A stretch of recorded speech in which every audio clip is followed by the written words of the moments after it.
Hey, and welcome back to The Office Field Guide. I'm Chris and I'm reviewing every episode of The Office ever. And today we are kicking off season 4 by looking at episode 1, Fun Run. Excellent. Simpsons. Mostly due to the writer's strike screwing stuff up, season 4 was cut almost in half. And because of that, there's a lot of hour-long episodes in this season. And Fun Run kicks us off with the first hour-long. Numbering these episodes get tricky from here on out because of that.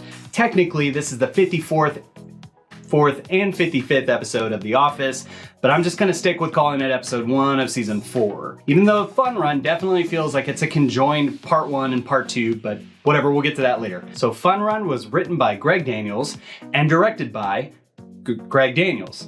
Fine. I'll do it myself. It first aired on September 27, 2007, after a solid 4-month hiatus from the job. So that's a lot of time wondering what happened after this moment. Then it's a date. Fun Run attracted a staggering 9.7 million viewers upon its first airing. That's quite a jump from the 7.9 who watched the finale. And lastly, this episode has an 8.8 out of 10 on IMDb. Okay, so your Fun Run trivia is, what is Creed's supposed age in this episode? But is any of this real? Alright, now I always do an Easter egg for these episodes. It used to be Prison Mike or Floating Andy, but now it's season 4, so we're gonna do something season 4-esque. So keep an eye out for that. With that, let's limber up. I understand nothing. Okay, so let's talk real quick about how this premiere picks up the story, and it does so using the genius idea of having a delusional Michael Scott bring us up to speed. I'll not gush over this cold opening too much now, but there's just so much to love. Michael's smile here is contagious no matter what mood you're in. But in this opening sequence, you see that Michael and Jan did officially move in together, and things are not going so well, much to Michael's denial, but we'll get into that later. As he's driving into the office, we're caught up to speed that Ryan settled into his corporate job, and while Michael is reeling that things are going really good, reality is there to wake him up. I'll talk about this more later, so hold tight, but this is one of those sequences I wish we had more behind the scenes footage of. And thinking about behind the scenes, I read that this interaction between Fisher and Kinsey was so difficult to get through that Daniels actually wrapped this scene and moved on to something else. And that leads to one of my favorite non-dinner party related bloopers in season 4. The vet is doing an autopsy. It's $600. Wow, that's a lot. It is a lot. Well, do you have any advice or not? Which, you heard that right. It's that much money for a cat autopsy. I'm not sure where one goes for that sort of thing. Maybe a vet, I guess. But I'm not sure how much one pays for that sort of thing. And to be honest, I'm not a cat person.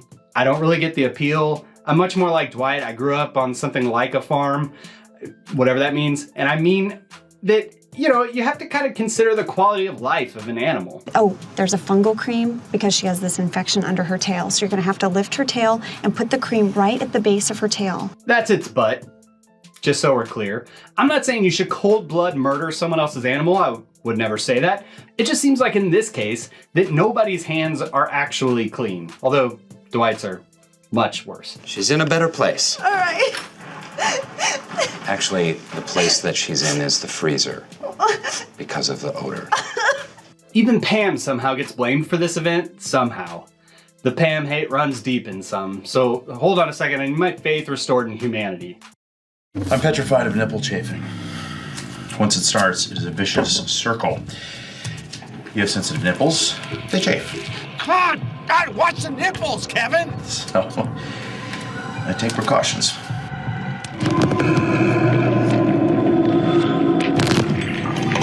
Watch the nipples. Okay, just for a second.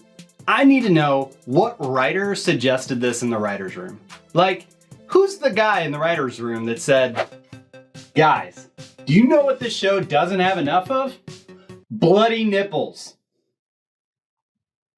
I mean, it's memorable, so I'll give them that.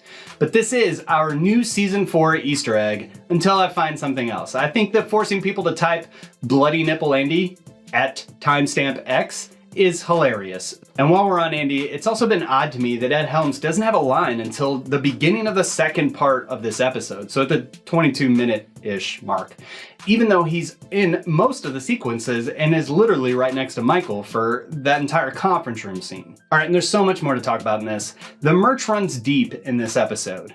Just do a Google search on Michael Scott's Fun Run. Oh hey, look, that's my video. Yeah, if you didn't already know this, I already reviewed season 4. Depending on when you're watching this, those videos still may exist, if you're curious how far I've come along in making these videos.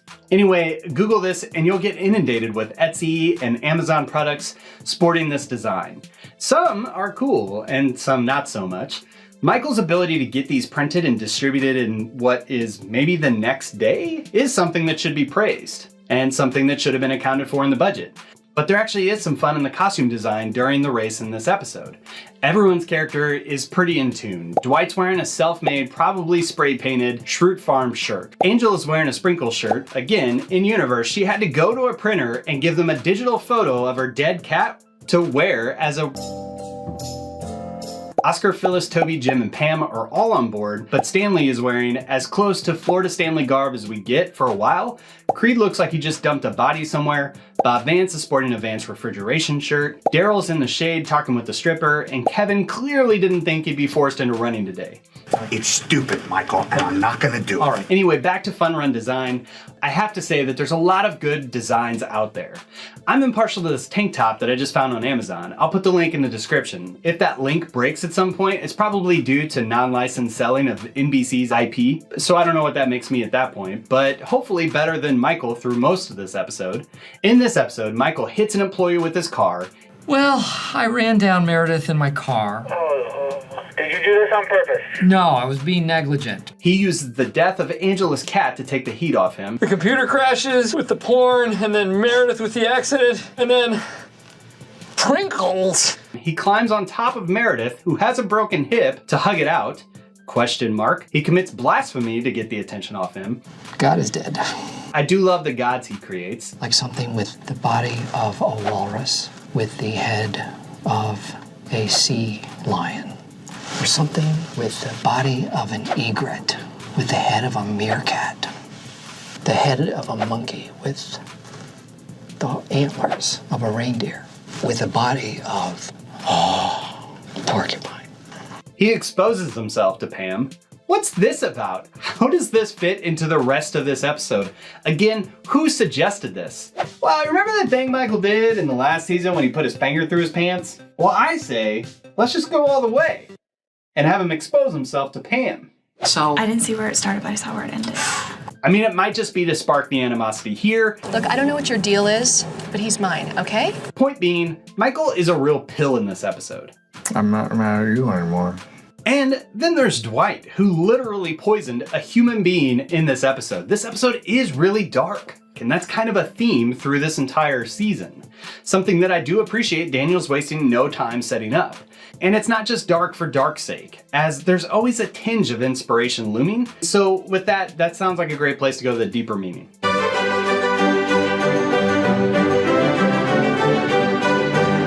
What does a bean mean? someone please explain it to Cap. You know the Fun Run episode? The one about the simple 5K? The one that's very dark, involving death, blasphemy, and the bleak shell of a man that Michael's become? Yep, that one.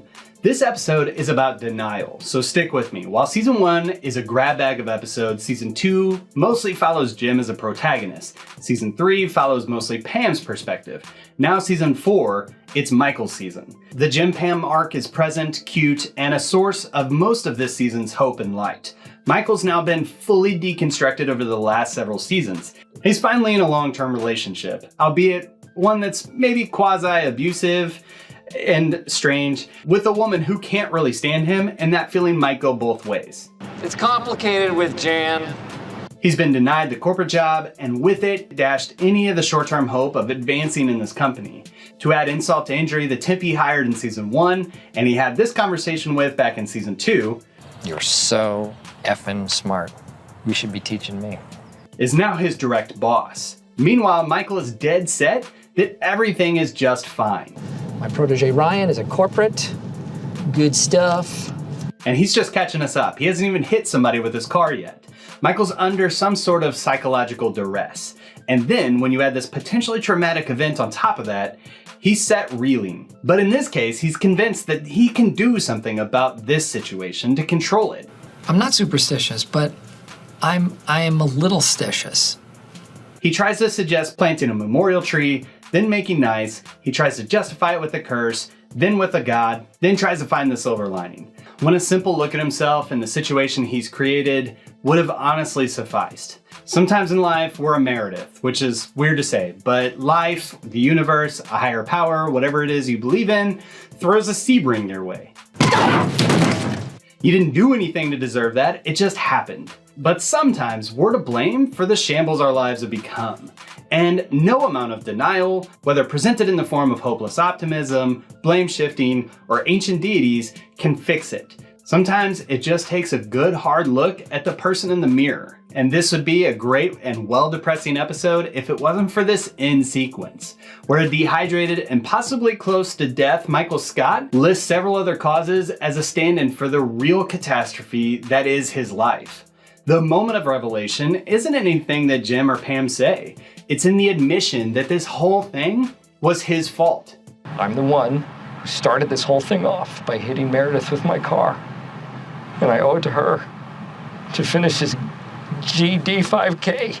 It's at that moment he realizes that he got himself into this mess and he can get himself out. And as he does, his friends are behind and in front of him to celebrate him along the way. So the message here is that even if problems in your life seem out of control and huge, focus on the goal, keep on trucking, and don't lose hope.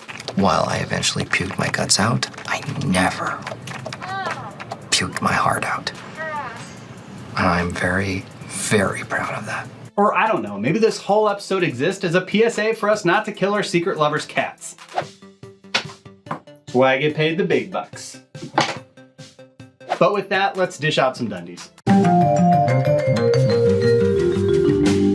And then I gotta get him to the Dundies. The move over Jackie Chan, she does her own stunts. Dundee goes to Kate Flannery. I read that Flannery was originally worried that her character was being killed off, which would make for even darker of an episode. I also read that she was nervous about doing her own stunts, so Daniels and the producer actually worked with her, with the producer even doing the stunt a couple times to show her how it would work. And she did get some bruises, but I think she did awesome. And the next Dundee is the wow, that's a real thing in the description of this episode. Dundee goes to Netflix. Allow me to read the passage that I, in the year 2020 in America, still have access to and recorded for the annals of history. A freak accident spurs Michael to organize an employee charity run. Pretty simple so far. Jim and Pam go public with their love. That's not true, the doc crew does find out, but it's this sentence. Dwight destroys Angela's personal property. What? I mean, he killed her cat. I don't know, it's something about that just rubs me wrong. We can hash out the legality of animal ownership in the comments, but moving on, let's rate this one. This is the worst. All right, the cold opening, 5 out of 5. This is the stuff that The Office cold openings are made of. I've gotten a little slack in the past about favoring just Jim, Dwight intros, and they aren't even in this one. I'm a fan of well thought out comedic performances with great writing, quickly paced, and an ending that leaves your mouth. As for the episode itself, I'll start with the negative. You know how sometimes you and your friends are goofing around and you find something hilarious, then you go to tell someone about it later and they're just looking at you, then you say something like, You had to be there! Oh, okay, geography joke. This conference room scene in this episode is that joke. And I guarantee you that if I were in that room, I have no idea how I could keep a straight face. Steve Carell's laboring the point with such despair and intensity. But I wasn't cool enough to be back in that room in 2007. Who knows now? And the problem is that that sequence goes on for quite a while. In an episode full of great bits, great one-liners, this section just comes to a halt. And then that idea of 2 different episodes just kind of shoved together with that break with Jim and Pam being figured out, it just feels like it doesn't fit together when you take a really good hour-long episode like The Job that did not feel like the pacing had any sort of weirdness. It was one story that has a linear arc. This episode feels like two things that are just shoved together. Why did you have to phrase it like that? But in this episode, the good far outweighs the bad. I didn't get into Jim and Pam, Kevin's investigation. Are you kidding me? The random appearance of the IT guy. And honestly, there are so many good one-liners in this that I didn't even touch. So sue me. No, don't sue me. That's the opposite of the point that I'm trying to make. Looking at this episode overall, I can't help but give this one a 5 out of 5. A great episode for the 9.7 million people to have viewed it the night it aired. But that's just what I think about this episode. What are your thoughts? Leave them in the comments. I'd love to hear what you have to say. I've got a ton planned for season 4's rewatch, including more edits, hopefully a couple more interviews, and maybe a music video contest. I don't know, we'll see. Stick around. Watch these episodes in advance to get to these episodes early for the trivia and the Easter egg mini contest. And this channel is partly supported by Patreon, so check that out if you want. Thanks for watching, and we'll see you next time. All right, I already missed half-an-hour episodes. What's up, everybody? I'm Chris, and I'm reviewing every episode of The Office ever. And today we are reviewing Dunder Mifflin Infinity. We should call it Dunder Mifflin Infinity. You know, push the words together. Noted. In these field guides, I like to look at the good, the bad, the ugly, and the deeper meanings. So we're gonna look at how bad things happen to good people. Inspirational. Nah, I'm just kidding. We're gonna be talking about I drove my car into a lake. Dunder Mifflinity is the second episode of the 4th season, written by Michael Schur and directed by Craig Zisk. Craig Zisk. It sounds familiar, but it's also not. So he's a career TV director, 95 credits since the 90s, including some great ones like Brooklyn Nine-Nine and Parks. Oh, and look, The Tick. Spoon! I love The Tick. Oh, not that Tick.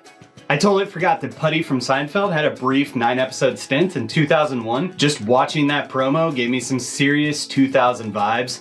Something about the camera angles during that time are just repulsive to me. Anyway, I'm glad to see that Zisk's career wasn't flushed by that fire. This episode first aired on October 4th, 2007, was viewed by 8.5 million people, and has an 8.3 rating on IMDb. And so your trivia for this episode is, what kind of car does Michael drive into the lake? And don't forget to keep an eye out for Bloody Nipple Andy somewhere in this video. He's a tricky little guy, so keep a close eye out. Be the first to put the trivia or the timestamp of the Easter egg in the comments to get your name in next week's video. And with that, let's roll this one out.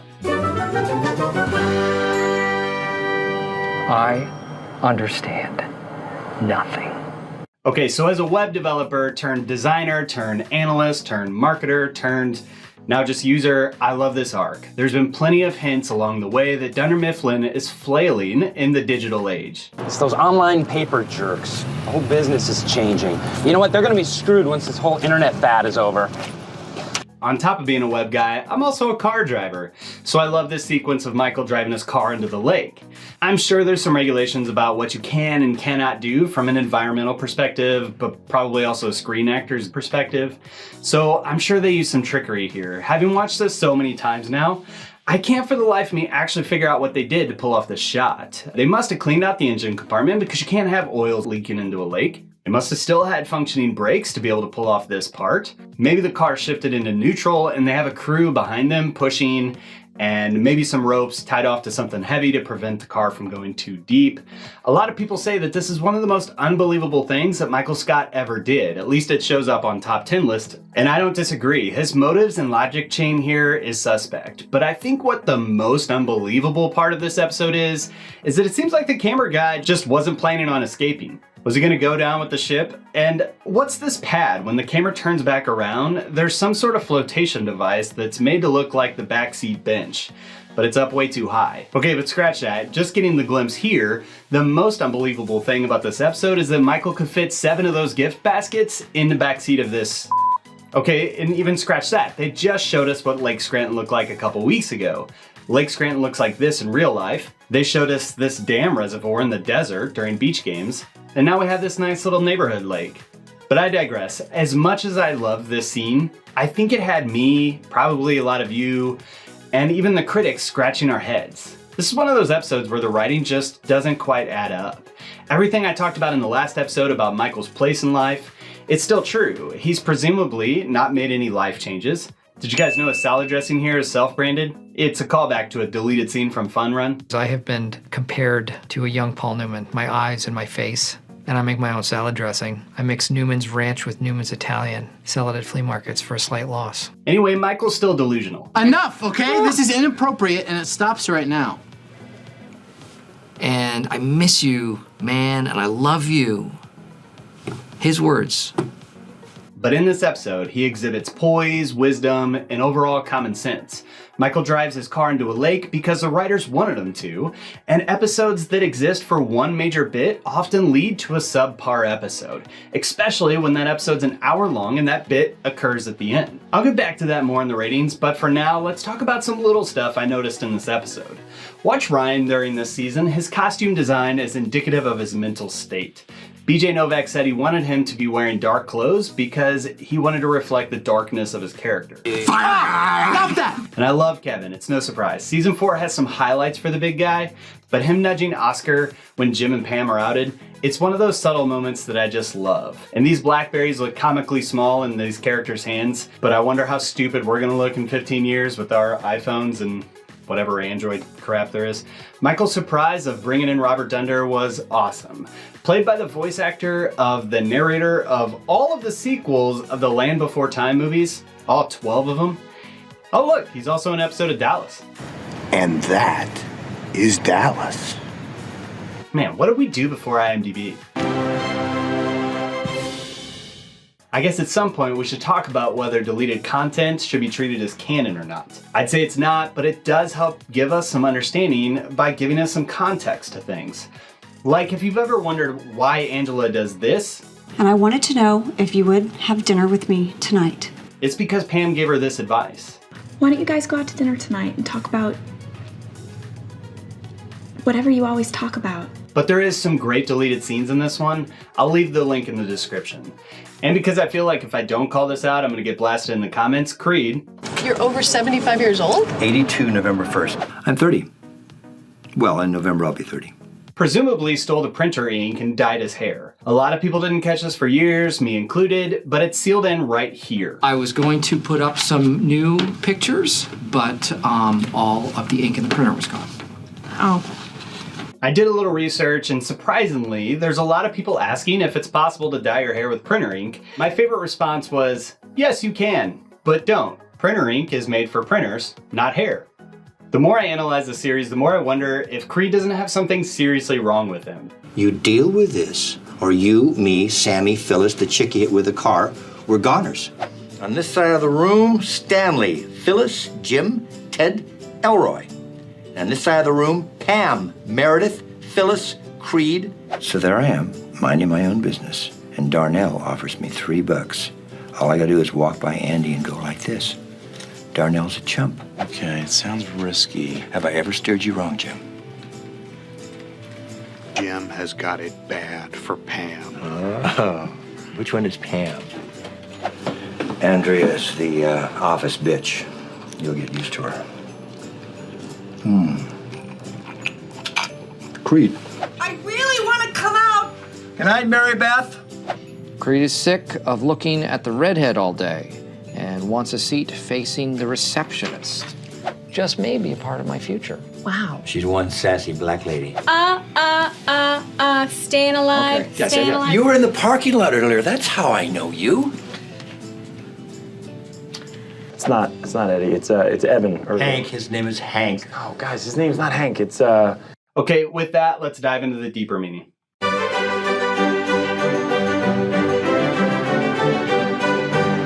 What does a bean mean? Someone please explain it to Kevin. All right, this is the fun part to talk about with this episode.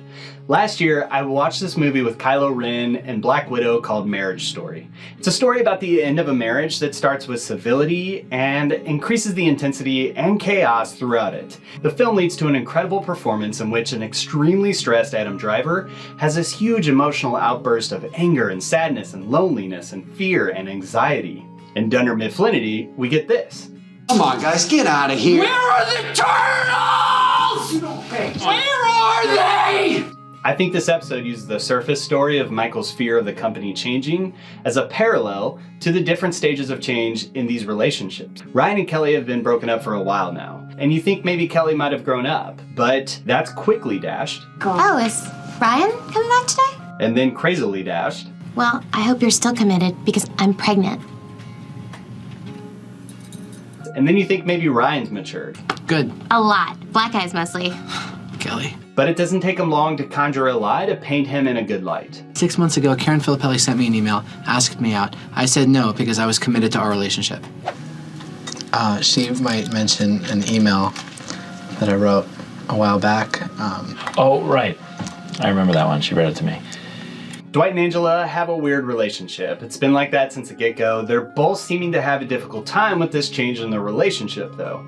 Dwight wants her to get over it, and Angela is stuck, frozen in a particular moment in time. He's resolute to try to change it by somehow wrapping a victory in the sales field with winning Angela back. Once it becomes obvious that this isn't gonna work, we get this really sad moment. That's not gonna change his mind. He's moving on. We had our chance and we killed it.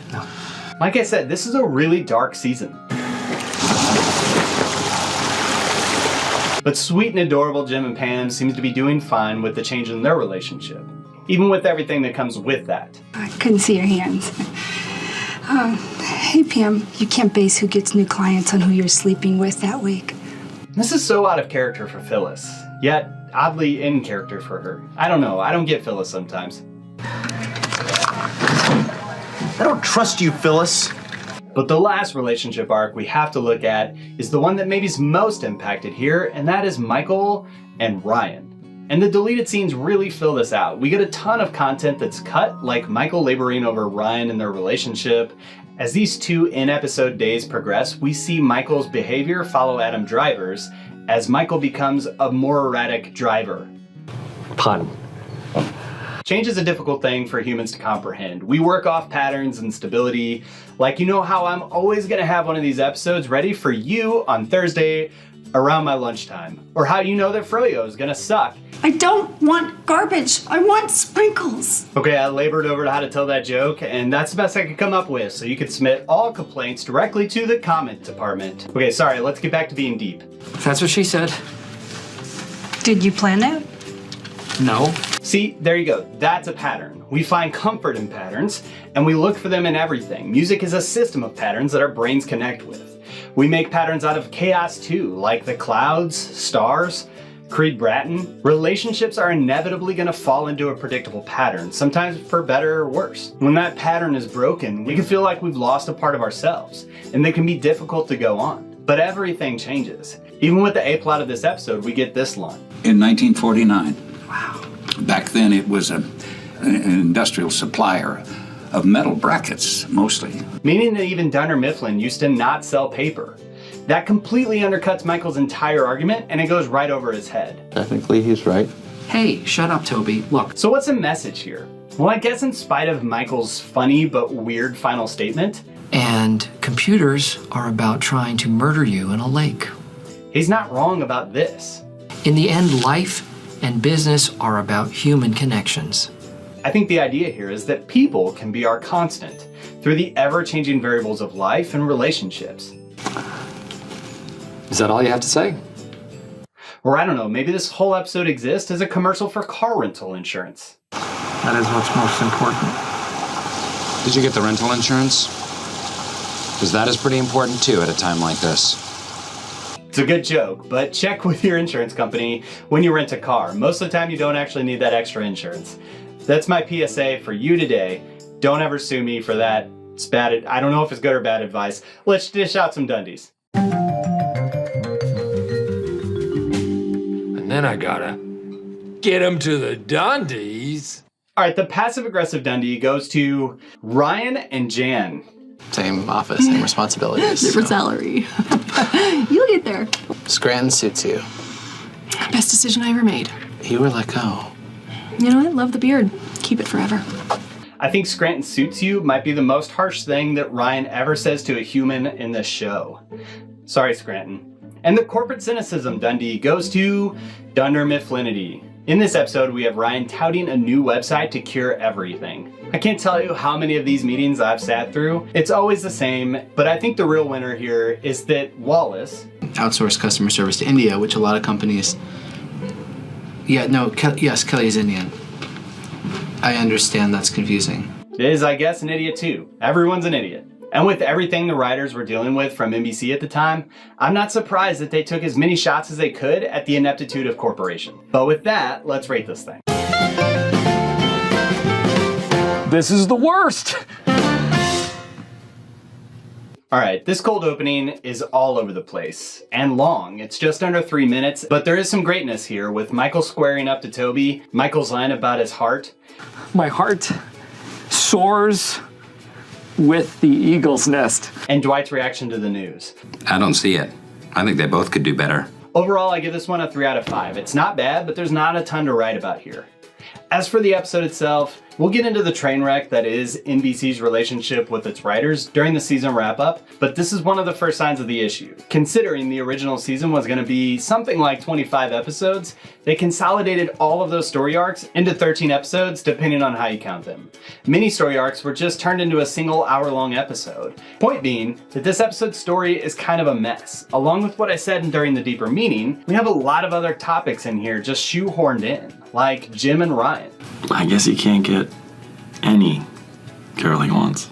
It always feels like Michael bringing in Dunder was just shoehorned in, and the real comedic element was lost somehow in that whole thing. I think this could have been the climax of a particular episode. And Michael doesn't make a ton of sense in this. It's not consistent. He's smart, then he's dumb. He's delusional, and then competent. And then he drives his car into a lake. I think this episode suffers because of the audacity from the stunt and to everything going on behind the scenes at NBC. I know it seemed like I may have had the deeper meaning down packed, but to be honest with you, I had to rethink that section 4 times, leading me to an existential crisis of my own, one that I couldn't afford to put as much money into. So you're sure this bit's worth it? Yeah, I guess, I couldn't even afford the paint job on the PT. No, I get it. Yeah, no, I'll do it. I think it knows where it is going. The machine knows! Stop yelling at me! No, it's up here! Remain calm. Far and away the most expensive shot of the movie, but it was integral to the story. Anyway, I give this one a 3 out of 5. There's enough good in this one that I'm never upset when it comes on, but it is problematic. Oh, and Dwight's grandfather's a Nazi, a much needed storytelling element in our series. Thanks, season 4. But that's just what I think about Dunder Mifflinity. What are your thoughts? Let me know in the comments. I'd love to hear what you have to say. Some people love this episode, so I'm sorry if I just crapped all over it. If someone wants to fact check me in the comments about the insurance thing, feel free. Best comment, most informative, will get pinned on this video. Next week, we're gonna be looking at Launch Party. Oh, Launch Party.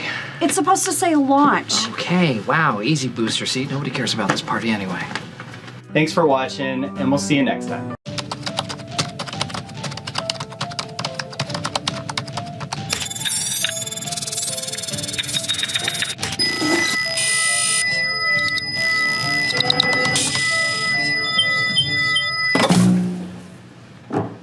Hey everybody, welcome to the Office Field Guide. My name's Chris and I'm reviewing every episode of The Office ever. Today we are looking at Launch Party. It's supposed to say launch. Okay, wow, easy booster seat. Nobody cares about this party anyway. This episode was written by Jennifer Soletta and directed by Ken Whittingham. It first aired on October 11th, 2007. It was viewed by 8.9 million people and it currently has an 8.4 out of 10 on IMDb. Your trivia for Launch Party is, what is the total amount of reams sold by Dwight? As always, keep an eye out for hidden bloody nipple Andy somewhere in this video. First, put the correct answer to the trivia and or the timestamp of the Easter egg in the comments will get their name in next week's video. And some folks always feel a little slighted for not getting to the videos quick enough to win this contest, so I'm hereby declaring a new contest, an emoji contest. Rules are simple. Add a comment into this video with a sequence of emojis that best represents next week's episode. Next week, we're gonna be looking at money. I declare bankruptcy! The comment I think is the most clever or funny or efficient or a combination of all three will get a spotlight in next week's video. So with that, let's roll out the red carpet. I understand nothing. So I thought I'd start us off with a great callback that binge watching in the future makes us lose a little connectivity from. I have been Salesman of the Month for 13 out of the last 12 months. You heard me right. I did so well last February, the corporate gave me 2 plaques in lieu of a pay raise. So I had to do a little investigative work here, but Dwight's speech takes place in the very beginning of March. This is great continuity, and it really makes lines like this. And that by 6 o'clock, the website will be the new best salesman in the company. Wow. Watch out, Dwight. Have some real weight to them. And speaking of speeches, Ryan's monologue at the beginning here is incredible. Seriously, this might be the best thing BJ Novak's ever done on screen. The humble brag depicted by the subtle smirk, the body language, and the quick talk, it's an amazing performance. I wish I could actually show you the whole thing, but YouTube will throw my video into a deep vault that will only be available in certain quaint regions of Europe. And speaking of Europe, I wonder what Michael thinks Europeans are really like. Why is it so tight? What's the European cut?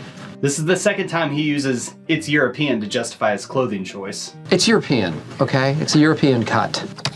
European offices are naked all the time.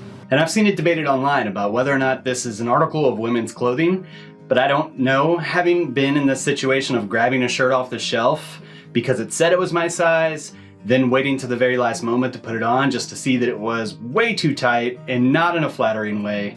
It's not fun. How many pounds do you think I could lose by 7? Depends how much have you eaten already today. Well, what's the deal with the awkward silence in this sequence, though? Oh, good. Okay, cool. It just seems like this is nothing but filler. Much like the entire kidnapping section of this episode, similar to Michael running his car into the lake in Dunder Mifflin Infinity, Michael kidnapping this kid, it just doesn't make sense with everything we know about Michael. The only difference here is that the car had to do what Michael told it to do, and this kid didn't have to do it at all. So I don't understand why I went along with it. I'm not going in there. Yeah, you are. Yeah, you are. And you will come out when you decide to give me a discount on the pizza. Please. Thank you. This is stupid. Yeah. So why does he go along with it? Obviously, it's because the writers wanted him to. And we're starting to see a common theme throughout season 4 with the distrust of corporate practices, and Michael calls it fair business practices. I'm not saying these writers are using their platform with one of the most popular shows in history to tell NBC to piss off, but I think they were. There's a weird connection with this pizza guy and Michael, though. This actor, who is portrayed by Kevin McHale, would later star in Glee as this guy, who Michael says this about in Viewing Party. And I know what Glee is. I am a total Gleek. I love me it. too. You know what my favorite character is? The invalid. And that's an interesting connection, but it's probably just a nod. It's not a continuity error. But this is. Do you remember what you said to me on my first day of work, just before you walked me over to my desk? Yeah. I told Michael that I had a crush on you when you first started here. Oh. So if you ever felt a little foggy about the pre-camera history at Dunder Mifflin, it's because of little goofs like this. It doesn't really matter though, because this scene is amazing. And while we're on Jim, That's what she said. he definitely signed someone named John Krasinski on Meredith's cast. Again, I don't even care. Krasinski plays this sequence so amazing. All right. But then Jim steps in it when a distraught Dwight stands up for, I guess, the now not shunned Andy. Not sure when that really happened, but Jim's for sure to blame for the foghorn. Stop it! Give me that! Give it! And in this week's episode we were robbed of is more of a webisode. After last week's trivia about the rental car Michael drove into the lake, I was really intrigued and spent way more time researching the different vehicles drove by the various characters throughout the series. I think that's a video idea someday, but we were at least robbed of a webisode in which Kevin and Kelly walk us through the parking lot, pimp your ride style. I say that because I really want to see what's inside Dwight's trunk. Open the trunk. Inside, you will see many pelts. Under the smallest one is a case. Inside that case is a bear horn. Bring it to me. But the only webisode we get in season 4 is in our imagination, because these became one of the most consistent points of contention between the writers' room and NBC. See, the writers weren't getting their residuals on any portion of this work, even though the webisodes were making ad revenue off of NBC.com, revenue from iTunes, and eventually bundled in the DVDs. The writers didn't see a dime of any of it because those agreements were made between the production companies and the Writers Guild when the internet didn't even exist. So the studios got away with ripping off the writers, and thus a strike was looming on their horizon. One that disrupted season 4 massively. I was wrong in the last episode. There actually was supposed to be 30 episodes. I needed another hour. It could have been done in another hour. I think it looks good. But with that, let's get to... Oh, I still need an edit. Is there anything that Dwight won't believe? Sort of control things with my mind. I don't believe you. Continue. More instructions will follow. Cordially, future Dwight.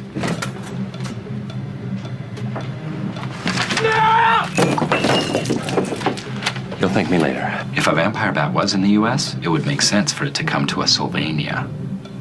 Like Pennsylvania. Who is the King of England? Why, the tyrant King George, of course. I don't care what Jim says. That is not the real Ben Franklin. I am 99% sure. And how big do you want this robot? Life size. No. Better make it 2/3. Easier to stop if it turns on us. It appears that the website has become alive. This happens to computers and robots sometimes. Professor Copperfield's miracle legumes? Now, that doesn't mean that Jim is going to become a vampire. Only that he carries the vampiric germ. There are several ways to kill a zombie, but the most satisfying one is to stab it in the brain with a wooden stick. Okay, we will be Voldemort. He who must not be named. I wouldn't do that. Voldemort. Okay, Voldemort. Seriously. Voldemort. Really shouldn't be saying Voldemort. Dwight, you resemble the Tolkien character. He basically is, man. He's a regular banking wizard. No, not a wizard. A hobbit. Do you live in a regular-sized house? Yeah, he's a normal guy. He's cool. I don't have a lot of experience with vampires, but I have hunted werewolves. I shot one once, but by the time I got to it, it had turned back into my neighbor's dog. Oh, dude. How did... Jim is on a path now. An eternal journey. And I wish him well. But I have a destiny in this realm. That's impossible. It is, right? I mean, it's impossible. All right, I'll take him. Leave the telescope. Just filling in for Ryan as a favor. May you fight with the strength of 10 full-grown men. Michael, there's a Troy from corporate here to see you.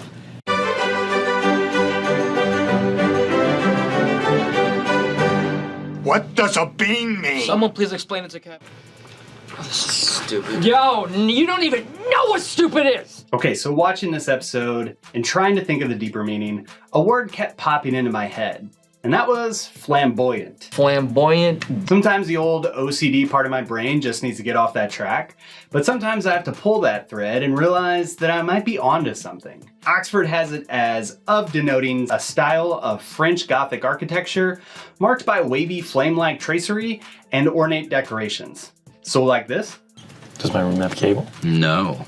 And the sheets are made of fire. Okay, the actual definition is an adjective denoting a person or their behavior that tends to attract attention because of their exuberance, confidence, and stylishness. And that actually fits the motif of this episode. Not flamboyance for flamboyance sake, but a clear undercutting of that flamboyance. This is gonna be a long list, but you already clicked this video, and I'm assuming you're in with me.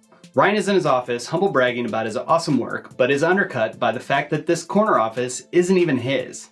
This is further saturated by this random guy. It was funny to see Ryan all embarrassed by that. Who recognizes Dwight and Michael and thanks them for knocking Ryan down a peg. Furthermore, Ryan says this. How about that image? Crystal clear. But the quality is crap. Of course it is. It's 2008 and they're teleconferencing on CRT TVs, but I think we're meant to compare this image with the clarity that's shown at the end. And is it weird that this is 2 episodes in a row that end with Ryan acting big?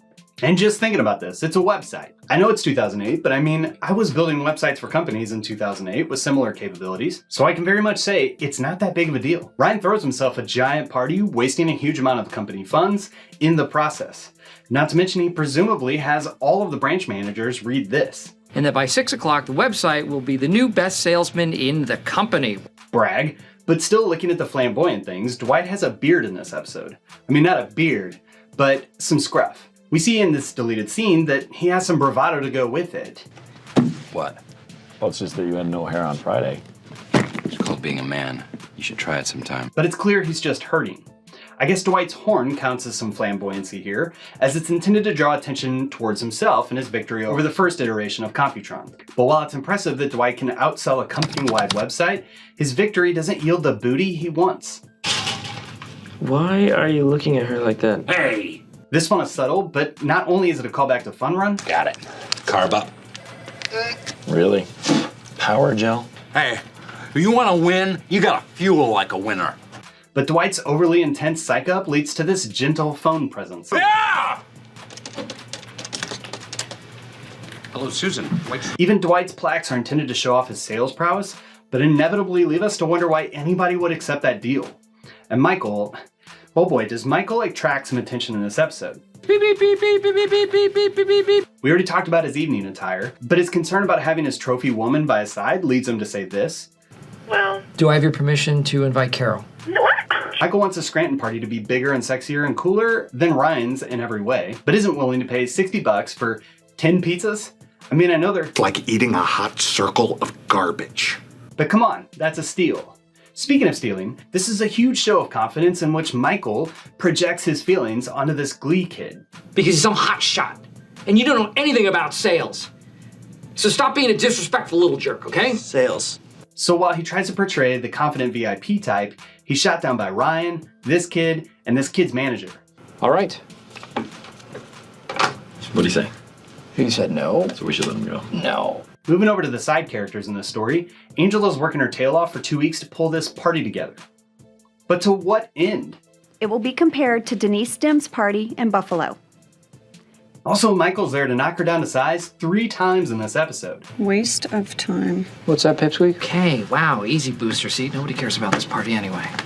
If you are not this tall, you may not ride the roller coaster.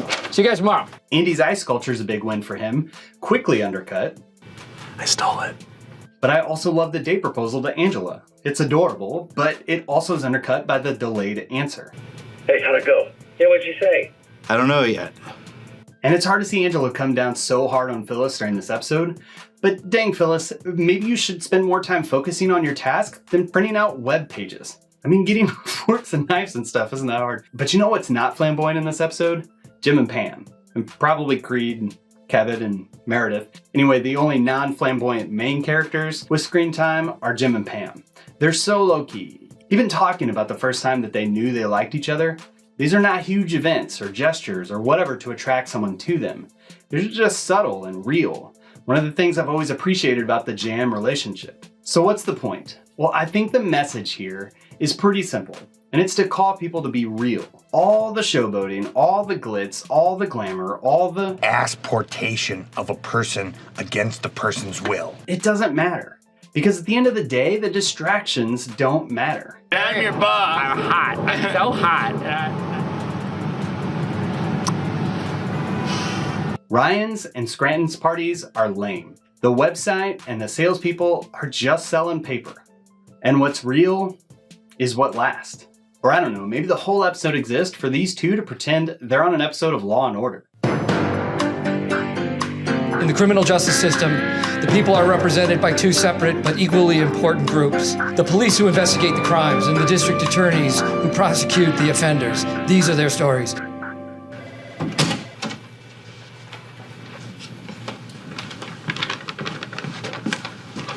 You ready to give me my discount now? No. Listen up, kid. I don't like you, but because some town in Switzerland says so, you have rights. Hey, whoa, what are you doing? I'm just scaring him. No, the trick is to make him think you're gonna do something to him. I can hear you, man. Shut up, or I'm gonna punch you in the throat. I kidnapped a kid. You had to. What other choice did you have? I gotta pay for the pizza. Well, yeah. But with that, let's dish out some Dundies. And then I gotta get him to the Dundies. All right, the Dundie for the best prank on Carell goes to the entire cast. Pizza by Alfredo.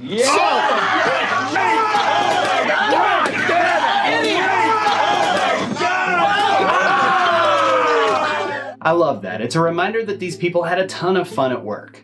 All right, and the secret client, Dundee, goes to Dwight Schrute. Okay, I really just wanted to call out that Dwight had a secret little red lockbox in his locked drawer. But let's rate this thing. This is the worst. All right, the cold opening. I love this cold opening. Having sat somewhere trying to pay attention to a speaker while the DVD logo bounces around, whether it was in school or at work, I'll admit it's captivating. I love captivating things. Anyway, I give this cold opening a 4 out of 5. It hits a sweet spot of real and fun, and again, Steve Carell smiling. It could be an opener by itself. It's contagious. But this episode, man, this episode has some ups and some downs. I give it a 3 out of 5. There is enough in here that made me laugh out loud, but not happy enough to see that I was reviewing it next. I do think it suffers from cramming too much into this one episode, which again is a season 4 problem. But that's just what I think about Launch Party. What are your thoughts? Leave them in the comments. Don't forget to give this video a like. It greatly helps me. Also subscribe if you haven't. Click the bell notification and you'll get notified next week when we cover money. Wanted you to know that you can't just say the word bankruptcy and expect anything to happen. I didn't say it, I declared it. Thanks for watching and we'll see you next time.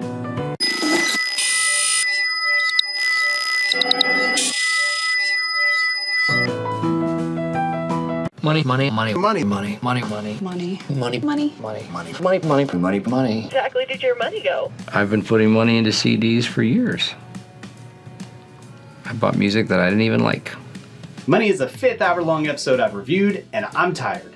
Deep breaths, we're good, we can do this. Money was written by our HR rep, Toby, and weird, it was also directed by Toby. Fine. I'll do it myself. I thought it was odd when Daniels did it for Fun Run, but now I'm wondering if there's a thing to this that I just don't know about. Anyway, it aired on October 18th, 2007, was viewed by 8.5 million people, and currently has an 8.7 out of 10 on IMDb. All right, your trivia for Money is, what is the song that Dwight is playing on his recorder? That's one of my favorite gifts from this episode, by the way. Keep an eye out for the hidden bloody nipple Andy. Put the correct trivia answer in the comments or the timestamp of the Easter egg to get your name in next week's video. And also last week I kicked off the new emoji contest. Here's its new home. So keep them coming. Next week I'll be looking at local ad. Well, actually, I can't cook, and I am starting a restaurant. So the best emoji summarizing that episode will get a spot in that video. With that, let's get declarative. I understand nothing. First up, let's talk about Michael's money habits. It's a thing in this show. Michael Scott, a middle-aged man living on an apparently laughable salary. Are you serious? You earning this? Plus perks, yes. But with little to no real expenses, except for what he foolishly spends. This scary black bar on things that no one ever needs. This week I spent some time trying to analyze how much Michael actually spent during this series. There's a great video done by the 10K production guys, but in that he says in the first minute he doesn't care about all the minimal stuff. But I do. I want to know what Michael has spent money on. So I'd like to introduce you to Michael Scott's checkbook. Money isn't everything, Jim. Let's have a quick review to see how we got here. Walkathon. $25. Per mile. Per mile, yes. Yeah. How many miles did you do last year? Last year he walked 18 miles. Son of a bitch. Wait. No, it's this one, right here. When I was Ryan's age, I worked in a fast food restaurant to save up money for school. And then I've lost it in a pyramid scheme. It's really incalculable. 15 bottles of vodka? Yeah, I should do it. Cool, box it up. Didn't you lose a lot of money on that other investment, the one from the email? You know what, Toby? When the son of the deposed king of Nigeria emails you directly asking for help, you help. It's really incalculable. It's not a pyramid scheme. It's not even a scheme per se. I have to go make a call. It's really incalculable. I've got 2 tickets to paradise! And now the chains. A lot of people think that magic camp is just for kids, and that's why so many other people in my class were kids. But I would appreciate it if you could heat up 800 hot dogs for a little contest I'm going to be having. My Jim!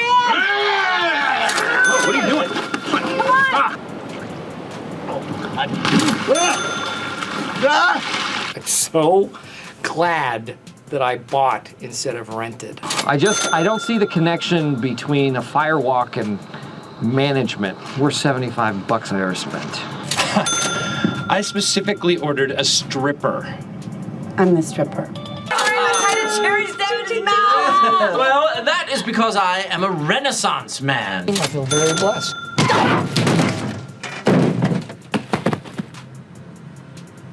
Jan called this morning and pledged $500. Hey, isn't that your money? Dad. Lead me! No, it's up here! There's no road here! Remain calm. And honestly, I probably missed some stuff in there. Leave it in the comments and I'll add it to the counter for next time. So Michael's in some dire straits here. We can see what the writers are doing here. He's being systematically stripped down of everything. His relationship is crap. You drive. Had too much wine. Okay. He's presumably already had this conversation. Said that I wanted to have kids, and you said that you wanted me to have a vasectomy. What did I do? And now that I put myself in that frame of mind, he's presumably already shooting threat level midnight, so let's be conservative and say $750 for a camera and props. Far and away the most expensive shot of the movie. Anyway, Michael's dream of having kids is being flushed down the drain. His career prospects are crap. I'm going nowhere. It's why I feel ambivalence when I watch this episode. In the closing moments, Michael and Jan have this heart-to-heart. It's a reminder that this series isn't based on stuff like this. Very blessed. Hey, there's no road here! It's based on stuff like this. And that is a guy worth staying beside. And that's what makes this episode hard to watch when you already know the answer to this question. So where's this train taking us? You made everything alright! But to continue depressing us, Dwight's dismantling is equally difficult to watch. Dwight's ascension to reach regional manager has been cut down. I have officially withdrawn my name for consideration from the corporate job. I know. His greatest nemesis is now a sentient website, and he mercy killed Angela's cat, thus ending the relationship formally. Now he has to watch other men, even men like this, court the love of his life. And just like we talked about in the last episode, the distractions aren't enough to keep the feelings at bay. I'm glad you enjoyed your stay. We really did. It was fun. But speaking of his B&B, we have to talk about TripAdvisor. TripAdvisor is the lifeblood of the agritourism industry. Go check out their listing for Shrewd Farms. If you need a good distraction from the things going on in your life, go read the reviews. There's some great stuff. And then come back here and binge my stuff and leave comments and likes. Totally helps me out. But we already got a little deep, but let's break the tension with, does anyone else think it's odd that they stay the night on a weeknight? I mean, it's probably to show the interconnectivity of these characters. Michael's tired because of his second job. They're tired because of the B&B. I thought you were Moe's. Does Moe's have nightmares? Oh, yes. Ever since the storm. And that leads us to this scene. And I love every part of the PowerPoint conference room. This information here? Yeah, you're right. I don't need this. And I just love the idea of Ryan wanting everyone trained on PowerPoint. Why? Michael's the only one who ever does any presentations, and he just prints out slides and sticks them on the wall. You used that already when you burned your foot. We're using the Ben Kingsley too.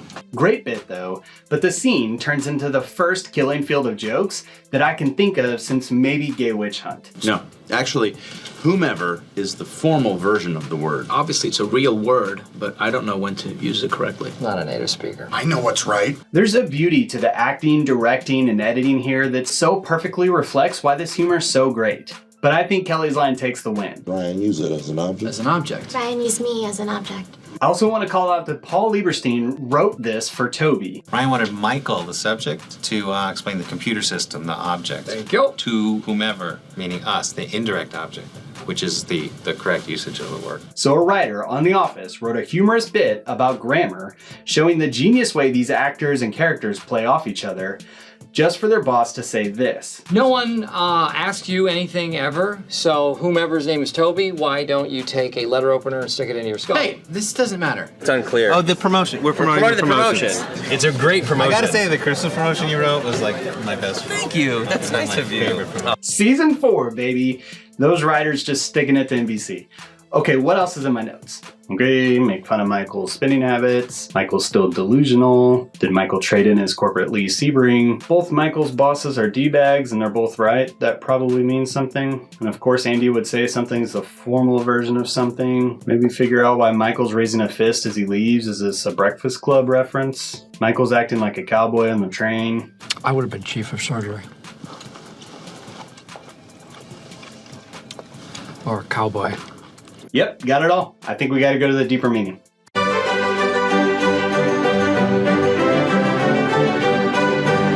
What does a bean mean? Someone please explain it to Captain. All right, the deeper meaning here is all about words and actions. The motif of spoken words shows up all over this episode. The argument about whom versus who.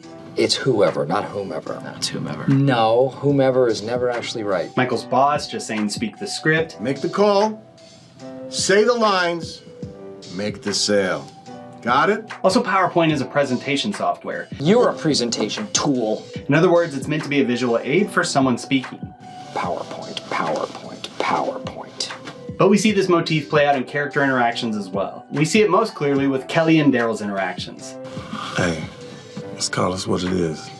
Kelly's so used to words and actions not lining up that when they do, she thinks it's a game. I mean, who says exactly what they're thinking? What kind of game is that? Dwight's clearly going through some stuff and he's not willing to talk about it with anyone. You okay? I am better than you have ever been or ever will be. Leading to the most gut-wrenching moment of this episode.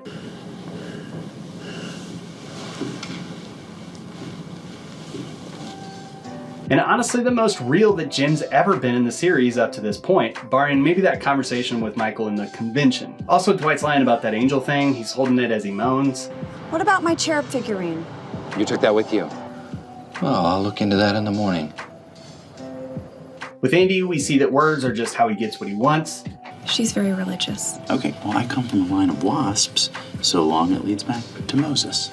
And this might be way overthinking, but Angela agrees to a date, but then mentions, Nothing fancy or foreign, no bars, no patios, no vegetables, and no seafood. She's a vegetarian. If we're to assume this isn't a mistake, then this is an early sign that Angela is just playing Andy to get back at Dwight. Like I said earlier, this episode fills me with ambivalence. Maybe it's just the way I was raised, but I'm a straight shooter. Jan is not the only one to blame for Michael's situation because clearly this has been going on for years. Okay, $125, Amazon. Oh, that's The Muppet Show on DVD, classic. $1,200. What's a core blaster extreme? But Michael's refusal to speak the truth to her is what gets him into this position. If you think I'm gonna tell Jan about this. I'm done. And while he's been metaphorically running from the problem ever since the job, he literally decides to escape his life in this episode. And then there's this moment of realness, reflecting Jim and Dwight's moments. It's gritty and ugly, and I don't feel good about how it ends, yet it also leads to this sense of hope. But we know it's not real. Michael is throwing in the towel here again. Look, I'm not saying he should just dump her at this train, but he needs to set some boundaries and have some real talk with her. The message here is pretty simple, and it's consistent with season 4 so far. Be real. Jim and Pam and Daryl are the models in this episode. When words match up with your actions, even when speaking the words is the action, life has a chance of getting better. When they don't line up, you get this.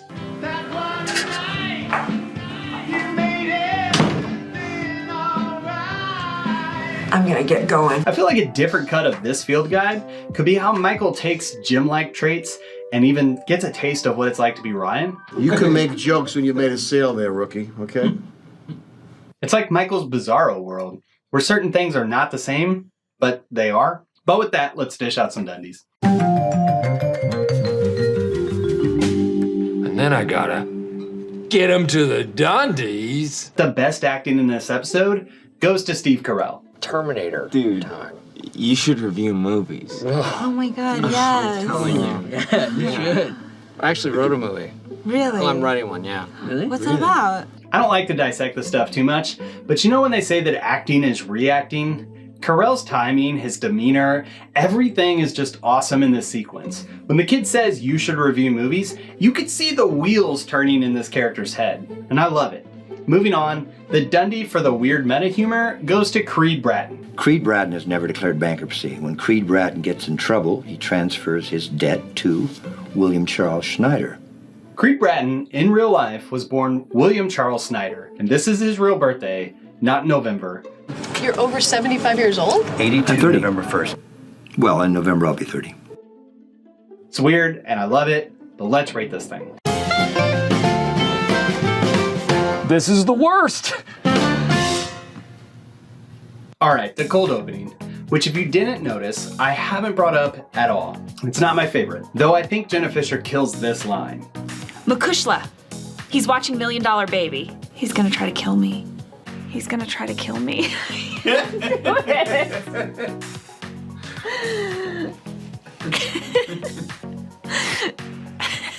I give it a 2 out of 5.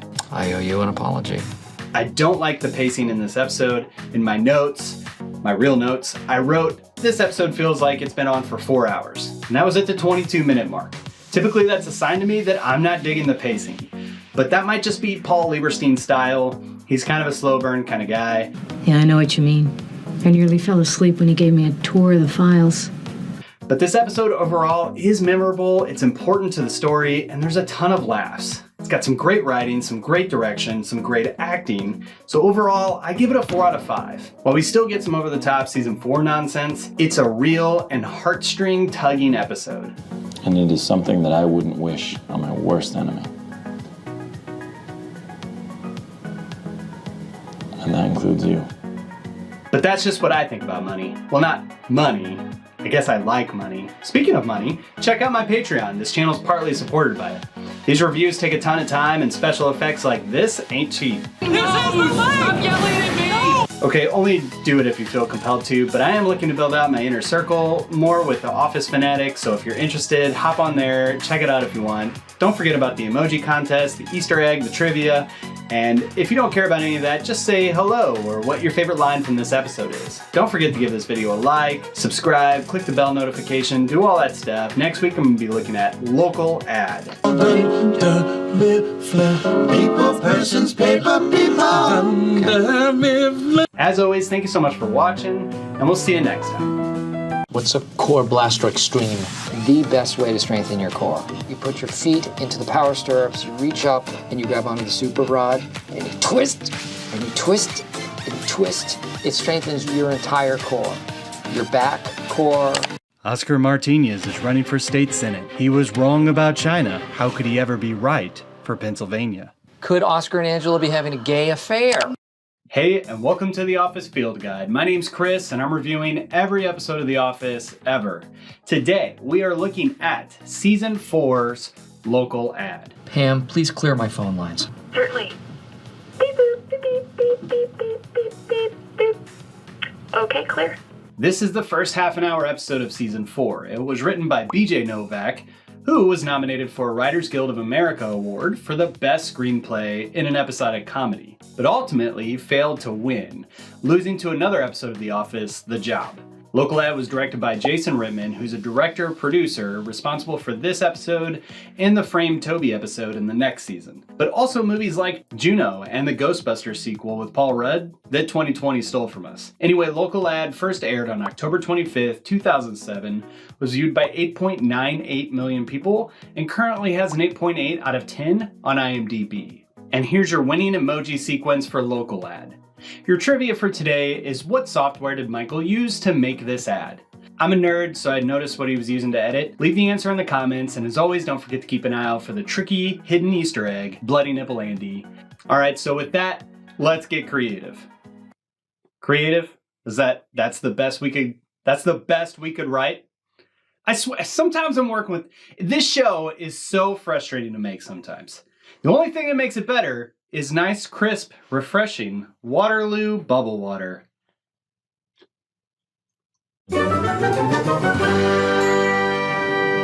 I understand nothing. One of my favorite things to do in movies and television shows is to find all the product placement spots. Sometimes they're really subtle. This is weird. And sometimes they're not. I'm not saying that Sony's the worst about this. They're just unique because Sony both makes movies and they make a ton of products. So you can be certain that every time you watch a Sony movie, it will have a ton of Sony products in it. Jumanji. Pick a character and you're that person in the game. Bethany, you in? I don't spend my life staring at a TV screen.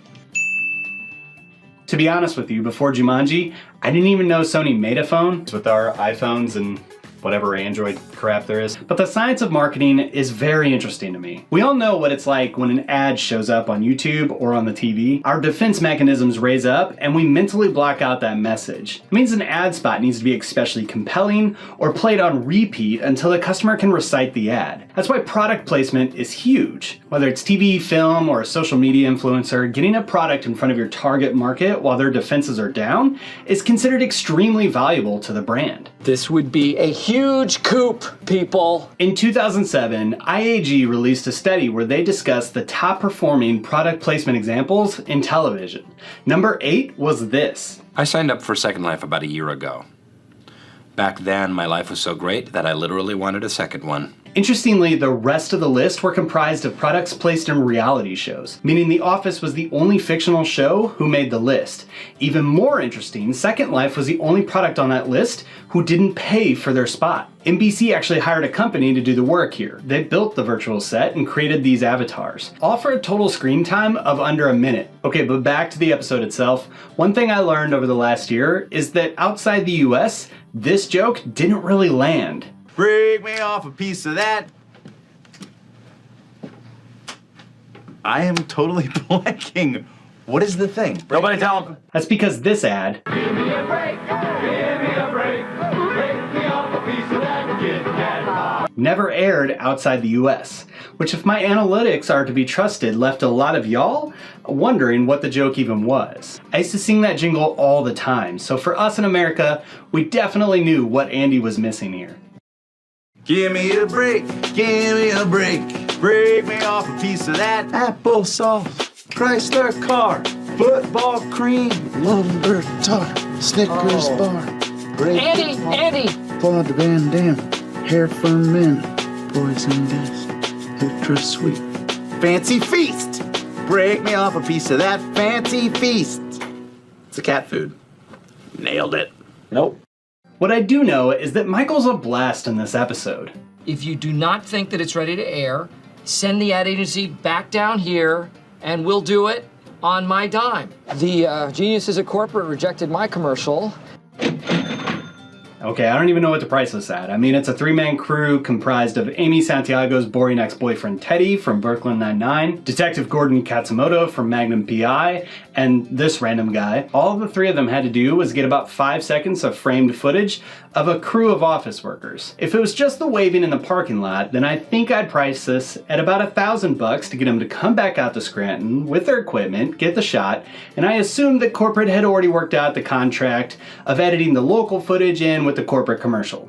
But for this, I'm gonna say it was $1,500 because they might have had to rent a crane. It seems like the whole office crew is actually standing on the roof of the building for some reason. Anyway, let's get down to the deeper meaning.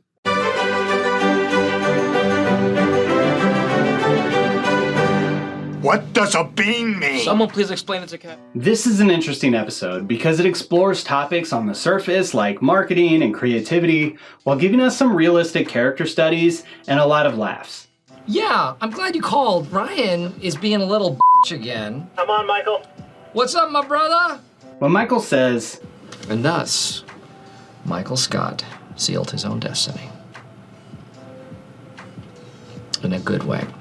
we think we're watching him pilot his own destruction, but instead what he creates with a small group of mildly talented individuals actually does fit his description. The ad we made, our ad, the real one, was full of humor and full of depth and full of heart, and it was real. But it's not the destination, it's the climb. Andy once again dons his runner's gear, minus the nipple protection. Phyllis goes on a quest to get Sue Grafton, and Pam's also all in. I'm taking a computer animation class so I could try to do a logo. Look at that. Even the receptionist is getting in on the creativity. Michael is rarely a good leader at this point in the series, but a good sign of a good leader is their ability to inspire people to go the extra mile to pull off the extraordinary. I hope you're not killing yourself on this. Because I'm sure it's good enough for Michael's ad that will probably be seen by no one. Maybe, but it's not good enough for me yet. Michael even got Stanley involved. I mean, he didn't bother to change his clothes under that jumpsuit, but this is a big deal. So Michael's ad, under extremely tight deadlines, defies all expectations, uses a very simplistic cinematography style, and focuses on the heart of people, rather than the soulless crap that corporate wanted to spin out. And tonight they are airing the brain dead version. So welcome one and all to the world premiere of Corporate Crap Fest. Man, I think I need a graphic for season 4's writers telling NBC where to shove it. And shove it up your butt. But in reality, I actually don't blame corporate here. Michael's ad probably would have done terrible, mainly because it resolves to Michael telling the world that he's creative. And also everything in it is trite one-liners that don't make a lot of sense and context. Dunder Mifflin. Limitless paper in a paperless world. But creativity is what I'd like to focus on in the deeper meaning.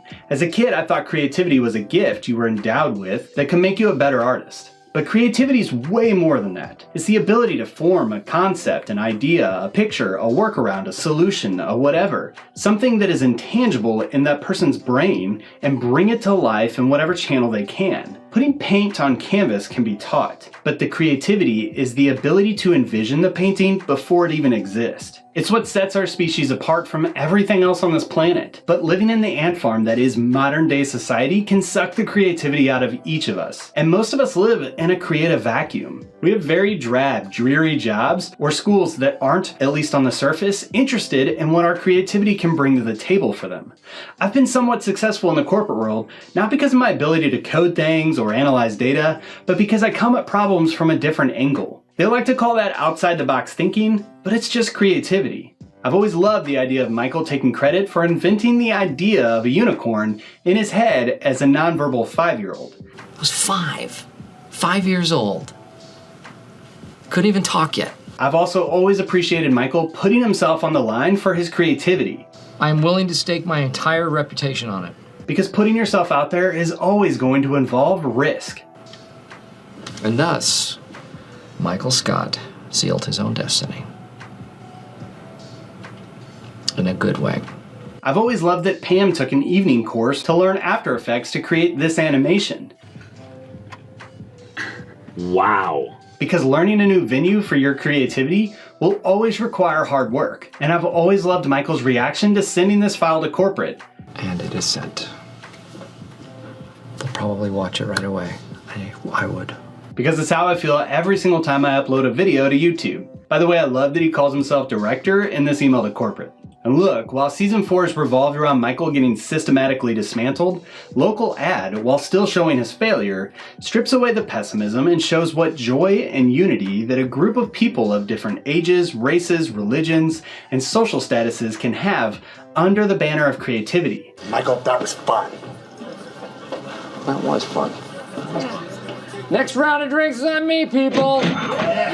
Yeah, or I don't know. I mean, I probably could contradict everything I just said, because Michael several times is the exact same creative stifling that corporate did to him. No, I hate it! I hate it! Maybe this whole episode exists for shameless ad revenue. But with that, let's dish out some Dundies. And then I gotta get him to the Dundies. Man, I love this episode. Okay, the Dundie for the uncontrollable smiles goes to... Oh dear. Oh dear. If it weren't for this subplot line, I'd imagine that you could pluck this episode and put it almost anywhere in the series. Regardless, I love Wilson's acting here. And the best pickup line goes to the bartender who'd become Solomon Grundy on Gotham. And the animation was cool. Thanks. Hey, listen, you ever been on a motorcycle? Man, including this director, some guests in this episode went on to some big projects. Kind of like how many actors get their start in commercials. When I was younger, I always wanted to be an actor in commercials. Then I realized I had a brain. This happens all the time. I'll help take care of it. No, I'll take care of it. I kind of know what it's like to be in commercials. Happy National Chili Day.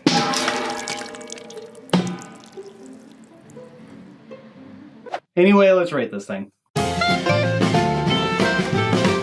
This is the worst. Okay, I'm gonna give this cold opening a 4 out of 5. It hits on almost everything that a cold opening needs to. It sets the energetic pace for this episode, it sets up the plot, and it also packs one of the most memorable bits in this season. What is the thing? Nobody tell him. What? No, why? Which becomes extremely popular around Halloween. The local ad episode itself, I also give it a 4 out of 5. Here's the thing, they turned 3 episodes prior to this into hour-longs, when their concepts were pretty light. Well, maybe not Fun Run, that's actually just 2 episodes stitched together. Dunder Mifflin Infinity and Launch Party are conceptually pretty fluffy, and there's definitely a lot of stretching involved to pad the runtime. Local Ed, on the other hand, is a concept for an episode that I think they could have easily filled an hour with. There's this great deleted scene where Michael has Jim roleplay the producer of his commercial. If you don't let me pursue my artistic vision, I'm going to walk! Good, fine. I've got one Andy Bernard that will direct this puppy for half your fee. No, Jim. So really, the only thing I have against this episode is that it felt like Novak maybe got too ambitious with the concept for this episode and wasn't able to put everything in it the way he wanted. Either way, I think this episode's genius, and I'm still waiting on that cereal shop. Mike's Cereal Shack. I'm thinking we'll have as many varieties as you can buy in the store. Although I've heard some of those have popped up since. But this is just what I think about Local Ad. What are your thoughts? Leave them in the comments. I really want to hear what you have to say. Next week, we're going to be looking at Branch Wars. Well, gee, Jim, I don't know. I guess there's no sales call today. We are going on a panty raid to Utica, is what we're doing. And I've got some cool stuff lined up for that. Don't forget to leave an emoji sequence that best sums up that episode. Winner of that contest will get a spot on next week's stat sheet. Also this last week, a fan helped me set up a Discord server. Now if you're old like me, it's just an app to chat on, kind of like Second Life, but not as weird. I plan on being active on it when I can. I also have an inner circle chat. That's a group of people that help me with ideas for the show, give me feedback, and they also get early access to the episodes, which if you're interested in joining, check out the Patreon. I really appreciate everyone who tunes in each week. Thanks so much for watching, and we'll see you next time. Hey everyone, welcome to The Office Field Guide. I'm Chris, and I'm reviewing every episode of The Office because, and this is true, I really like this show. Today, we are looking at Branch Wars. This episode was written by Mindy Kaling, and it was directed by Joss Whedon of Buffy, Avengers, Cabin in the Woods, and more fame. Branch Wars originally aired on November 1st, 2007, was viewed by 8.4 million people, and currently has an 8.5 out of 10 on IMDb. And here's your emoji sequence for this episode. Your trivia for Branch Wars is, what are the names on the 3 warehouse worker uniforms? Jim, don't leave us! No! Save yourself! Don't leave us! Help us! We need help, Jim! Keep an eye out for the hidden Bloody Nipple Andy. Put the correct trivia answer in the comments or the timestamp of the Easter egg to get your name in next week's video. Okay, and with that, let's get this war started. I understand nothing. Let's do some quick call-outs before we get to the deeper meaning. Michael's back in the PT Cruiser in this episode. Maybe one of Jan's ideas was to return the Porsche. What? I have some ideas. Nope, still there during the dinner party, so I don't know. Okay, and the voice of Ben Nugent, Utica's top salesman, Aren't you the guy that hit the woman with your car? is portrayed by Ben Nugent, the then boyfriend of one Mindy Kaling. This might have been during one of the off-again points during her relationship with BJ Novak. It is interesting that both Kaling and Novak are credited in this episode, but they don't appear. Okay, and we see the teapot is back as part of the Finer Things Club. I love the idea of this thing sitting on a shelf somewhere in a props department in NBC and just gets called back every few years. I don't know if this is an editing gaffe or just Dwight not always knowing how to act socially, but he seems shocked here. Okay. No. But he was in the room when Stanley told Michael this earlier. I got an offer from Utica for more money, and I'm going to take it. What? Andy never makes it into the Finer Things Club, I guess. We literally never see it again, but he does make it into his safety group. The party planning committee is my backup, and Kevin's band is my safety. And I see a lot of memes surrounding how Phyllis says popcorn. Someone needs to clean it. It smells like popcorn. Guys, I'm about 30 minutes from where Phyllis is from, and I can attest that many people around here use A's instead of O's. Years ago, I tried to find my grandparents' new house way out in the country.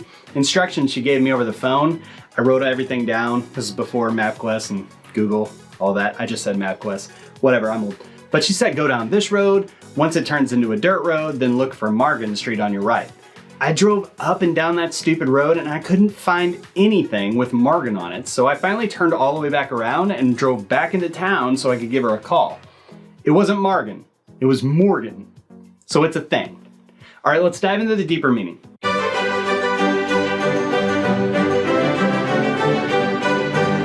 What does a bean mean? Someone please explain it to Cap. Okay, I read so much stupid stuff on this Ian Forrester book just to conclude that it was a red herring. I think the reading of this episode actually revolves around the idea of displacement, so stick with me because this episode is full of it. Jim doesn't belong in the Finer Things Club, Pam tells him that, and Jim then proves it. Who's the main character? Angela. Nope. The Ashes. Jim doesn't belong at Utica with Karen in a ladies' warehouse uniform. Karen's displaced and clearly still a little bitter after Jim dumped her. Karen is trying to get back at us because Jim dumped her. Stanley doesn't belong in Utica either. Karen worked by him for quite a while. I don't think it's a stellar work ethic that she's seeking. Michael and Dwight don't belong at Utica either. I can see the security guard's eyes. No, don't do anything to them. Michael's ploy in the cold opening is all about being anywhere except where he's supposed to be. I doubt Toby really belongs in the Finer Things Club. Does this strike you as a man with conviction about belonging here? I know, right? I just want to go and look at art and swim in the Adriatic. I mean, I know he mumbles a lot, but I'm just not feeling it. But the Finer Things Club as a whole does not belong in the Scranton office. Every single example of displacement has a direct adverse reaction. Michael's screwing around in his office, Stanley's had enough. Michael, Dwight, and Jim don't belong in Utica, it goes catastrophic. Dwight's still sporting that sweet stash though. The displacement of people is a toxic byproduct of war. And, oh crap. Okay, I guess the Ian Forrester book does play into this a little bit. That story revolves around its protagonist feeling trapped between the primp and proper and what is down and dirty. Or in other words, keeping the facade or shedding it. We do see that theme a little bit with the Branch Wars as well as with the Finer Things Club. Branch Wars is a look at what happens when the war that wages inside of us isn't dealt with. We can scrap and claw and hang on to ways of life that aren't working for us. Say you want to get back together. No, I'm not doing that. It doesn't have to mean anything. Just do it for Stanley. I also have to mention that I really do think that this episode was intended to be a part of an arc with the Survivor Man episode, and that's because their deeper meanings seem to be really intertwined with each other. So we'll get to a full conclusion after that episode, so stick with me there. Or I don't know, maybe this whole episode just exists to set up this fan theory. Is he some sort of secret genius? Sometimes I say crazy things. And with that, let's dish out some Dundies. And then I gotta get him to the Dundies. All right, that's racist Dundee goes to this episode. More money, more problems, Stanley. You of all people should know that. You cannot take the hilarious black guy from the office. You've been like an uncle to me. Like a kind old Uncle Remus. Wanted. Middle-aged black man with sass. Big butt. Bigger heart. I'm sure I missed more. Let me know in the comments.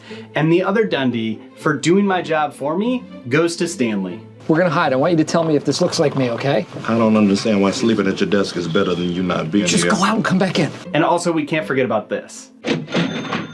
But with that, let's rate this thing. This is the worst. Okay, the cold opening, not my favorite. It does have some energy, and I did get to say Ferris Buellerian earlier. I ripped that straight off from Community. I don't know guys, I give this one a 2 out of 5. It's energetic, but it's not overly funny or memorable, really in any other way. As for the episode itself, I gotta say, they kind of flubbed the execution here. I still blame season 4's pending writer's strike for this, and the deeper meaning of this one was a lot more difficult to scout out, and that's not always chalked up to bad writing. It could be writing, but it also could be the decisions they made on set and the editing. I'm sure there's a brilliant premise in this one, but as it is, it feels like the A plot and B plot just exist in their own worlds, which makes me feel like this episode is a little bit out of place and disjointed. Having said that, This episode does have some of the best bloopers of all of season 4, dinner party excluded. Between not being able to get through this line, I cut a chunk out of my penis for nothing. I cut a chunk out of my penis. Seriously, I cut a chunk out of my penis.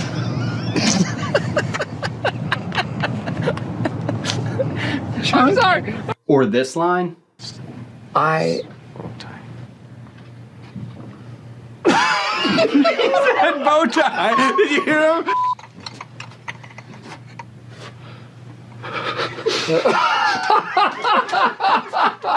This will be almost impossible. It's obvious they had a blast. And there is so much fun in the idea of Michael and Dwight raiding Utica. And one last thing, I'd like to have seen Joss Whedon's fingerprints in this episode a little bit more. Whedon likes to subvert expectations and tropes. One example of that from this episode was probably the decision to film the raid from Jim's perspective. Come on, Jim, just climb on top of her and think about Stanley. Oh, God. Oh, Jim. But that might have just been a budgetary issue though, or I've had in the back of my mind that since they shot this footage that was deleted, maybe this sequence just wasn't as funny on film as it was in our imaginations. As it is, I'm giving this episode a 3 out of 5, which puts it on par with Dunder Mifflin Infinity, and that sounds about right-ish. But that's just what I think about Branch Wars. What are your thoughts? Leave them in the comments. Thank you so much for coming back each week. I'll remind everyone that the channel now has a Discord server. The chat's been pretty active since we set it up. Hop on there and say hey. As always, please give this video a like and leave a comment, subscribe if you haven't. All of that stuff helps me out a ton. Thank you so much for watching, and we'll see you next time. Hey, and welcome to The Office Field Guide. I'm Chris, and I'm reviewing every episode of The Office ever. And today, we are looking at Season 4, Episode 6, entitled Survivor Man. Skip around the room. Skip around the room. We won't? Okay, all right. This one was written by our beloved Steve Carell himself and directed by the awesome Paul Feig, who's been absent from directing the show since Season 2's Email Surveillance. Survivor Man first aired on November 8th, 2007, was viewed by 8.3 million people, and currently has a shamefully low 8.2 out of 10 on IMDb. Come on, people, this episode is gold. If you don't agree with me, stick with me.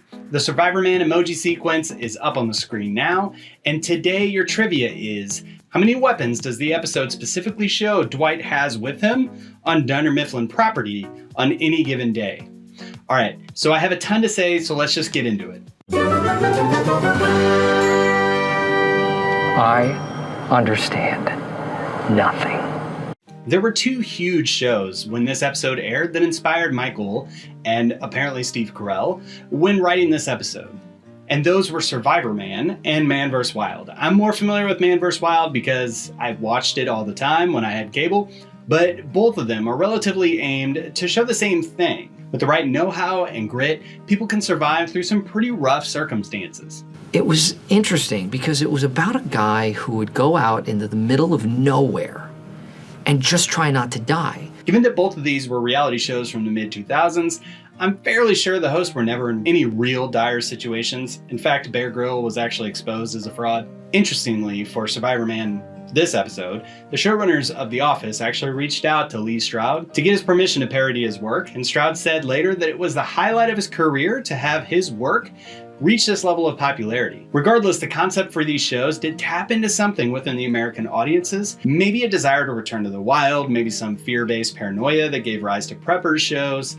I don't know, but I love the concept for this episode. And really, an episode that, no, actually a series that we were robbed of, is an ill-equipped Michael Scott out in the woods trying to survive. Robbed.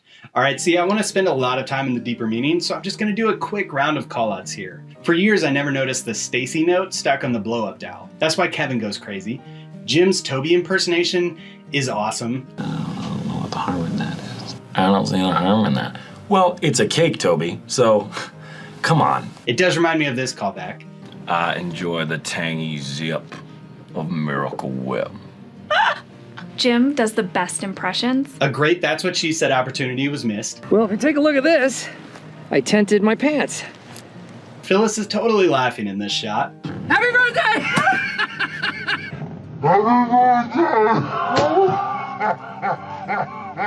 And there's totally a topless lady in the back of this newspaper in the men's room. It's better to be hurt by someone you know accidentally than by a stranger on purpose. Michael, during this sequence, is channeling his inner David Brent. How so? A bunch of guys in a tent making s'mores. What's Hello, I'm in Broken Mountain. And we've seen this sweatshirt before. No. I don't need it. Okay, so with that, let's dive into the deeper meaning.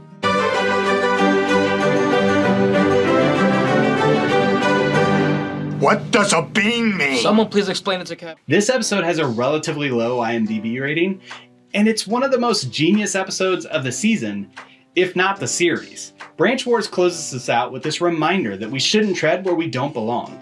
If you wanted to see me, you could have just called me like an adult. Oh, no, I didn't want to see you. Not that I'm not. Capitalizing on that, Carell seals in this message with a more positive spin. No! No, Michael! No!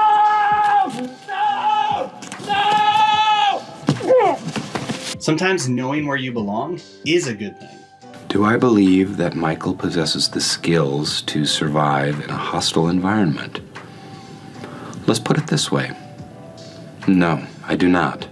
Both Jim and Michael spiral in this episode, and arguably both do so because of their overt confidence. Michael in his survival skills, and Jim in his people skills. Carell seems to be paralleling Jim's station in life with Michael's station in life. Michael's desperate to find meaning somehow now that he's been effectively stripped of all of his career prospects, family prospects, and his man crush has obviously rejected him. Michael wasn't invited on Ryan's camping trip. Toby went, but Michael didn't go. Ryan knew exactly what he was doing here. But in Michael's desperation, he goes out to find himself in nature, the way men do, I guess. Janet has plastic boobs! But look, this isn't in Michael's nature. He's never gonna find himself out in the woods because that's not Michael. And while he's out there trying to find himself, his heart is still at the office. And this little guy may be Dunder Mifflin paper someday. It's Creed's birthday today. Happy birthday to you. While many of Michael's closing monologues end with a joke about him really not getting the lesson he was supposed to learn. How can I be so illogical and flighty and unpredictable and emotional? Well, maybe I learned something from women after all. This one, I think he did learn it. When Michael comes back, everyone's relieved, even Toby. Happy birthday to you! He didn't come back with this pomp and expectation like he did during Back from Vacation. He came back and immediately people recognized the element that he brings to the dynamics of their social group. And everyone is relieved to see him there. But for Michael, while he realizes that this is exactly where he belongs, Jim's faced, for the first time in a while, with what does his future hold? 10 years, you'll figure it out. Well, I don't think I'll be here in 10 years, but... That's what I said. In Jim's plotline, he unquestionably takes the reins of the office in Michael's absence. Well, I'm gonna talk to Angela and we're gonna see what we can do about it. I don't care who you talk to, just make it happen. It'll be Angela. You tell her it's for Creed. She'll know what that means. Jim's main mistake? Not having a firm grasp on the fact that not everyone is like him. It's a pretty good idea, don't you think? Do you think it's a good idea? No. I think it's a great idea. But Kevin's way of explaining the problem to Jim's approach is humorous. I work hard all day. I like knowing that there's going to be a break. Most days I just sit and wait for the break. But if you've worked in an office, he's not wrong. Sometimes the best part of my day is just sitting outside for a few minutes. This is something that Michael seems to get. As he said time and time again, that he's here to put on a show to get his people to do their work and also have some fun along the way. And while Michael flubs the execution from time to time, this is a great reminder that the grass is not always greener on the other side. We're talking about nothing. Come on, gang. Michael tried to go find himself, and obviously it didn't go well. He came back where he belongs, and that's it. The interesting part of this is that Jim, at the very end of this episode, is now faced with the idea, well, it didn't work out today, but where am I gonna be in 10 years? Hey, Jim. Yep. Phyllis called me Michael. It's a great reminder. for all of us to always be looking for what's next in our life. But sometimes we can't force it. And also maybe we shouldn't go out to the woods. Ah! Give him up! Ah! There you go. Anyway, let's dish out some Dundies. And then I gotta get him to the Dundies. All right, the Dundie for A+ effort in this episode goes to Steve Carell. Writing this brilliant episode is one thing, but he created so much work for himself in the process. Carell basically has to carry the bulk of this episode, and he kills it. And Pam gets a Dundie too. I'm not really sure how to read her in this episode. It's like she knows that Jim is stepping into something. I think it's a great idea. But she doesn't tell him not to do it. Either way, I love it. It's great. But let's rate this thing. This is the worst.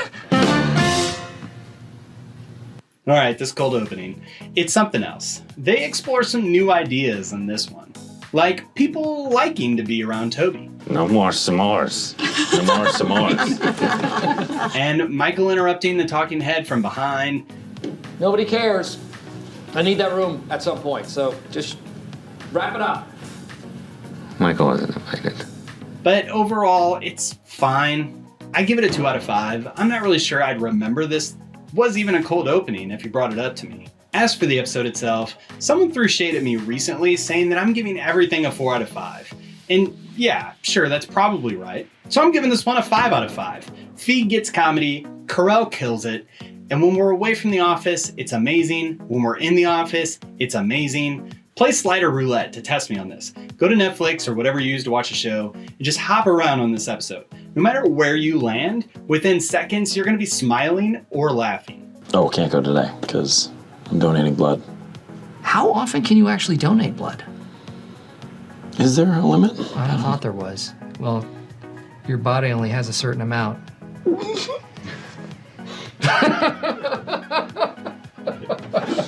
But that's just what I think about Survivor, man. What do you think about this one? Leave your thoughts in the comments. I really want to hear what you have to say. Don't forget about the trivia, the hidden Easter egg, the emoji contest for next week. And that episode is The Deposition. Oh, awesome.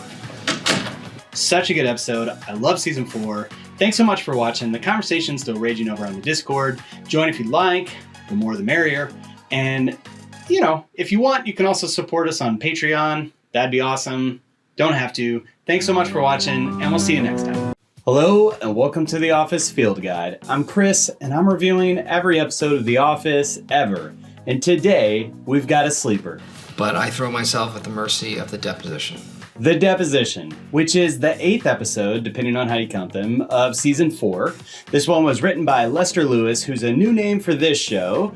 So Lester Lewis was credited with over 40 episodes of The Office in some capacity, be it writing or producing, with only having lead writing credits for this episode and the customer survey episode in season 5. Sadly, Lewis passed away in 2013, so well wishes for all those he touched with his work.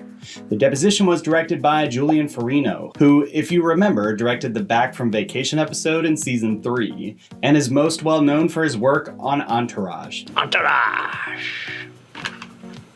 It first aired on November 15th, 2007, which makes this joke all the more funny, considering they were driving from the mountainous Scranton area to New York City in what averages, at this time of the year, anywhere between 44 to 33 degrees Fahrenheit.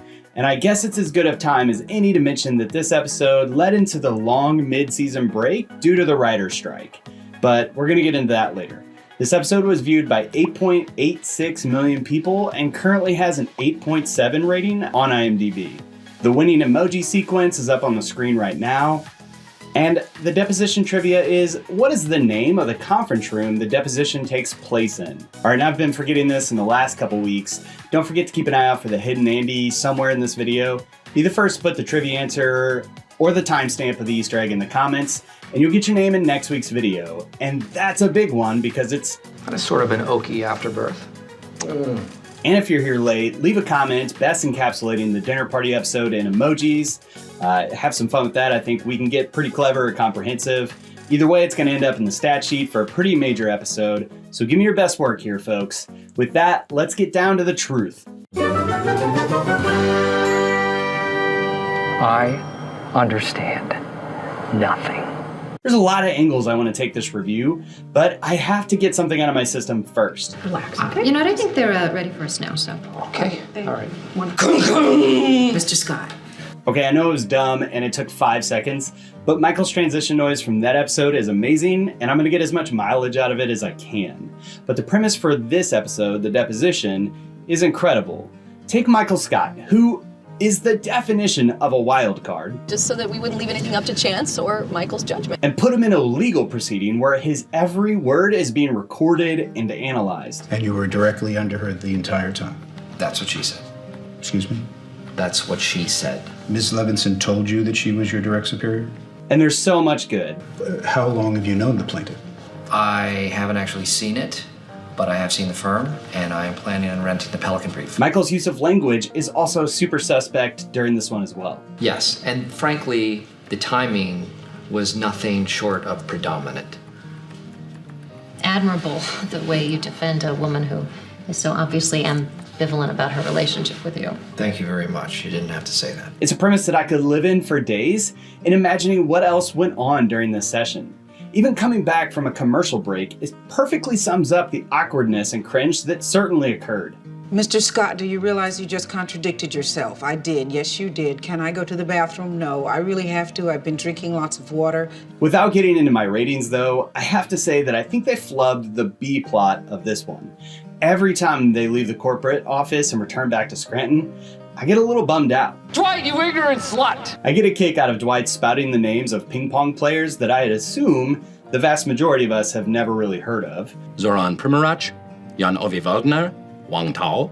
It seems that even Rainn Wilson didn't know them either though, because it's pretty clear he's reading something. His talking head is very craftily framed in the annex due to Jim taking up the conference room with the ping pong table and all that, but most talking heads have the subject looking directly at the camera.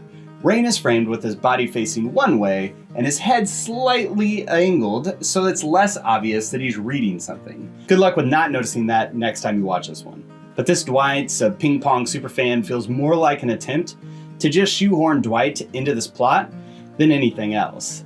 I mean, if we could go back to Dwight's room and see a ping pong paddle or a poster, then I'd appreciate the continuity at least. But as far as I know, ping pong was never brought up before, and it's never brought up again.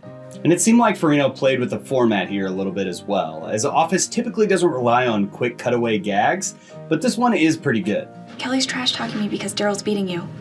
What? Seriously? What's she saying? Your boyfriend is so weak, he needs steroids just to watch baseball. I love that Caitlin got a couple minutes to shine in this episode, and she really brings it. And this joke almost makes the entire ping pong plotline for me. Daryl is the client? No. He works here, dumbass. Right. But outside the main plot lines, there are a good couple callbacks in this episode. First, it's my wife and I's favorite Michael and Jan thing. Yeppers. What did I tell you about Yeppers? I don't remember. I told you not to say it. Do you remember that? Yeesh. Do you swear to tell the truth, the whole truth, and nothing but the truth? Yeesh. Michael's skating abilities called back. There are plenty of things that he is well above average at. Like ice skating. He is a very good ice skater. This one's a call forward technically, but Michael's mnemonic memory trick. My friend in Apro drives a Prius with his behind neighbor. Does this work for you? Yep. It is bald. It is hairless. It is shiny. It is reflective like a mirror. M, your name is Mark. Yes. And this is a great one that I never noticed even after reviewing this episode last year. Michael's big ta-da moment. Releases the company in the event that our relationship, in your opinion or in reality, interferes with work. Awesome. I'm gonna frame mine. Which I love the continuity there. Maybe everyone else knew that, but I loved recognizing it when I noticed it this week. Another episode reference is that this lawsuit is probably a direct correlation to one of the ideas that Jan referenced during this deleted scene in Money. Kind of hole. All right, well, then maybe there's another way. I have some ideas. And while we're on that, there's another one-liner from the negotiation episode that might also foreshadow the deposition. You give me a good raise, Or no more sex. What are you writing, Pervball? Just preparing for the deposition. Meaning that the company was definitely collecting all of this information for the possibility of this lawsuit. And before we get to the deeper meaning, there are some bits in the episodes of The Office that make my imagination spin, which is why I started the episodes we were robbed of bit. But in the deposition, it introduces something that we were so robbed of. We'd like to enter into the record a page from Michael Scott's personal journal. Whoa, whoa, whoa, whoa. What are you doing with my diary? I mean, the little bits of this thing that we get to hear is amazing. Just got back from Jamaica. Tan almost everywhere. Jan almost everywhere. He. Every now and then, I see a meme that asks people to pick between reading Jim's teapot letter, Holly's Dear Michael letter, Somehow I Manage, and, always something else. But I never see Michael's diary on that list, which, for real, this is by far one of the best gold mines that I don't think has ever been thoroughly explored. I am definitely feeling very eerie. Irie, sorry. I wanted to play with fleshing out Michael's diary a little bit more, but I'm not so fancy with the written word, so I reached out to a professional writer and office fanatic, Nicholas Janicki at Nick Wright, to imagine up some of the pages of this missing text. And he came up with some great stuff, and I want to do these justice, so I actually reached out to my old friend Steve Carell to see if he'd read them for the channel. Here's his official statement. No! Right, so maybe one day.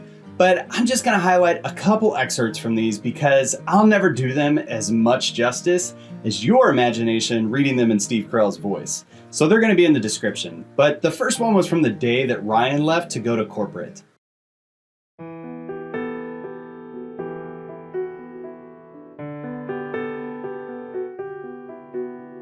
Oh, who cares anyway? It's all pointless now. I still have Jan, but that's like 1/3 of my heart. My other 1/3 of a heart is with Ryan. I have the other third because without at least part of a heart, I would die. Maybe we could do long distance. I could leave here by 5, get to New York by 7, get dinner with Rye, get home in time for sex with Jan before she goes to bed.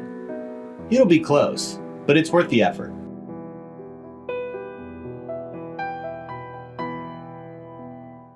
The full excerpts are going to be in the description of this episode, including an excerpt from the day that Michael hit Meredith with his car.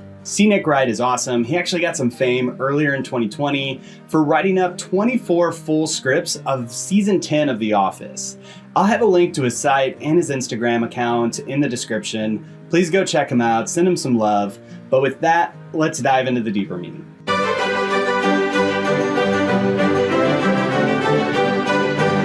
What does a bean mean? Someone please explain it to Cap. Okay, I love the writing of this one. If you're not familiar with what a deposition even is, it's just an opportunity for the legal system to record the testimony of a witness or expert opinion for an eventual court proceeding. So to depose someone in that context is to get the truth out of them. But an alternate definition, and arguably the more prevalent definition, is the removal of someone from their position of power. This is what we hear most often. We talk about world leaders being deposed from their office. The clever writing here is that the truth revealed in the deposition is what Michael uses to depose the position of power that Jan seems to have over him. Michael's been pretty clear about the power that Jan has over him since his relationship with Jan fell into the dysfunctional region back in season 3. While Michael works up the courage to break up with her over voicemail, he takes her back because of... I'll tell you this, it is not because of the boob job. Excuse me, boob enhancement. And with that, Jan takes back her strange position of power over Michael, moving in with him and spending his money. How much is this gonna cost? It costs what it costs. No, don't. That doesn't We've gone even through mean this, okay? anything. We have gone through this. And I want to be clear, Michael is bad with his own money. He doesn't need her to spend it, but that's not the point. He seems in every step of this season and relationship with Jan unwilling to speak up and fix his relationship. Michael's final epiphany moment in this episode is amazing because it's both humorous and really deep. You expect to get screwed by your company, but you never expect to get screwed by a girlfriend. What a complex statement when you think about it. Michael is hurt by Jan's betrayal because the people you are in relationship with should have your back. And I think that's why Michael has this exchange with Wallace. Hey, David. Yeah. I think you're a nice guy too. Thanks, Michael. Michael heard that he was never seriously considered for this position. It's not that he just didn't get it, or that he didn't understand what was happening. It's not like all he heard was that Wallace just thought he was a nice guy. It was in spite of their professional relationship, personally, Wallace still respected Michael, which Michael couldn't say the same thing about Jan, which is kind of why this B-plot bugs me a bit. With how clever the A-plot is, the B-plot seems to just flub the delivery. Spencer.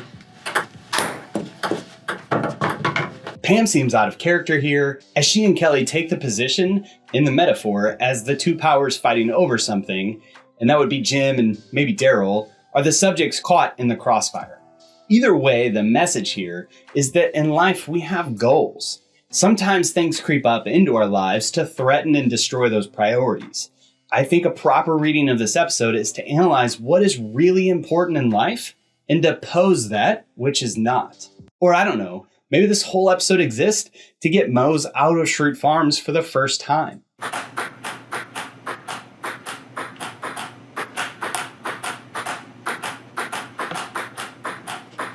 But with that, let's dish out some Dundies. And then I gotta get him to the Dundies. All right, the improv Dundie goes to Carell and Lieberstein. I just wanted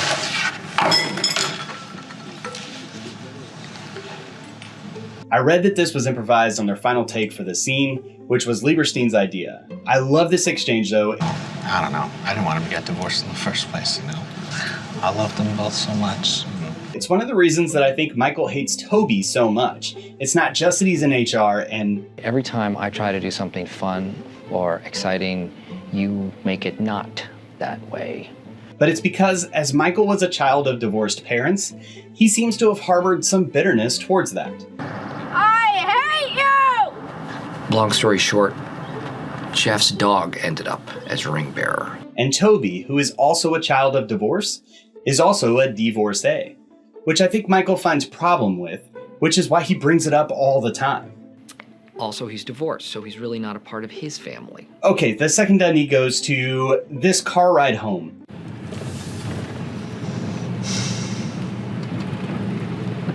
Michael just chose his company over his girlfriend, and yet they're forced to take this really awkward and strange, quiet ride back to Scranton. What do you want to do for dinner? How about Chinese? Should really try to save some money. Get something cheap. Which I do think there's a correlation between what was happening in this show and what was happening between the writers and the studios. As I mentioned in the intro, this is the last episode of season 4 that aired until a full 5 months later. That's due to the writer's strike that started about 10 days before this one and lasted until February 12th of the next year. So these closing moments with Michael and Jan driving home, barely able to stand the presence of each other, knowing that there's a fight looming under the surface, ends with a slow fade to black, and thus ending the Office series until a deal could be reached.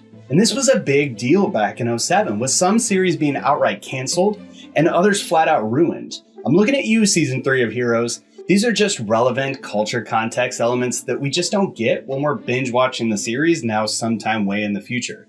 Something that I really love talking about for these field guides, so I hope you appreciate them too. But with that, let's rate this episode. This is the worst! Okay, the cold opening, Pam's hot dog doodle saying hiya buddy, and Michael's tortured exchange with Ryan leads to him saying, Hi buddy. It's awesome. I love it, but it's just not that memorable, so I'm giving it a 3 out of 5. As for the episode itself, I'm giving this one a 5 out of 5. Don't come at me. Did I stutter? It doesn't mean that this episode is perfect.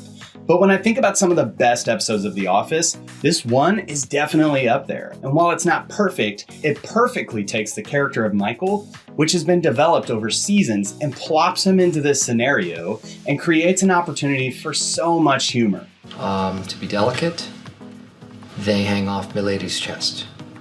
And on top of that, it furthers the story into the season's major arc in a great way. Again, my main complaint with this episode is the ping pong plot, which grew on me this watch through, and I appreciate it in a way that I hadn't before. So that's what I think about The Deposition. What are your thoughts? Leave them in the comments along with the emoji sequence for the dinner party, the trivia, and the timestamp of the hidden Easter egg. Thanks so much for watching. I'm going to be back next week with debatably one of my favorite episodes of television of all time. How about you, Pam, Mikasa, little dinner, dancing, drinks? You said you didn't have plans. Don't forget to give this video a like and subscribe. It really does help me out. And I'll see you next week. With the writer's strike officially over in February 2008, the writer's room was abuzz with how to finish out season 4. With the depositions' tense final moments slowly fading on the pretense that is Michael and Jan's relationship, there was so much more story to tell.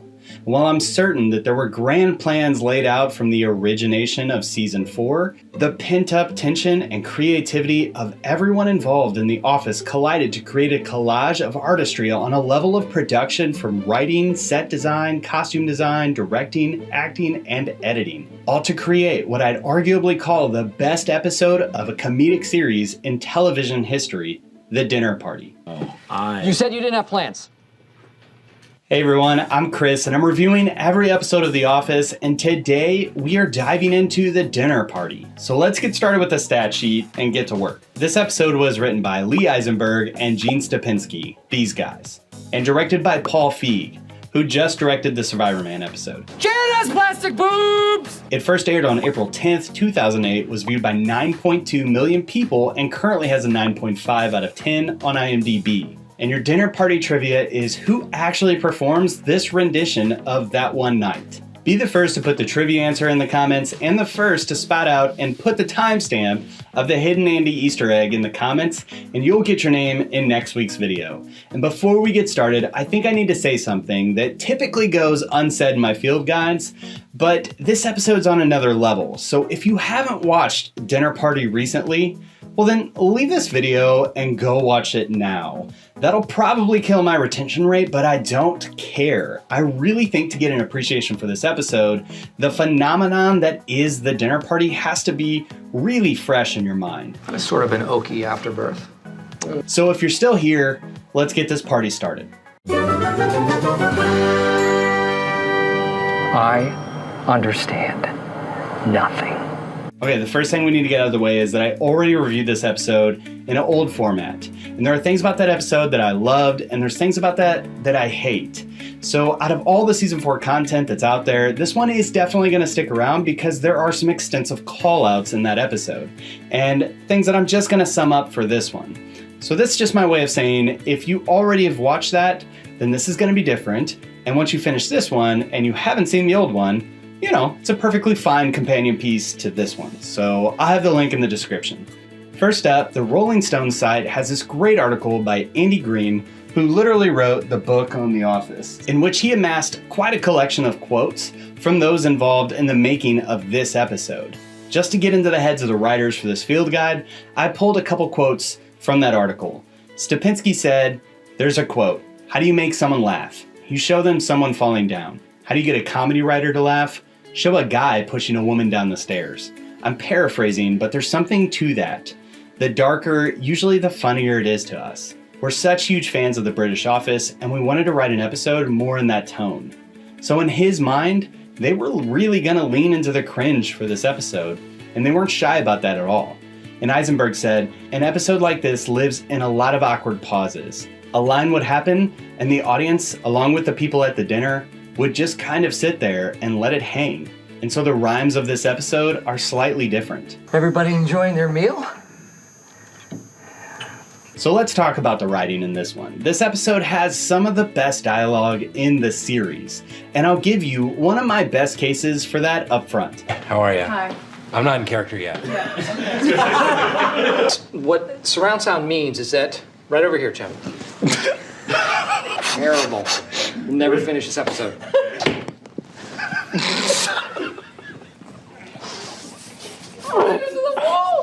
Shia LaBeouf.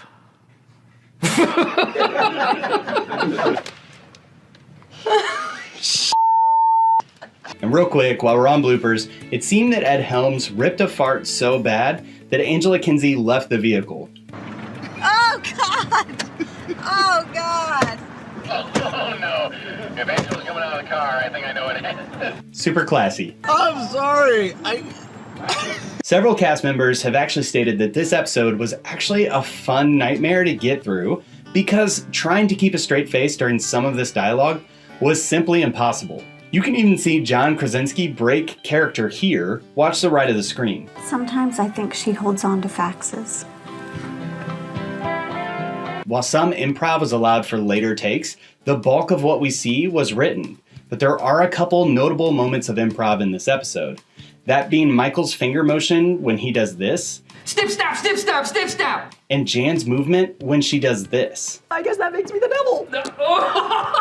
To me, both became iconic in this episode, so good on them. To seal on the strife themes, I counted approximately 52 explicit examples of insults throughout the time in the condo. Oh, well, Pam, Pino. thank you. Thanks. That's so nice. This will be great to cook with. Really. We'll have a seat, or come on in, or... The condo scene takes up about 19 and a half minutes of this episode, meaning that there were almost 3 digs at another character per minute of screen time. Burn your candles. You burn it, you buy it. And while we're counting things, I counted a total of 11 babes spoken. Their codes, babe? Yes. Their preference, babe? Totally your call, babe. Babe. Exactly. Whatever you say, babe. Babe, babe. Babe, babe. Babe. Babe. Bye, babe. All of them scripted. This is the best burger I've ever had, babe. Babe. And that's a lot, which is part of why this episode is often listed as one of the most cringe-inducing episodes of the series. It's one of the reasons that, for years, I'd end up skipping this episode unless I was in the right mood. We all bring our own experiences into the reading and analyzing of art.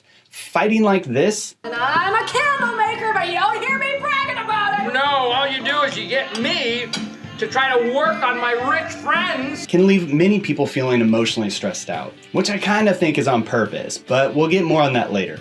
While the cringe is on point, the humor is also layered in every level of the dinner party. I noticed you're wearing open-toed shoes. Since when did you become a whore? For real, check out these deleted scenes for the episode, they're amazing.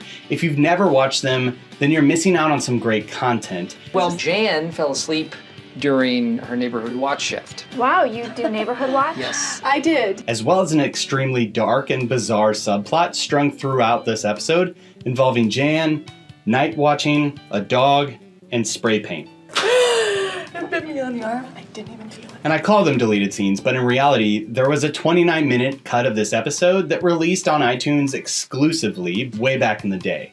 They've now been chopped off as deleted scenes though. So not only do they lean into the cringe, this episode is laced with subtle callbacks everywhere. Hey, Exactly.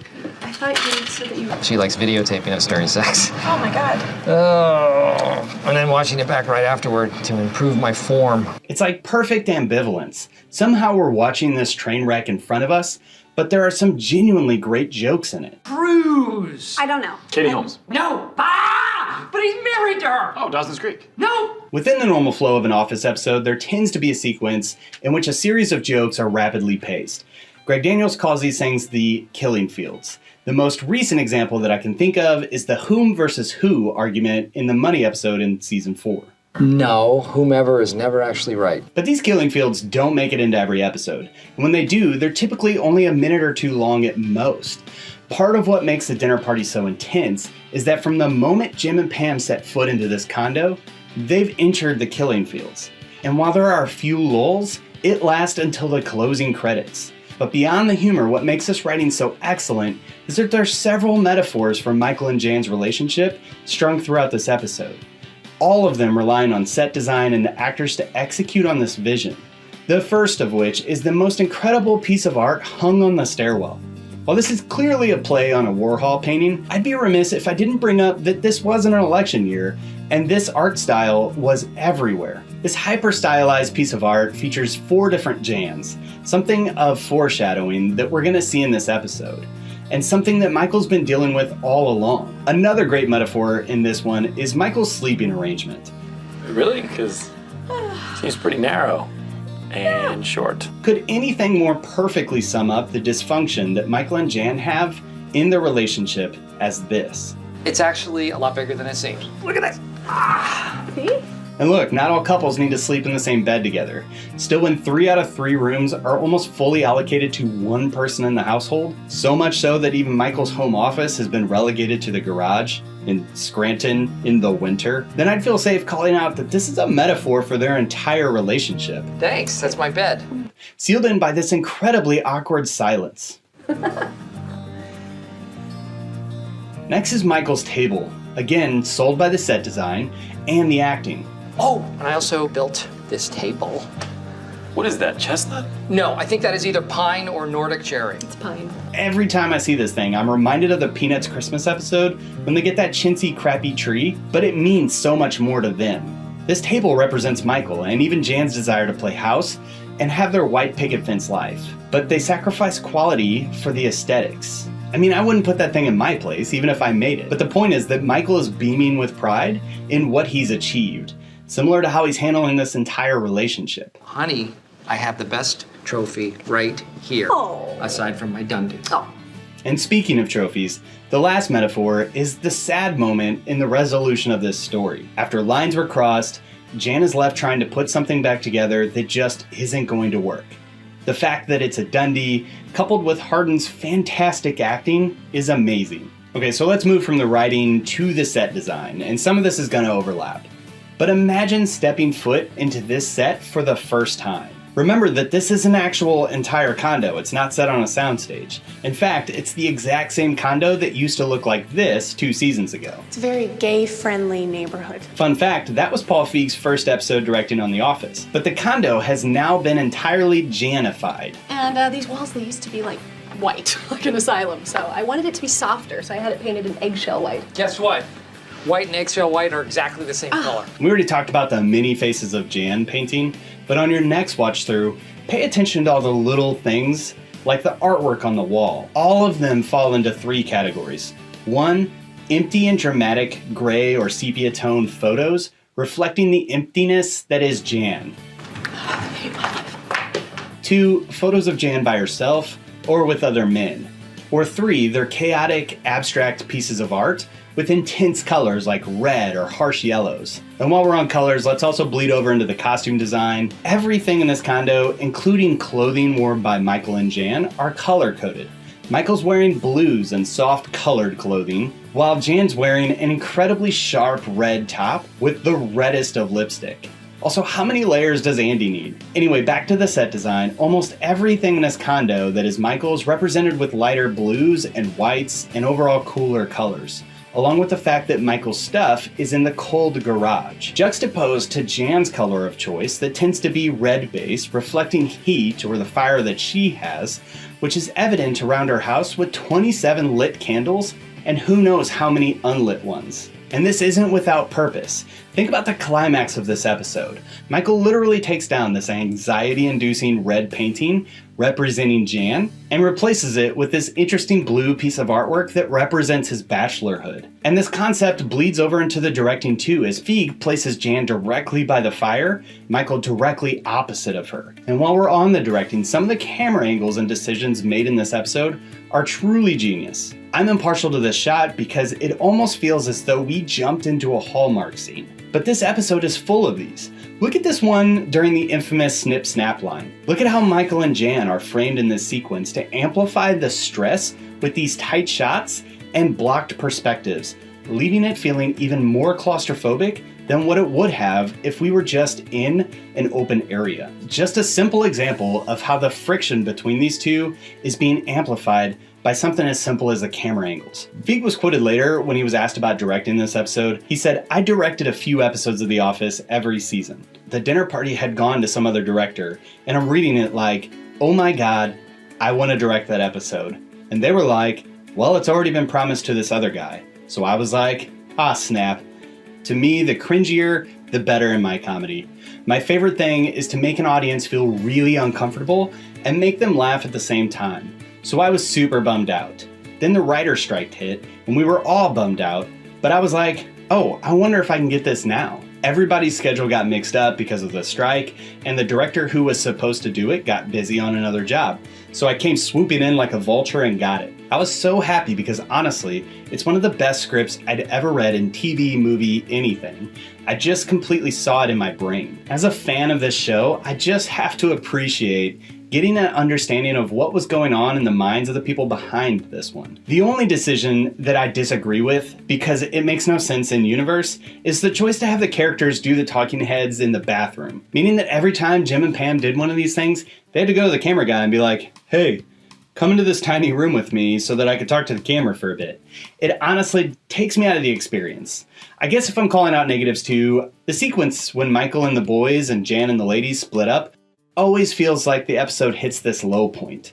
But that's alright, as the episode hits its stride for the climax and they stick the landing. But all of this combined, the writing, the directing, the production design, the costume design, the acting, the editing, it's near perfection. It's like the time away from the series created some vacuum of creativity that wasn't wasted, but slowly stored up and released that one night. You took me by the hand.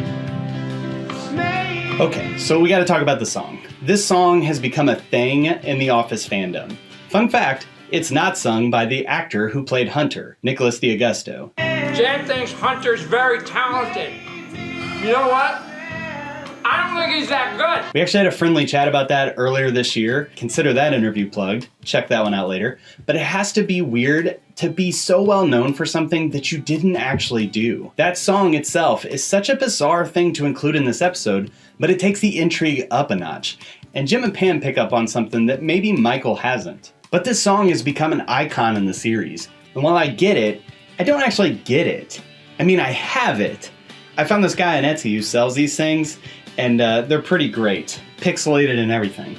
But he also sells these music boxes that when you open up, it plays music.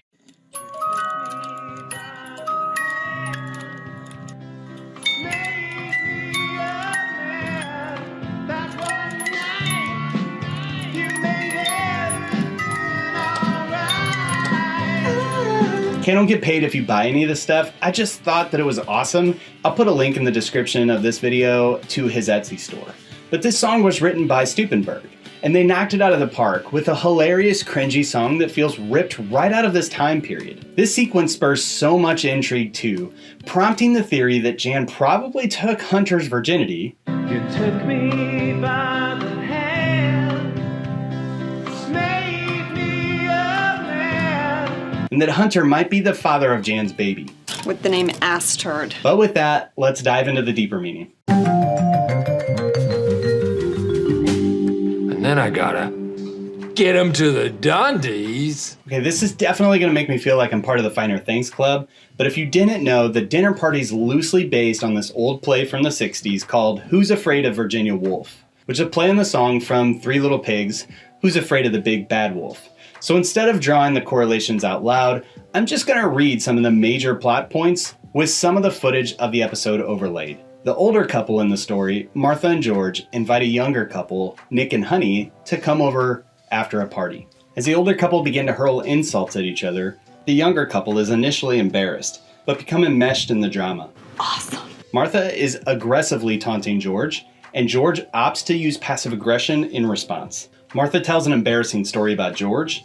Do you want to tell it, babe, or should I tell it? I don't like that story, babe. George gets a gun and shoots it at Martha, but it's fake, and it's just an umbrella that comes out, Joker style. Okay, that last part didn't happen in the dinner party, but it was too good to leave out. There's a scene where Nick and George separate off from Honey and Martha. Nick and Martha dance suggestively with one another, while George pretends to keep calm about it. A subplot about infertility seems to be one of the roots of George and Martha's relationship issues.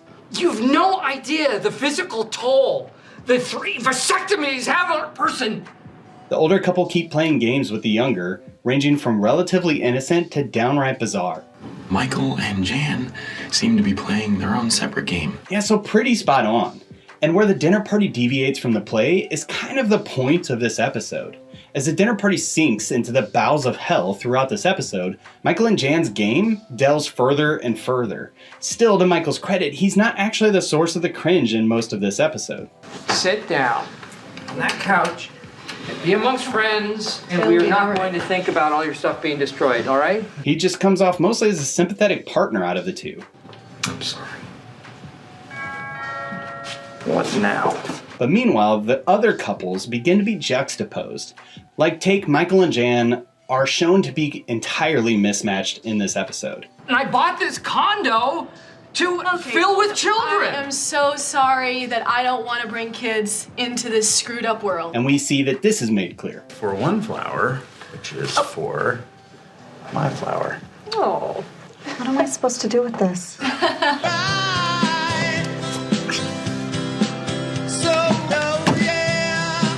And one of the reasons that Michael stays with Jan is Purely carnal, that's all you need to know.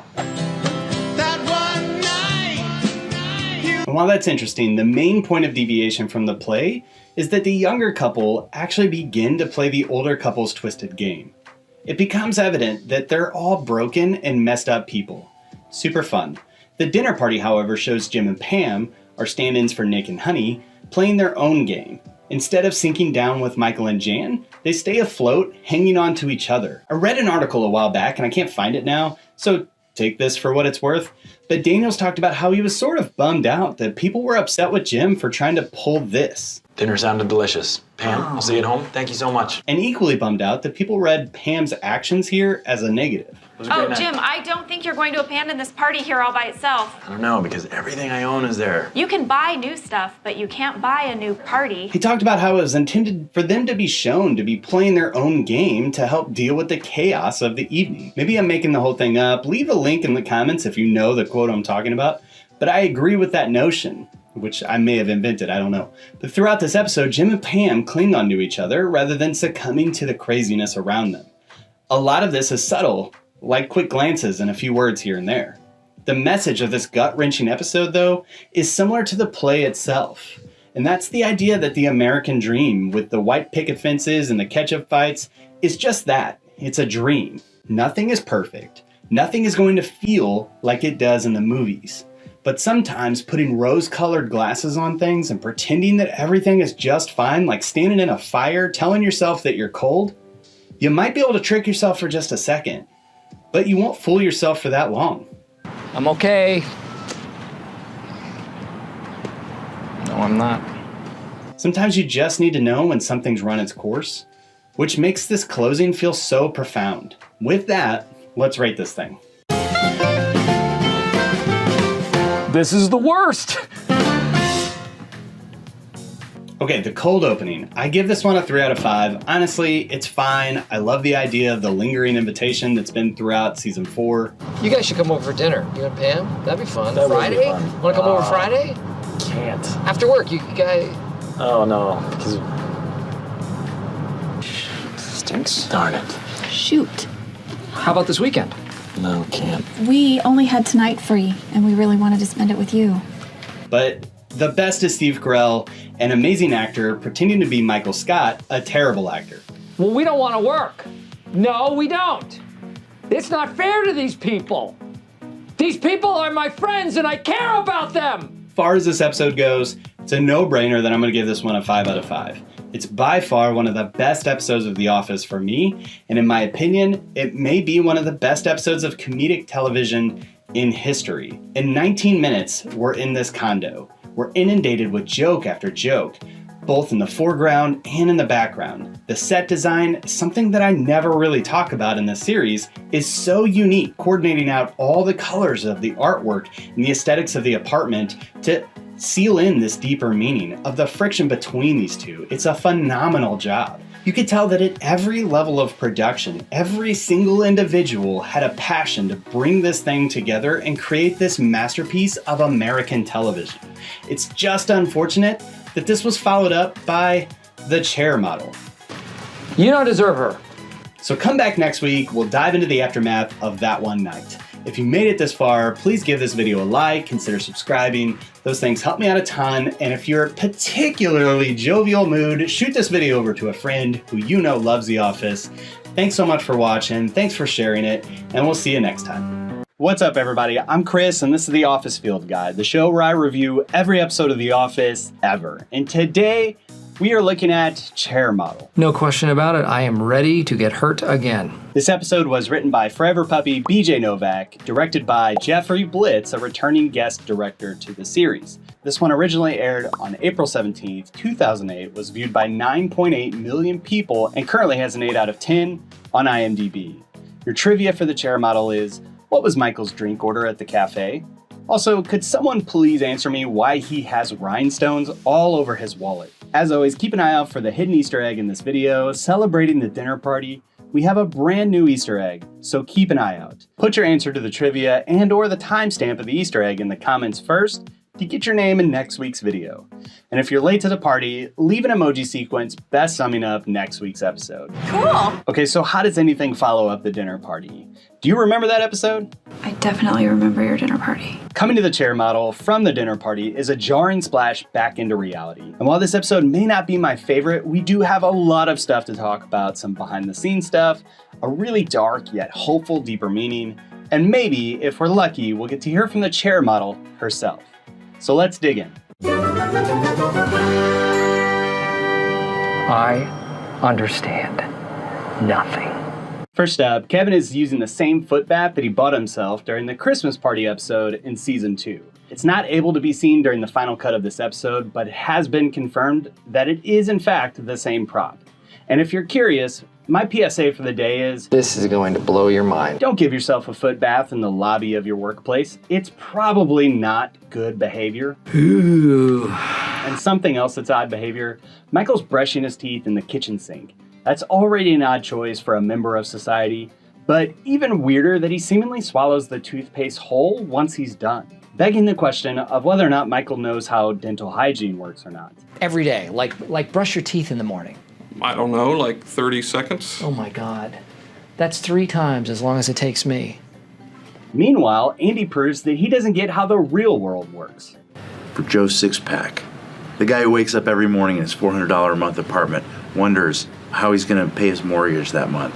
This episode was originally slated to be called Michael's Dating. Could a rowboat support her? But the title could have been a giant spoiler for the events of the dinner party. So it went to be called Parking, which then they declined because it was just the B plot of this episode. Oh, it's like hell.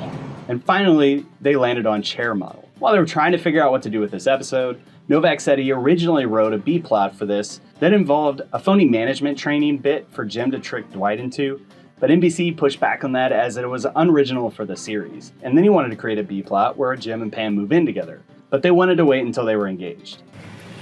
Have I not proposed to you yet? Then they ultimately decided to go with this parking lot B plot. And this is my associate, Mr. Kevin Malone. Things. All right. What do you want? And keeping in the mockumentary aesthetics, the footage of each of these 5 families, The 5 families are the 5 companies of Scranton Business Park. has a completely different quality. Paul Faust of Disaster Kits Limited.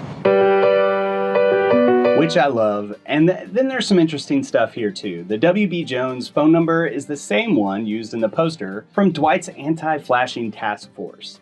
They apparently changed the message to tips from WB Jones on heating and cooling. Again, I can't personally verify that as it's still currently a sex hotline number. Wendy, hot and juicy redhead. We'll give this a try.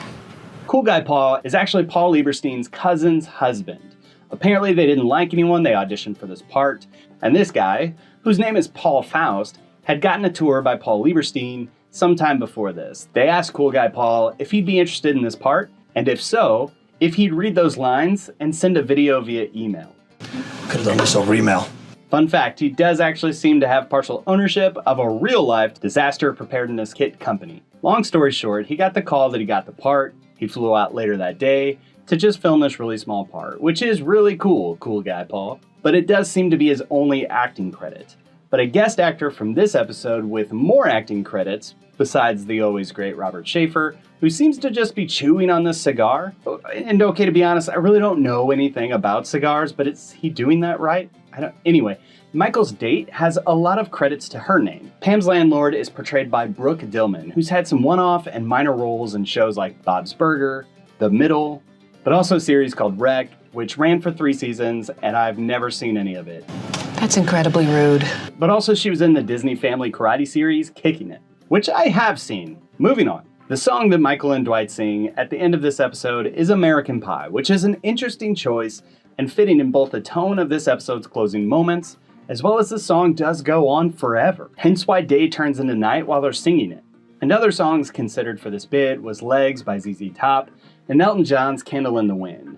When NBC producers approached John about pairing his song, he outright rejected it, as they actually attempted to do something like this earlier with 30 Rock, that apparently offended him so badly. This is interesting though, because Parks and Rec parodied this song later with 5,000 Candles in the Wind for, spoiler, Little Sebastian's funeral. And what's interesting about that last note is the behind the scenes crossover from The Office to Parks and Rec, as the title character of this episode herself, the chair model, was also featured in a couple episodes of Parks and Rec. This actor's name is April Eden, and I felt a little like Dwight trying to track her down. I was able to find some contact info, and I reached out to her to see if she would consider doing a brief interview for this field guide, so enjoy. How did you find yourself playing the part of the chair model? It was really scary to go on the audition for the chair model. The audition was the type of situation where they just call, I think there was maybe 10 girls in, they lined us all up. BJ Novak and someone else came and kind of looked one by one, and on the spot, they just looked and they told me to stay. The other girls to go home. They sent me to the back, changed my clothes, did some makeup, set me in a chair, and that was it. I didn't actually know the episode was about the chair model. When I had auditioned for it, the episode was actually called The Parking Lot, which is kind of the B storyline of the episode, and so somehow between it being called The Parking Lot and central casting being like, oh yeah, they just need a businesswoman to sit in a chair. I'm like, okay. It got turned into like this enormous whole episode. But I was basically just an extra. Did you watch the night it aired? I didn't know, because I didn't know it was such a big deal. I was told it was just going to be in a magazine, just they're going to be looking at it. Someone had told me about it, and I watched it then with my mom. She's like, they're dancing on your grave. But I had no idea. I didn't know any of it. I just thought I was going to be in a magazine on a coffee table somewhere. Let me ask you this. Have you ever seen yourself in a meme related to The Office? I've seen the memes, yes. What is it like to be immortalized in the Office fandom as a meme? It's fun. I appreciate it. I enjoy it. It's funny though. I thought it was done. You know, I thought The Office. You know, and then all of a sudden, I think the one I saw was the Caitlyn Jenner, or is it Kylie Jenner? I don't actually know the difference. One of the Jenners. I just saw that one. Yeah. Yeah, they were like, who's the best model, and they had her, and then they were like, so that was kind of fun. That's really neat. So, have you ever been recognized out and about as the chair model? Not recognized, no, because I do look quite different. I have been recognized from the Parks and Rec one, though, but not the chair model. Most of the recognition I get from the chair model is about every 2 or 3 months. Someone on some social media will be like, "Are you a chair model?" That's kind of, I felt like Dwight trying to find you in that episode. He's like, "I will find her." I gave that a lot of thought. So I know actors who, or whatever, who plays their part don't really have any right to write their script or anything. But if Dwight Schrute was really calling my modeling agency and saying, hey, I work for a paper company and my boss needs to marry this girl, where is she? They wouldn't tell him. They'd be like, oh, she died 10 years ago. She's buried over there. So maybe it's all a lie. Oh, you're saying maybe the chair model's out there somewhere still. Maybe my agency didn't feel comfortable telling Dwight where I was. This is a great theory you've come up with. I love this. Okay, so the one burning question is that I think all the Office fandom has is, would the chair model have any interest in Michael Scott? Romantically, just knowing Michael Scott, it really depends on his behavior. He can bring it, or he can just be so far out. It would depend on which Michael Scott. But there's a version of him that I get to know. Yeah. Okay, so I hope you enjoyed that. Leave a comment, maybe Miss Eden will see it. Either way, let's dive into the deeper meaning.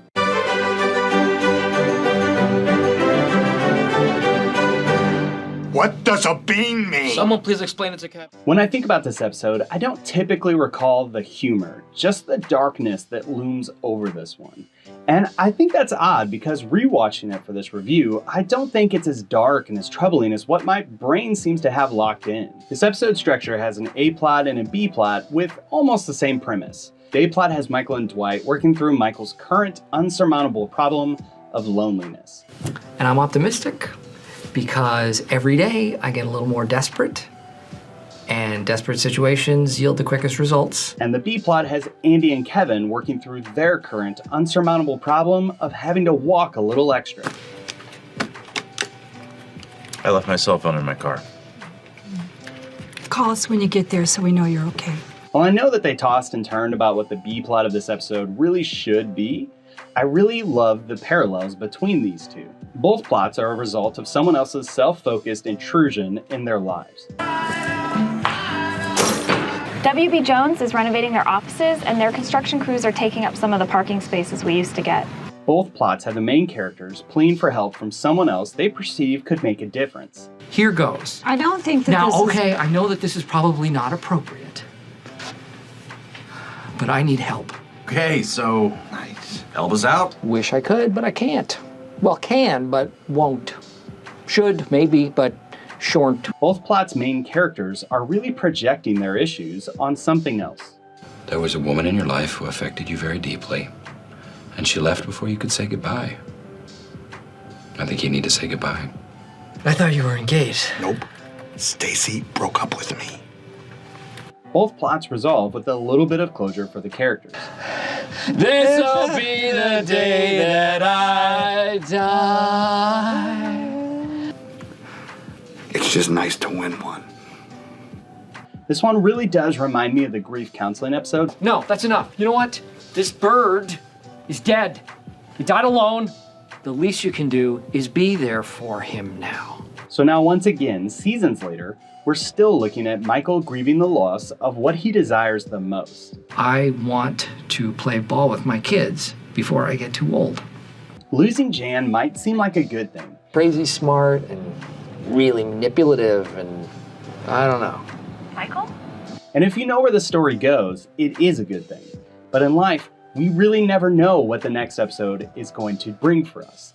And losing that one thing you projected all of your hopes and your dreams into, it can feel like it's left you with nothing, and that everything's shattered, even if that thing was Jan. So what do you do when life just keeps hurling crap at you like a deranged monkey in a zoo? Well, you pull yourself up, you get some friends around you that will walk through that fire with you, and you dance on the grave of a chair model you never met. Okay, no wait, that last one, that doesn't seem right, don't do that. But everything else, yeah. Take it one day at a time, focus on what you can achieve. Michael's issue is that he wants that big picture and he wants it right now. And before that happens, I need to get laid. And before that happens, I need to be in love. Kevin actually seemed to be satisfied in taking some semblance of hope and a victory, even if that victory doesn't mean much in the grand scheme of things. On the other hand, a lot of us can be a Dwight for someone else. Dwight didn't really get the source of Michael's grief. What do you do?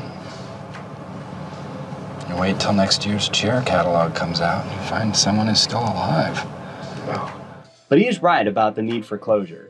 So be a Dwight to someone in your life, because it can make all the difference. With that, let's dish out some Dundies. And then I gotta get him to the Dundies. All right, the Dundie for pulling on my heartstrings goes to Brian Baumgartner. Did not go well for a while. And it was hard to see. It's just nice to win one. There's a lot of ways he could have played that line, but man, there's just something, it's just so good. And the second Dundie, it goes to the oddly not fleshed out C plot of this episode, Jim and Pam's next stage of their relationship, flirting. While it's in the background of this one, we get to see their playfulness. Will you wait for me 1 second while I tie my shoe? I hate you. This great line from Jim. Got it a week after we started dating. And even Pam sticking to her, I'm gonna speak my mind approach to life. Let's do it. No, I'm not gonna move in with anyone unless I'm engaged. Okay, so let's rate this thing. This is the worst. cold opening. I think this cold opening is an interesting take on the idea that people can look at things differently in life. Tell them what we saw today, Jim. Oh, today we saw a junkyard dog attacking the bones of a rotisserie chicken. Nature. And also, Brian Baumgartner accidentally spit here during this line. I will quit. As God is my witness, I will quit if this is not fixed. Some of us like the walk more than others. Overall, it's a fine setup for this episode. It's bright, it's energetic, which was much needed after the dinner party. I give this one a 3 out of 5. And honestly, the same goes for this episode too. I was really ready to hammer this episode over the last couple weeks. I've been talking to friends about how much I don't like this episode. I was coming up with new adjectives and puns. Oh, really? What's her name? Burger King? And then I sat down to really give this one an unbiased review, and I gotta say, it's not that bad. Give her a 10 for looks and a 3 for her ability to describe herself. The dark tone of the ending is perhaps the most jarring thing about this episode. And say what you will about them dancing on the grave of some stranger, but that bit has always rubbed me the wrong way. I get that Michael is projecting his feelings and working out something that's completely unrelated to this woman, but maybe they could have just filmed them walking away from the grave singing, or in their car on the way home. I don't know. But what I do know is that I kept searching for why my neurons connected so much negativity with this episode, and at the end, the ending is all I could come up with. As it is, it's a perfectly passable episode of The Office, complete with Creed weirdness. When Pam gets Michael's old chair, I get Pam's old chair. Then I'll have 2 chairs. Only 1 to go. So yeah, 3 out of 5. But that's just what I think about this episode. What are your thoughts? Leave them in the comments, along with the trivia, the Easter egg, and the emoji sequence for next week's episode, which is a night out. Let me go, Michael. All right. We've got some good stuff planned for that one nonetheless. Anyway, come back next week. Thanks for watching, and we'll see you next time. Hey, and welcome to The Office Field Guide, where I'm reviewing every episode of The Office ever. My name's Chris, and today we are looking at A Night Out. We're going to New York to party with Ryan and to meet girls. Yeah! A Night Out was written by Mindy Kaling and directed by Ken Whittingham.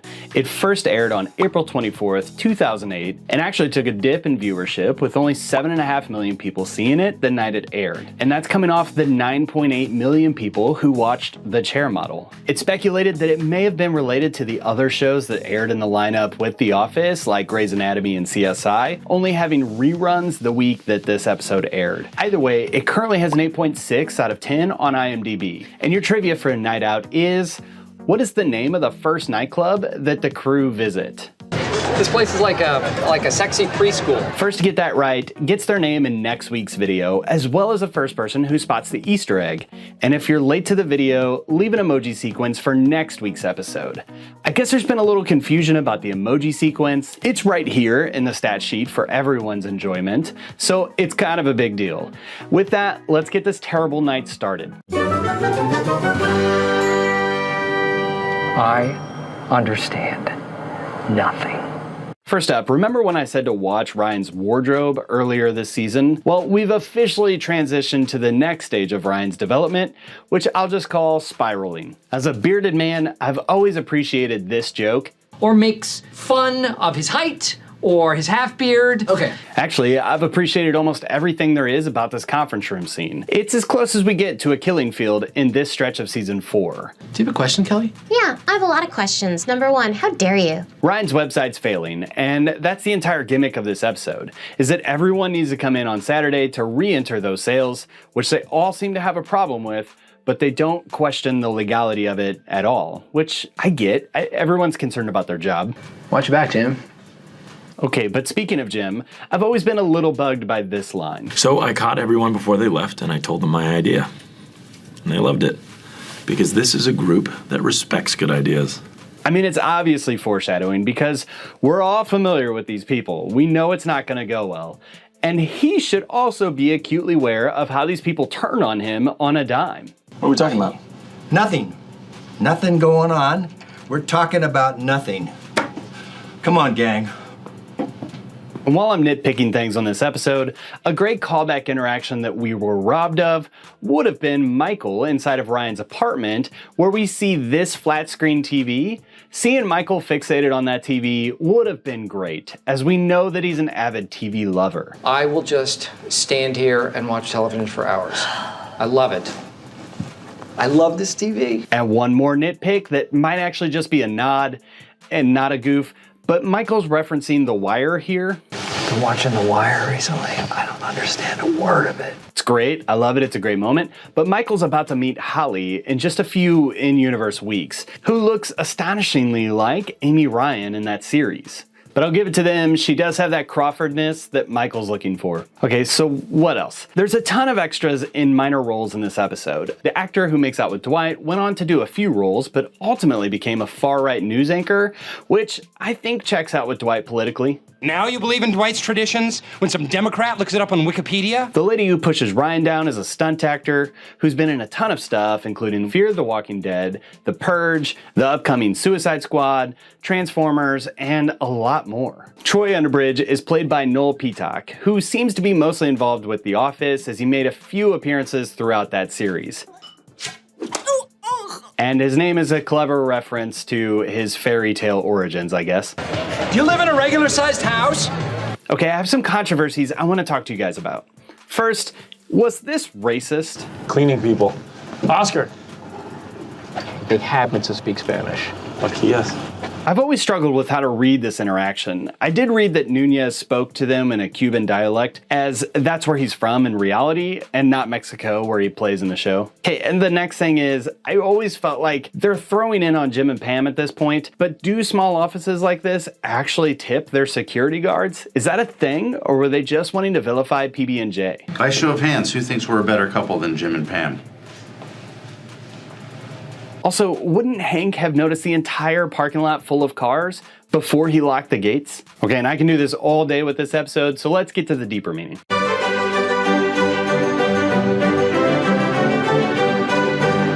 What does a bean mean? Someone please explain it to Cap. Okay, so this one is pretty interesting, I think. This episode has some parallels with a children's book called Alexander and the Terrible, Horrible, No Good, Very Bad Day, written by Judith Vorst. I think that's how you say that. It follows this whiny kid as he goes about his day, which mildly awful things happen to him, like gum in his hair, and his brothers keep getting lucky. The main difference here is that instead of just one person having a bad day, there are a few people who are having a bad day that have a completely different story to tell. Michael wouldn't say he woke up with gum in his hair, but that is the event that triggered his bad day. I got gum in my hair. You do. This just stinks. Don't touch it. Please don't touch it. He had to listen to some people be mean about Ryan. In our virtual paper store.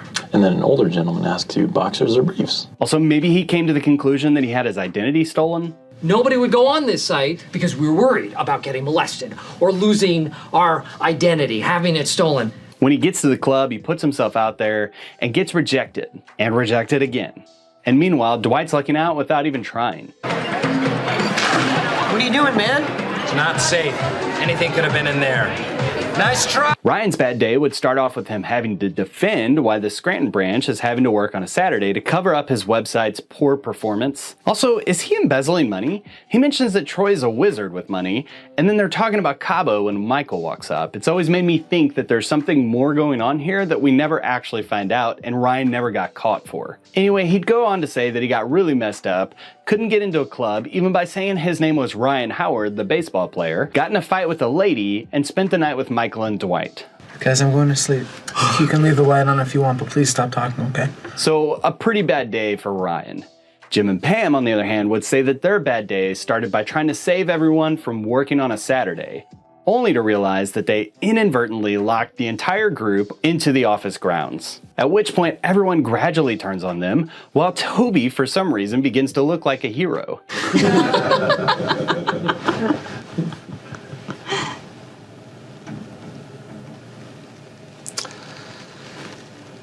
And a reoccurring motif in the Alexander book is his desire to flee to Australia. I have an announcement to make.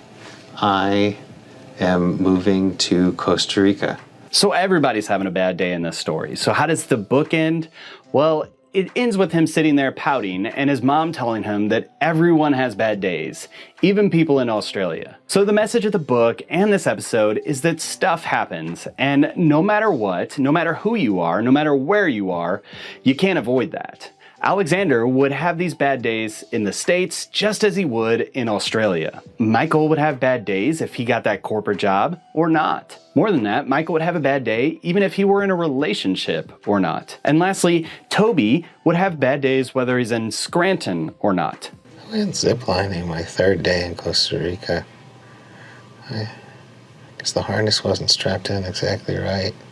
I broke my neck. With that, let's dish out some Dundies. And then I gotta get him to the Dundies. The cringe so hard I can physically feel it Dundee goes to Paul Lieberstein. So, I'm just gonna hop the fence and jog home now. I read that it had to do this so many times because everyone broke character each time it happened. I also read that Lieberstein wanted to do this stunt himself, but Daniels refused it, and they had its stunt double perform it. Interestingly, they didn't do the same thing with Meredith. Go along! Woo! Oh! God. And the Dundee for finally getting the name right goes to Creed Bratton. Hank, his name is Hank. Oh, guys, his name's not Hank. It's, oh, thank you, Hank. With that, let's rate this thing. This is the worst. Okay, the cold opening is great, and I'm telling you that this joke... Wow, a lot of calories.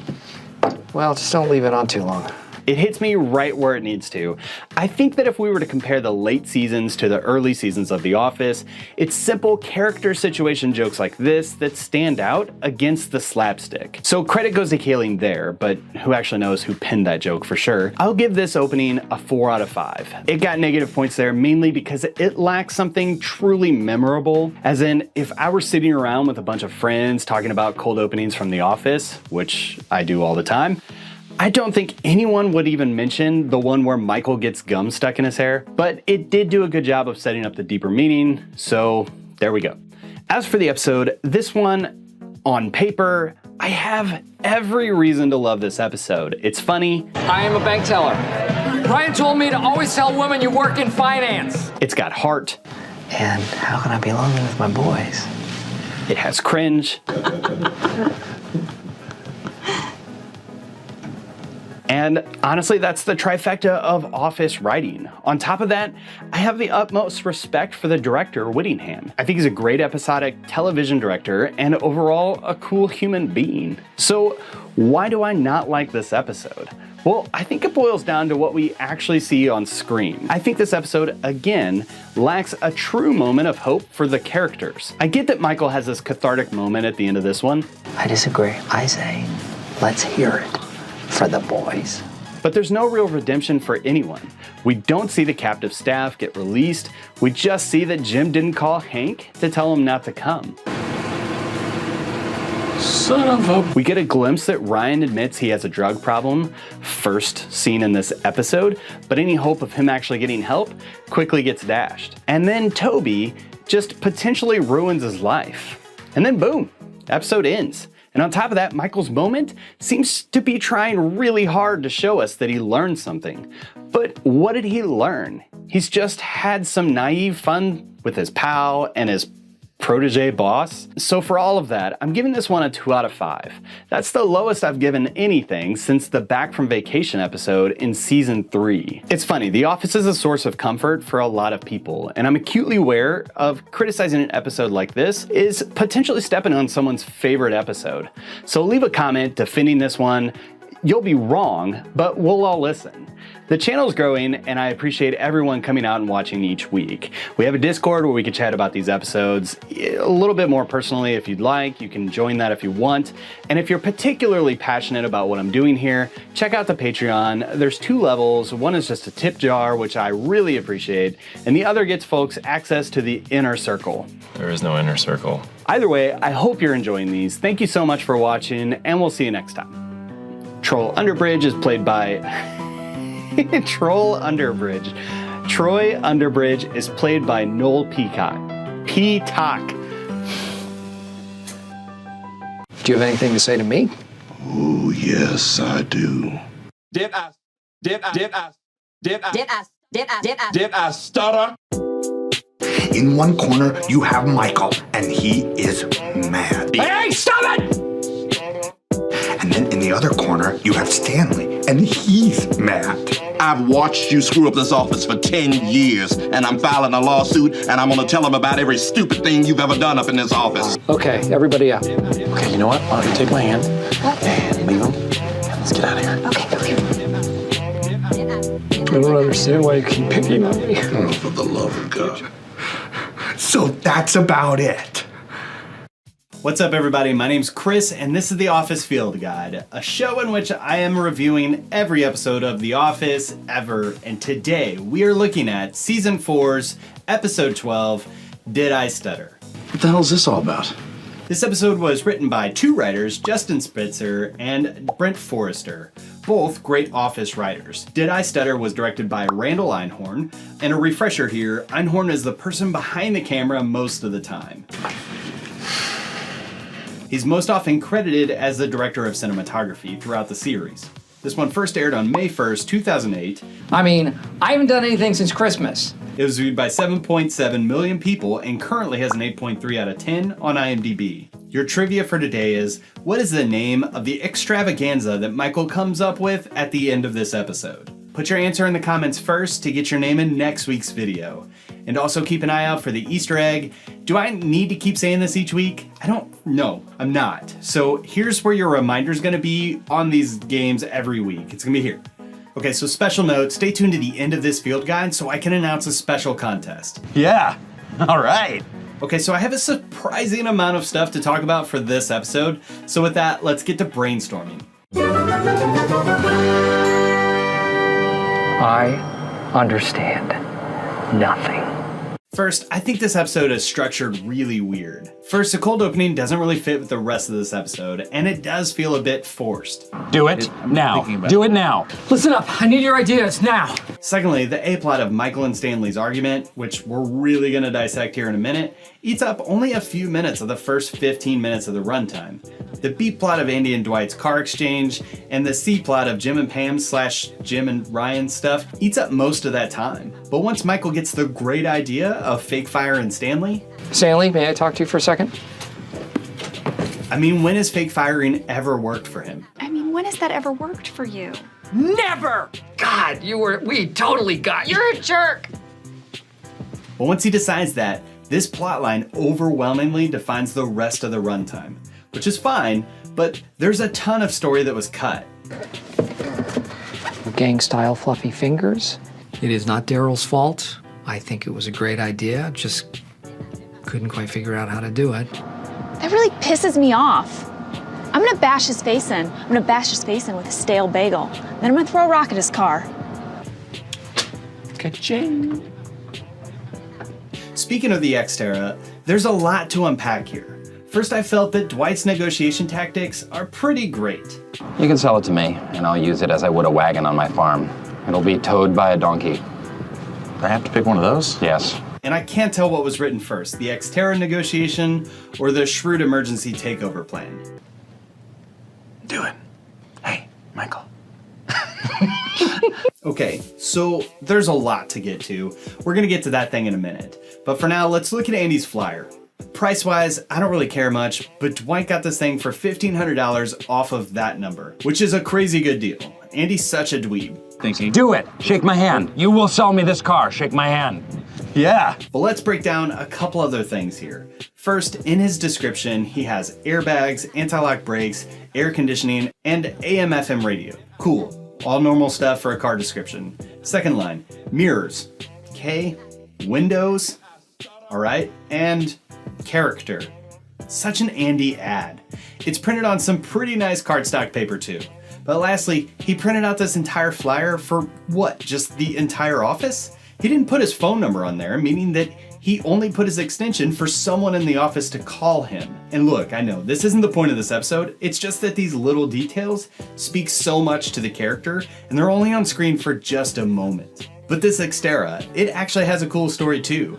It reportedly belonged to the hairstylist on the show at the time. She sold it on eBay to a nice couple in Oklahoma.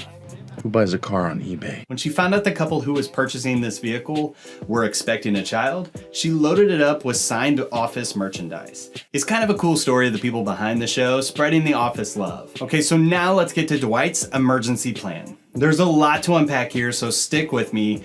Michael is not a dweeb. No. So, Next, Dwight promises to give back power after the crisis is over is identical to the conversation about Caesar that they have in The Dark Knight. Harvey, the last man that they appointed to protect the Republic was named Caesar, and he never gave up his power. It's also what a particular dictator did back in the 30s to get power. But I'm not really sure YouTube's gonna enjoy me discussing that, so we're gonna move on. Regardless, we know how Dwight behaves when he has the littlest bit of power. who's ready to work? But let's look at this thing. Let's start, as you should, with the title. Dunder Mifflin, Scranton Branch Org Chart by Dwight K. Schrute. Guys, I'm gonna tell you something that's really weird about me, but I love org charts. There's something in the organization and putting it all in a simple way that you can understand people and the order of things. I love it. Dwight's chart is anything but that though. There is an asterisk here in the title, so that leads us to the footnote saying, do not duplicate or transmit intellectual property of Dwight K. Schrute for 1,000 years. Sometimes I don't know how to read Dwight. Like, is he smart? Is he stupid? Okay, let's move on. The legend, right. The only thing in the legend is Dwight's odd practice of tracking his female coworkers' cycles. I wish I could menstruate. Okay, and let's get into this. We have Ryan Howard, the VP of Northeast Region and Director of New Media. Ryan has a direct line flowing from him to Michael Scott and Toby Flenderson, reminding us that Toby does not work for Michael. Oh, and Toby has a Star of David with a question mark as his icon.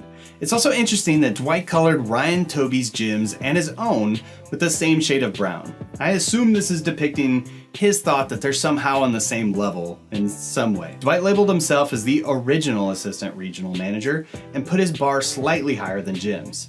Branching off of Michael is the sales organization, consisting of Jim, Dwight, but below Jim is Andy, who I guess Dwight actually believed that this is his title. Andy Bernard, Regional Director in charge of sales. Andy also has a college graduate icon, but I don't really know why. Stanley has a fist icon, apparently denoting that he's black, as it is the same icon that Daryl and Lonnie have. It's interesting that this dotted line goes all the way from Lonnie to Michael. I'm assuming that's because Dwight is perceiving that Lonnie has some sort of odd sense of power over Michael.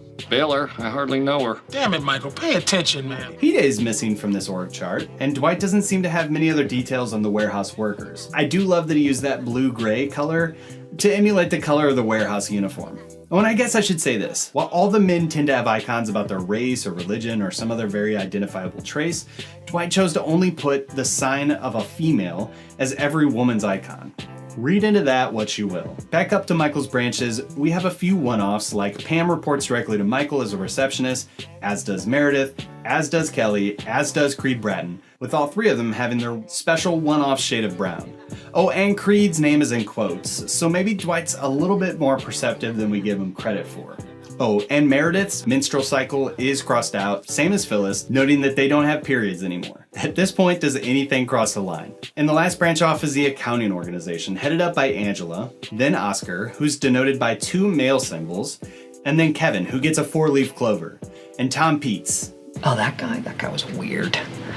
When Dwight flips a chart overlay over, it has a solid black bar leading to every single employee, suggesting that he fully takes over. It also, for some reason, puts the warehouse in lockdown. And we also get some new names here that are showing Dwight's family hierarchy, which goes from Dwight to Mose, Mose to Heindel, to Shirley, to Vader, who has authority over Mutter. Oh, hello, Mutter. Good news. I've married. Tell Vater. Such a nice woman. And all of this whole prop is on screen for just a matter of seconds, which props to the prop department for pulling this off and putting so much thought into this one little bit. But I guess that also means that Dwight has this thing in his possession on any given day. All right, and with that, let's dive into the deeper meaning.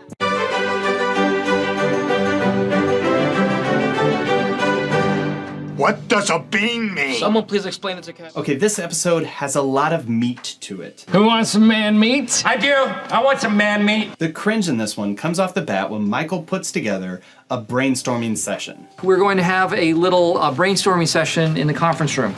These meetings are useless.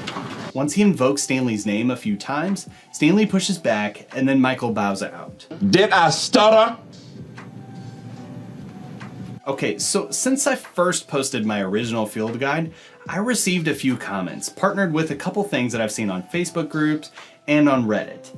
There's a notion at play here that Stanley's pushing back on Michael here due to the racial tension that they have, based on Michael's jokes like this. Maybe a whole theme, like a rap rhyme. An urban thing. An urban, yeah. Stanley, you want to help us out with that? I grew up in a small town. What about me seems urban to you? And so, hey, I'm me. I can't speak to all of the crap that Stanley has to put up with. You're so white. And thankfully, we don't have to imagine or speculate what Stanley's deal with Michael is.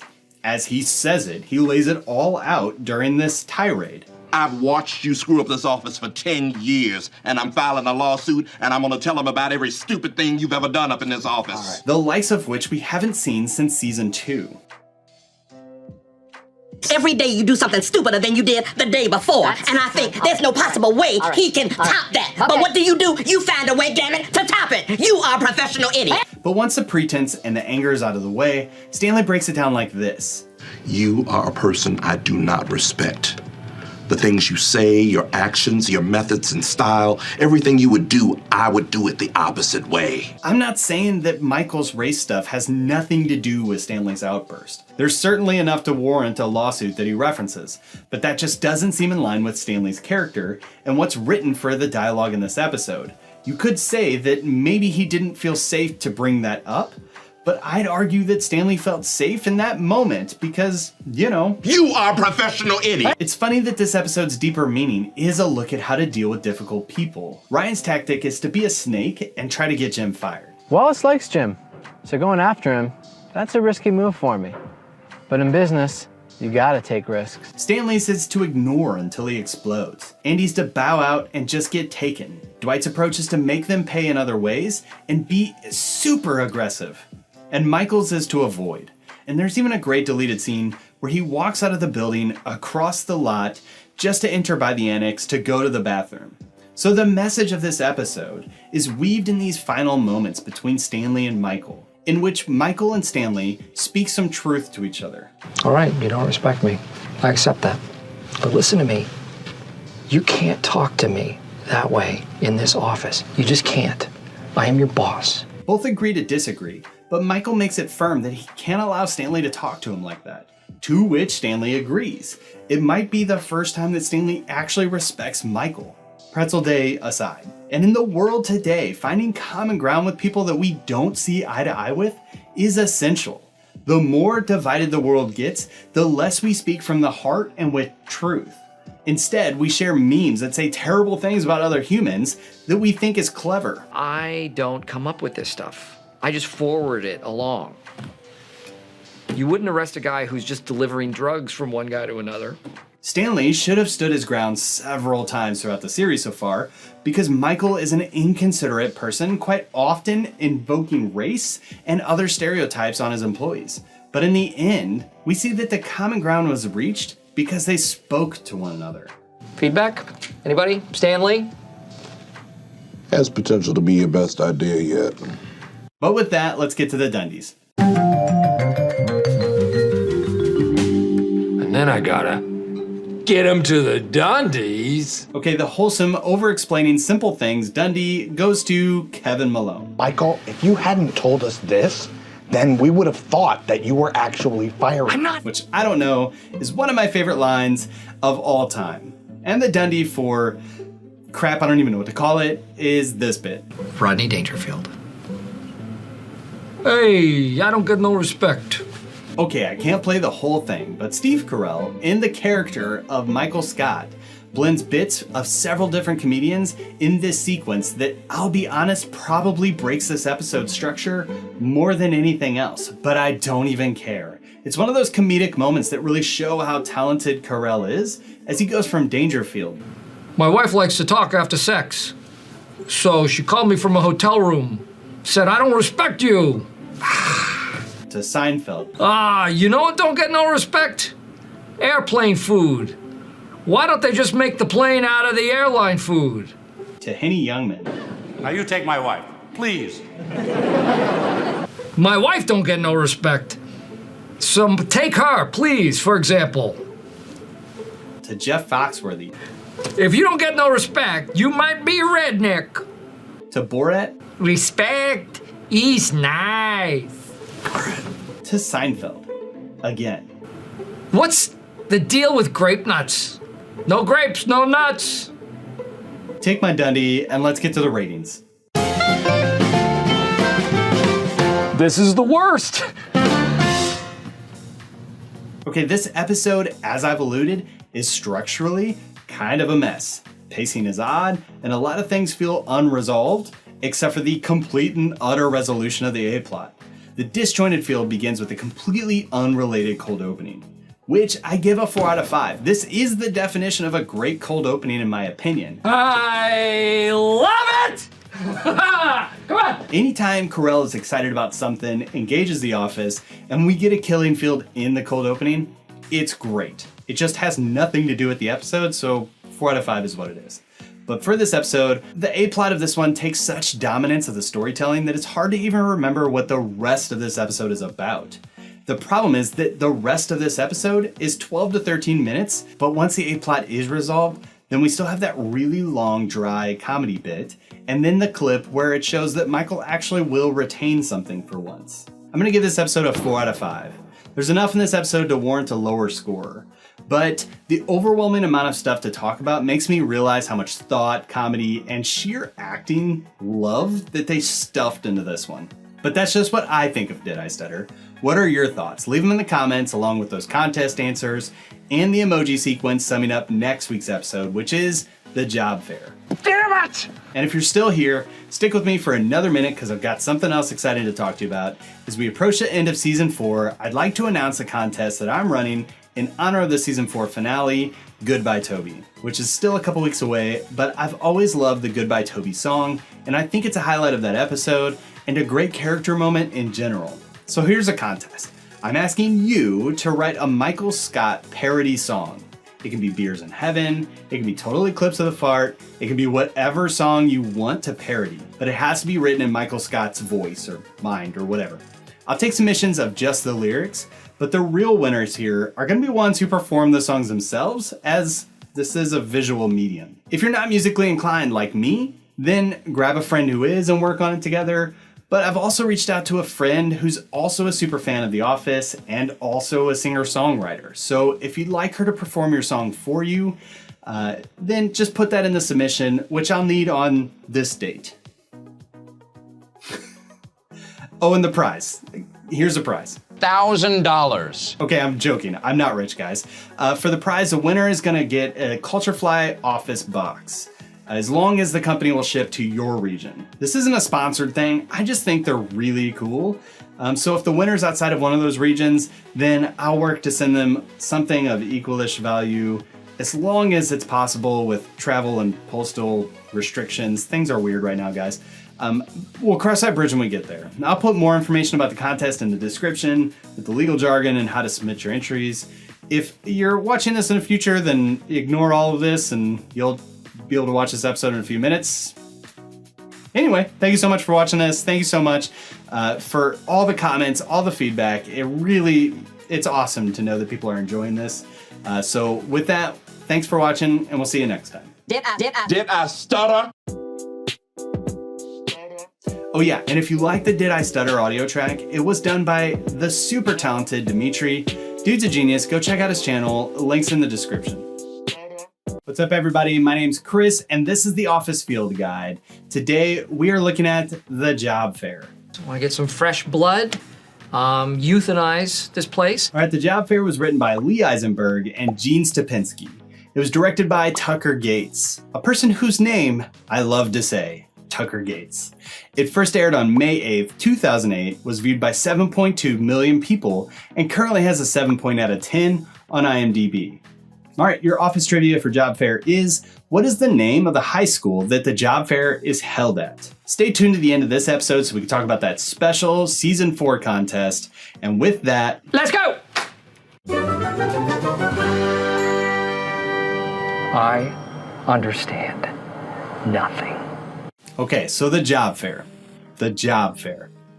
The job fair. Okay, remember when your high school did things like this? Me neither. Though in all fairness, I went to a tiny high school with about 200 students total, so assemblies like this didn't happen. But assemblies at all are just a drain on your soul. And I think this episode suffers somewhat from that. But the bulk of this one is outside the office, with the cast divided up into a portion at the fair, a portion ditching work, a portion trying to win a sale, and a portion awkwardly sitting at the office in silence. And that's not the only sneeze joke in this one. Sure, Michael? And you said, Pam, Pam, Pam. And then you sneezed in my tea, and then you said, don't worry, it's just allergies. Do you remember that? I feel some dread when we're at the fair. And every time we go back to it, I just wish we were back at the golf course. That's where a lot of the humor and the fun of this episode is happening. Count me in. Nope. All right. I love that plot line since the first time I saw it. I like Jim trying at his job. Not that success at your job equals happiness per se, I just agree with his logic. Pretty big long-term plans in my personal life with Pam that I'd like her parents to be psyched about. So I am about to do something very bold at this job that I've never done before. Try. I read that they really labored over the blister prosthetics for Andy's hand. It's such a weird and funny bit to commit to. But I love this shot. Why doesn't he just grab the bottle like humans do? I always hear it's a battle in the writer's room to give someone a physical wound, like a scar, a black eye, blisters on their hands, because continuity is hard to keep. But I've always felt stressed during this whole thing. For one, I'm not into sales. See my thoughts on salesmen and the whole sales process in the traveling salesman episode. But Kevin is really overboard with the gambling stuff, and Andy's really overboard with the Andy stuff. My grandfather would be spinning in his urn if he knew that I was out here with a Dartmouth boy. You take that shirt off right now or I will take it off for you, sir. And that wasn't until I saw this one deleted scene. And if your client likes a little action, you bring him a gambler. And if your client hates Cornell, you bring him Andy. And getting the sense that Jim knew exactly what he was doing even makes this one better. It's a wonder why that was cut from this episode. But then again, there's a ton of great story developing content that was deleted. So much so that it's weird that this wasn't an hour-long episode with all the deleted scenes. We get to see Michael run through a pitch with another student. Stop following me around, you're really starting to creep me out. We get to see why Pam might have thought her art was still hanging on the wall. No, they must have taken it down. Never mind. Roy. 9 years of my life. And speaking of Pam, I see a lot of Pam haters criticizing her up and down for checking if her art was still on the wall, so I guess we know why she checked it. But I also see this meme, and I've seen it on other videos also. I don't think this is necessarily a plot hole, and that's based on, have you ever met a teenager? They don't typically like to do anything. Just because she's good at volleyball doesn't mean that she wanted to play it every day in gym class. Anyway, there's also a deleted scene that we'll get into later with Oscar's interaction with this girl, who you might actually recognize as one of the interns from the season 6 premiere, so I guess she ended up at Dunder Mifflin anyway. And also in weird season 6 connections, this guy actually shows up in the office in season 6 again. So that's it, check it out. But now is working as the Sabre, apparently remote IT guy. Same guy? I don't really know. Fight about it in the comments. And another quick callback, Kevin's gambling with petty cash is a plot line in the webisode. Things are getting worse. Oh God, what have I done? Which are okay. Michael loves this joke. Can you fly this plane and land it? Surely you can't be serious. I am serious. And don't call me Shirley. And I mean, he botched it here. Are you serious? Yes, and don't call me Shirley. But he did it right here. Surely you cannot be serious. I am serious. And don't call me Shirley. Airplane. But with that, let's dive into the deeper meaning.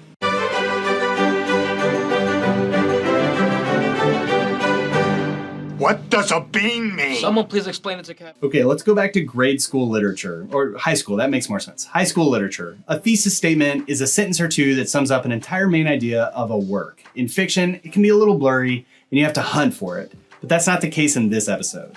Because a blank sheet of paper equals endless possibilities. Because a blank sheet of paper equals endless possibilities.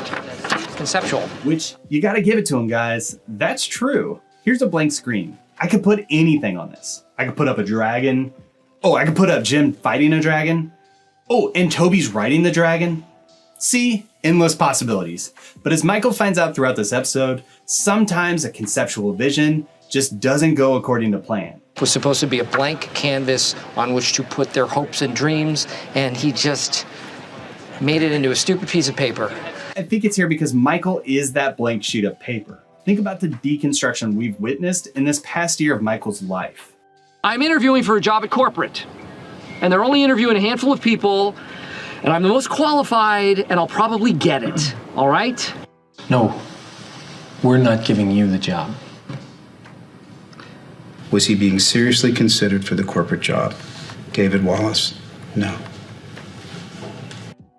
A way to approach a possible reconciliation. Let's get back together.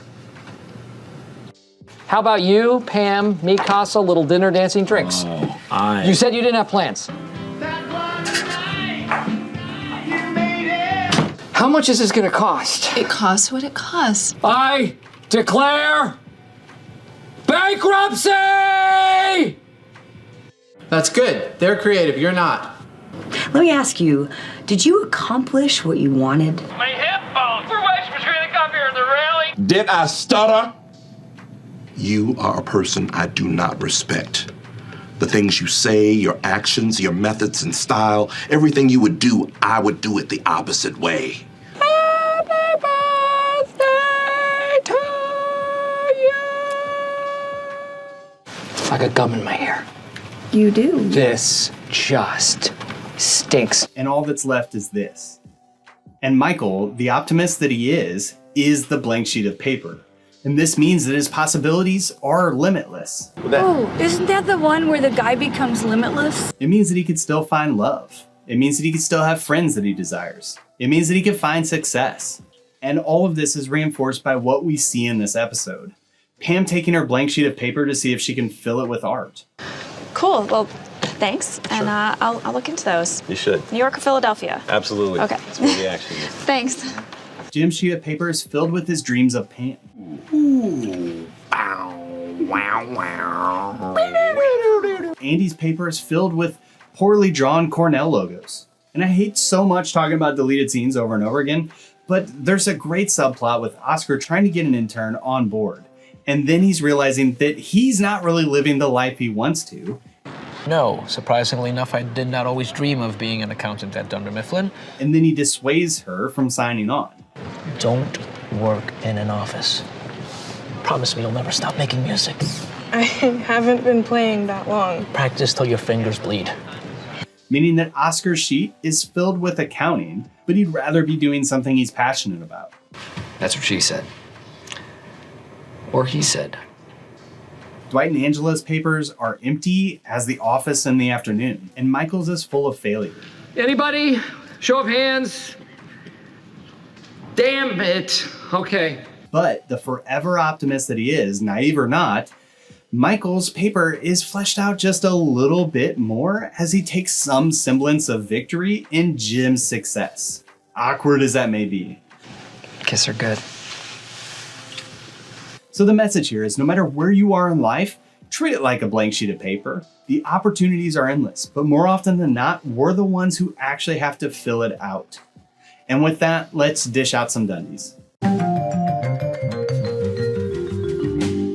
And then I gotta get him to the Dundies. Okay, Golfer Man Dundee goes to Kevin Malone. 10 bucks a hole? Great. What are we talking? Skins? AC Doocy? Bingo, Bango, Bongo? Sandy's? Barky's? Arnie's? Wolf? What? And that's 2 weeks in a row he's won a Dundee. But I love this clip. It's so funny that Brian Baumgartner is so intense with this, and it does add to this subplot where Kevin is good at sports. All right, and there needs to be a Dundee for the extras and minor roles in this episode. We're gonna sort through them real quick. And we already mentioned Nelson Franklin. He went on to have roles in Blackish, Veep, and a bunch more. Emerson Brooks is the Air Force recruiter. He went on to do guest roles in a ton of shows and even voice acting stuff too. But he got a major role in The Last Ship and was also in Deep Blue Sea 3, a movie that I didn't know existed until I was researching this, and I desperately want to watch it. Phil Reeves is the guy that Jim's trying to sell paper to, and well, we kind of have a Sherverse all-star here. He played John Kelly in Brooklyn Nine-Nine and Paul Iarosco in Parks and Rec, as well as a pretty solid roles in shows like Veep and The Detour. Charlie McDermott, this kid, went on to play 9 years in the show The Middle. 9 years? That went on for 9? Okay, Trevor Einhorn, this kid, who's not only Frasier's kid, also had roles in shows like Sons and Daughters, Mad Men, and more recently, The Magicians. And this gal, she's actually a background crew member of The Office. She was a stand-in for the first couple seasons, which is a job where if you have someone with a similar body type, you can have them stand on the set and perform lines, so the director and the cinematographer can make sure that they're going to get the shots the way that they want. She also seems to be credited as the voice of Nellie's mom. Hello, Nell, it's Mom. Do keep your chin up. It can't possibly be as bad as you described. Oh, yes, it can. So there's that. And there's probably more that I'm forgetting about here too, but we're going to move on. And I guess I should make it clear. I don't just know all this stuff. It's IMDb and I researched it, so I hope you enjoy that. Moving on, let's rate this thing. This is the worst. Okay, going back to the idea of being in high school and having to go to a special assembly in your gym or whatnot, where your underpaid principal tried their best to entertain the kids while teaching them a delightful lesson about prom safety or whatever. Kids are good. You know, how you guys always loved being at those things? Yeah, I didn't either. And that's what this episode kind of feels like. It's slow and methodical, it's outside the office, and a lot of jokes just don't land. I fell in the sand trap. But there's this great point and lesson in this episode, and I love it. So much so that this field guide has made me appreciate this episode on another level. I'm gonna give it a 3 out of 5, and stick with me. If you just take it on the surface for what it is, it's a 1 or a 2 out of 5. It's not that good of an episode of The Office. But if you read into the deeper meaning the way that I have over the last week or so when I've been thinking about this, it's probably a 4 out of 5. So I'm gonna meet it in the middle with a 3 out of 5. It's not as bad as the IMDb rating would suggest. And it's just hitting me, I didn't do the cold opening. I hate this cold opening. It's a 1 out of 5. It's so dreary. I do love a couple of the jokes and Michael's not wearing his fun pants, but it is what it is. But that's just what I think about Job Fair. What are your thoughts? Leave them in the comments, along with the contest and the emoji sequence for next week's episode, which is Goodbye Toby. If the devil were to explode and evil were gone forever, what sort of party would you have? And so stick with me for another moment, because last week I announced the special season 4 Goodbye Toby contest. And the way my scheduling is going, I'm writing this, I wrote this and recorded this in the past, so I kind of feel like Daryl right now. In fact, you know what? Let's knock out a few more of these sound bites while we're here. Whoa. That person has really gotten him or herself into quite a predicament.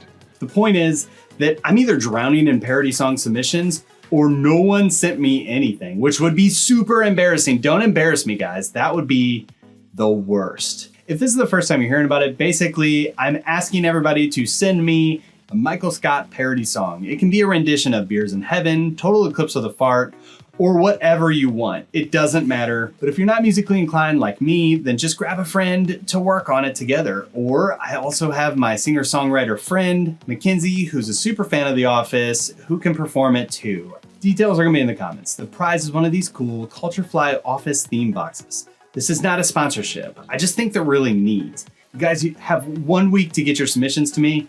I'll play or read my favorite 3 entries in the Goodbye Toby Field Guide, forever immortalized on YouTube. I'll hold a vote on Discord and on YouTube to pick the winner, which will officially be announced in the Season 4 Wrap-Up Field Guide. Guys, I love this show. I'm having so much fun doing this. Thank you so much for the feedback. Thanks for watching, the comments, the Discord chat. It's just really cool. If you guys want to support the show, just keep on watching. I really appreciate all the numbers are going up and that's awesome. But I also have a Patreon if you want to hop over there and see what's up. Anyway, I'm just wasting your time now. Thank you so much for watching and we'll see you next time. Hey everyone, my name's Chris and I'm reviewing every episode of The Office ever. And today we have a very special episode planned because today is the season 4 finale, Goodbye Toby. I'll let you in on a little secret. I've been very much looking forward to this moment. Very, very much. It's also when we're gonna be hearing from the top 3 contestants of the Michael Scott parody song, So Special. This one was written by Paul Lieberstein himself and Jennifer Soletta, and it was directed by Paul Feig. It first aired on May 15th, 2008, was viewed by 8 million people, and currently has a 9.3 out of 10 on IMDb. People like this episode. Okay, so this will be good. The trivia question for today is, what is the song that Michael is considering adding to the mixtape he's making for Holly? I am downloading some N3P music for a CD mixtape for Holly. Maybe too easy, maybe not. Gotta get an easy one every now and then. Anyway, we have a lot to get to. Pretty excited, so let's go. I understand nothing. So first I want to talk about the insane amount of callbacks in this episode. So here's a quick list. Not remembering Hank's name is a thing. I don't think he's gonna take anything. Okay, security guard. The use of the word perfect. So the timing's perfect. And that is the first time I've ever used the word perfect in here. But once a year it all falls on the same Friday. That's today. I call it the perfect storm. Michael forgetting about Jim and Pam. Yes, you can. You're single, I'm single. It'll be awesome. I'm not single. Who are you dating? Pam. That's still going on? I have a little bit of experience in office romance. Oh, really? Yeah. Like, with who? We've been through this. Pam? Yes. This is the second time Dwight destroyed his phone as a result of a prank.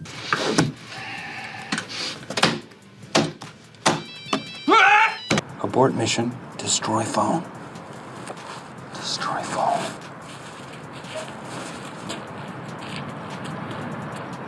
Kevin and his M&Ms. I keep them here at my desk so that everybody doesn't take them. Well, that is a very safe place for them.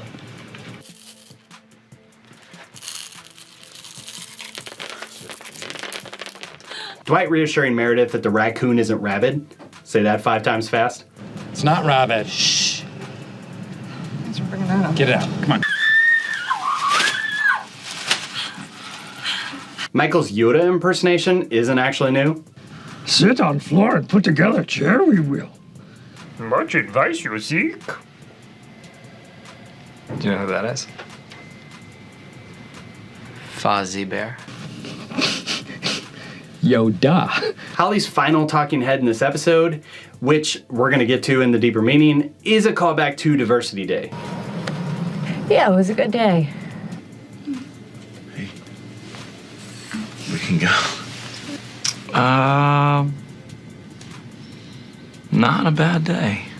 Michael's infatuation with the Baylors brought up. Baylor, I hardly know her. Damn it, Michael. Pay attention, man. This is very boring stuff. Why don't you take a tour? Have you seen the Baylor? And this rock? Suck on this. Okay, that's not really a callback. It's just one of my favorite bits from this episode. Who thought it would be hysterical to give Toby a rock for his going away gift? You did. No! You made me rap it. And you have to love Pam goading Michael here. I am going to give Toby. Your watch? Yes, I am. And that brings us to this watch, something that I haven't covered on the show yet. So Michael's super proud about his watch. So much so that the plaque on his wall throughout the series is not from a college degree. What college did you go to, Mike? Let's go! It's his certificate of authenticity. But the kicker is, that isn't how you spell Seiko. Meaning that Michael has a certificate of authenticity for a fake watch. That's my watch. It's one of those subtle things that I appreciate about the character of Michael Scott. I started this season by saying that this was Michael's season. I'm gonna wrap it up saying that this is Michael's season. Last episode, we explored the complete and utter dismantling of Michael Scott that's occurred over the last year. And in this episode, we finally get to see some things come together for him. And that is that we are all very lucky to have her here. And Carell kills it in this one. Like the dancing, this bit that's become a meme, and of course, goodbye Toby. Michael's parody songs are the best. Someday I would love to hear Beers in Heaven. Oh, okay. Yeah. Well, actually, too soon. It's very sexual. I've always wondered how Beers in Heaven could be too sexual. Michael doesn't really get nuance, so there's no chance that this was anything but the truth. Anyway, this is as good of time as any to talk about the Michael Scott parody song contestants, the top 3. Because I'm filming this in the past, I'm gonna zap over to my mic to announce the winners. Wobble, wobble, wobble, wobble, wobble. Okay, so we've had some great entries in the Michael Scott parody contest, as in some of you should probably consider doing more of this kind of thing. But anyway, I have selected the top 3 entries, and they are Anthony Thomas with his parody of Mr. Lonely called Goodbye Toby.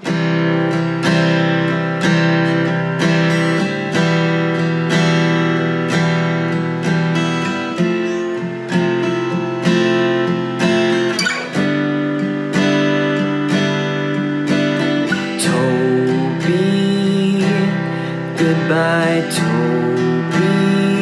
Now you have nobody. Your wife left you. Toby, goodbye, Toby. You can't even leave early. Pack your bags and go. I woke up in the night. Couldn't get no sleep. Yeah, he's leaving. Thought I was dreaming. Yeah, Toby's leaving. Got tears in my eyes.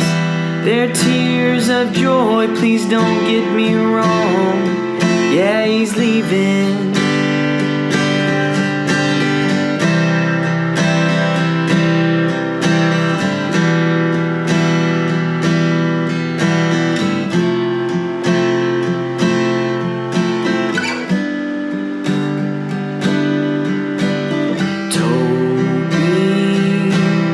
Goodbye, Toby.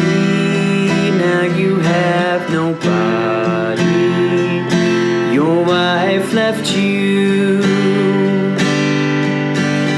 Toby, goodbye, Toby. You can't even leave early. Pack your bags and get the heck out of here.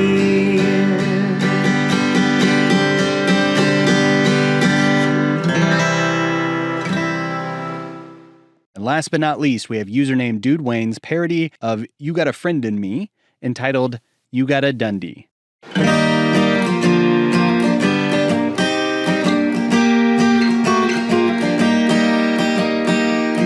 You've got a Dundee.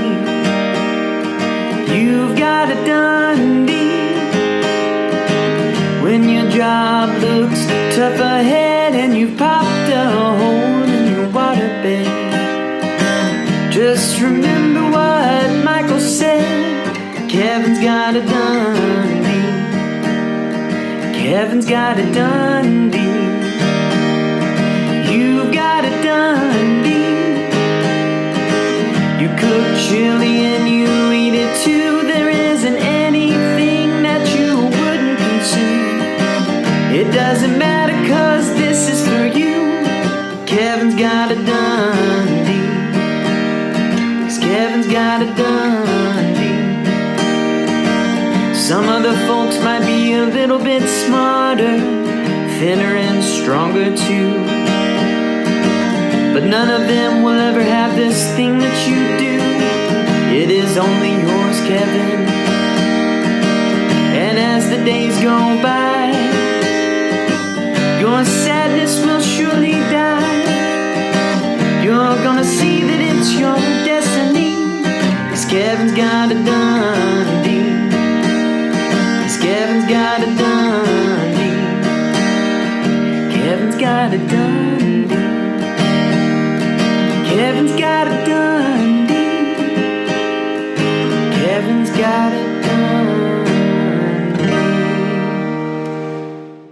And let's jump back into the field guide. I think I was talking about how awesome Carell was. So Chris, take it away, you bald, bearded little man. Wobble, wobble, wobble, wobble, wobble. Okay, so back to Carell's performance in this episode. This line gets me every single time. You cheated on me? When I specifically asked you not to? There's a lot of stuff in this episode that makes you think about unfilmed events. Like imagine the pillow talk between Michael and Jan in which Michael asks very specifically for her not to cheat on him. But that does lead us to a segment that I'm gonna call Conspiracy Corner. There's a lot of unanswered questions presented in this episode, starting with Propecia. You never touched my Propecia or my Accutane, did you? No. Good. Is this why Michael's hair goes from this to this? And Jan's pregnancy. We kind of covered it in the dinner party, but there's theories galore here. The straightforward thought is just to take her word for it. Just any sperm bank. I mean, this is a really, really great place. It's amazing, actually. Then there's another idea that Michael actually might be Astrid's father, but that does seem unlikely. You always used to be very cautious. Wear 2 condoms. Then there's a deleted scene from the baby shower in season 5, where we potentially get the idea that Kevin might be the father. Maybe I'm the father. Well, this is a highly exclusive establishment. Next to the IHOP? Or, and what I tend to lean towards, the baby is Hunter's.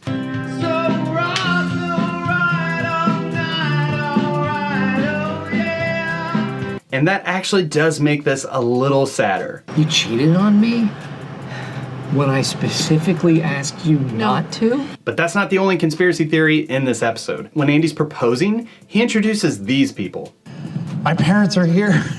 Andrew and Ellen Bernard, thank you for sharing in this joyous moment. Who are definitely not these people we see later in the series. Mr. and Mrs. Walter and Ellen Bernard! And obviously it's just a recast, but hey, maybe there's something more there actually happening in universe. As ridiculous as it may be, Andy, I could very easily see Andy being the kind of guy that hired some actors or buddies from Cornell to stand in as parents. But I love this shot. With Dwight in the background, it's just framed so well.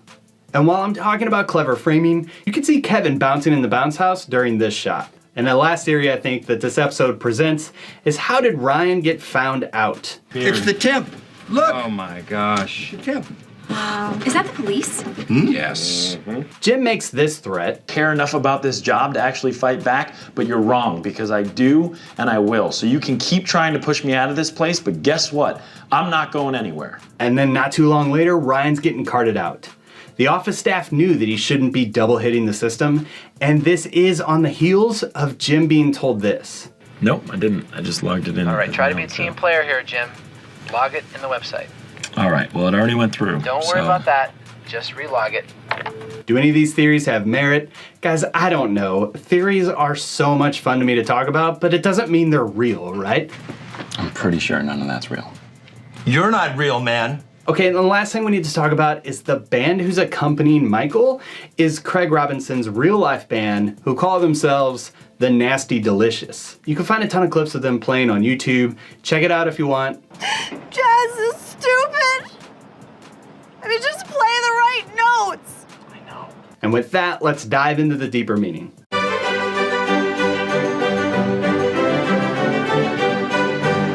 What does a bean mean? Someone please explain it to Kevin. Okay, I really like this episode because there's a ton of buildup to an event that never happens. Twice. I'm going to propose tonight. Holy crap. I am totally gonna bang Holly. She is cute and helpful, and she really seems into me. And that's what I like about this one, because that's what life is like sometimes. Hey, what's the group that was from Scranton that made it big? Is that you too? Yes. You don't love Holly. Krasinski's doing some cool stuff in the scene though, when he starts by trying to sell Michael on the idea of going slow, but ends up going into this rabbit hole into his own mind. And while I personally feel that this arc is a little rushed, how dare you? I get that there was a lot of season 4 story that was cut due to the strike. So it is what it is. But when you look at Michael and how he operates, he's not a very low-key guy. Hi, I'm Date Mike. Nice to meet me. How do you like your eggs in the morning? But man, is it fun to watch him try in this episode. He seems to have changed his ringtone from My Humps to a basic one. Then there's this great moment. It was easy to get in, but impossible to rise up. That's what a lot of places are like that. There's something about this episode that just puts a smile on your face. And that's due to Michael finding some happiness, or at least hope. This is the point in the series that I think the writers have almost completely changed the character of Michael Scott from the worst to someone who we're all genuinely on his side. Acting! And we want him to find some happiness, and Holly is kind of a female Michael Scott. Going out of town. Oh, so you can't make my orgy? I mean, she's not, and we're gonna get into that more next season, but while most of this episode sets up this love story, it ends with this dark, self-destructive tone.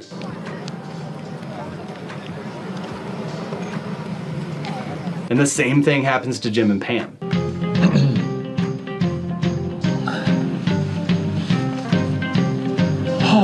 And while we should be happy about a proposal like this, I said okay. She said yes! And the crowd goes wild! it seems pretty clear that this isn't gonna go well. And yep, that didn't take long. The message of this one seems to be about knowing when to act and when to hold off. Jim has to decide to make the next move in his relationship, but also on whether or not to fight aggressively for his job. Pam's making the choice to pursue art school, something that honestly shows a vast difference between Roy and Jim. Dreams are just that. They're dreams. They help get you through the day. Like the thing about the terrace, it's nice. Guess you just got into the Pratt School of Design. No way. What did I say? I said that they love those sketches. Congratulations. But there's something cool about her talking head. She's got her back to the outside window, and I can't remember another time that she does this as she's normally here, meaning that there's something for her to finally desire that's outside this office. And that's with Jim, because that's also the same direction he's always facing. Oh, I'm sorry. Is this a working office and not a French beach? But also in this episode, Angela has to decide whether to stand up for herself or not. Let me be clear. There is simply no money for anything other than a cake and to develop a few more slides. Although, Toby won't be in them. And Phyllis has to also. Sorry. Kicking off the party wars of season 5. Cool. A bouncy house. Michael also has to decide whether to pull back the reins on his normal overboard style or not. Who do you think you are? Toby. Yeah. And then he has to decide if he wants to kind of be a daddy. I'm going to be kind of a daddy. And we're shown time and time throughout the last 2 seasons that Toby should have acted and missed his opportunity. Does anyone have a camera here? Camera here. Camera here. Does anyone have a camera here? No one has a camera here. Okay. I don't think there's a real moral here, and that might be the point, that life is full of these twists and turns, and then we have to roll with the punches. We see a complex, multi-angle story being weaved here, and if you took the comedy out of these plot lines, it'd almost be an episode of daytime television. With the comedy and the overall sheen of hope throughout, this one definitely shows a stark difference between the beginning of season 4 and this one. But we're gonna get more on that next week for the wrap up, and with that, let's rate this thing. This is the worst. All right, the cold opening. You guys know I'm a sucker for Jim Dwight prank cold openings, and this one delivers. Oh my goodness, you sound sexy. It's good. It's unfortunately not great. I'm gonna give it a 3 out of 5, and that's probably because on a Jim Dwight prank curve, this one's not that awesome. I'm confused. And that might not be fair, but moving on, this episode, if you told me that Goodbye Toby was one of the highest rated episodes of the series on IMDb, I would honestly have been a little shocked. Hour-longs are very hard to get right, as we've seen a lot in this season. But I'm gonna give Goodbye Toby a 4 out of 5. I battled between that and a 3 out of 5. I think I was swayed by the popular opinion here just a little bit. This is a good episode of The Office. There's honestly a ton more in my notes I didn't even really get to.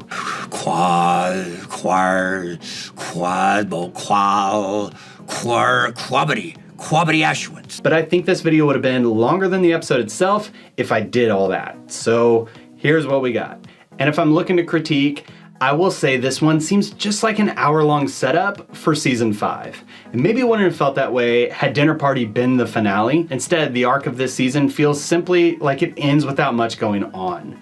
But we'll get more into that in the next episode. So that's what I think about Goodbye Toby. What are your thoughts? Leave them in the comments, along with Conspiracy Corner stuff, and along with the comment contest. Don't forget to look for that poll. It's gonna be a channel post later today. If you don't find it on your feed, just remember to go back to my channel, click community, and you'll see it right there. Thanks so much for watching. Looking forward to season 4 wrap up. We'll see you then. Hey, and welcome to The Office Field Guide. My name's Chris, and I'm reviewing every episode of The Office, and today we are looking at all of Season 4. We've got a lot to get to, but I wanted to start off with something special today. I feel very blessed. Today, I had a triumph of the human body. Stop yelling at me! No, it's stop yelling! There's no room here! Can we make it a different moment? Nope. I declare bankruptcy! Dunder Mifflin. Limitless paper in a paperless world. My hip bone! Wish I could have gone with Ryan on that cool retreat! You expect to get screwed by your company, but you never expect to get screwed by your girlfriend. That is sort of an oaky afterbirth. Real slow. And how can I be lonely with my boys? Oh, We're damn having it. a brainstorm session. Did I stutter? Kiss her good.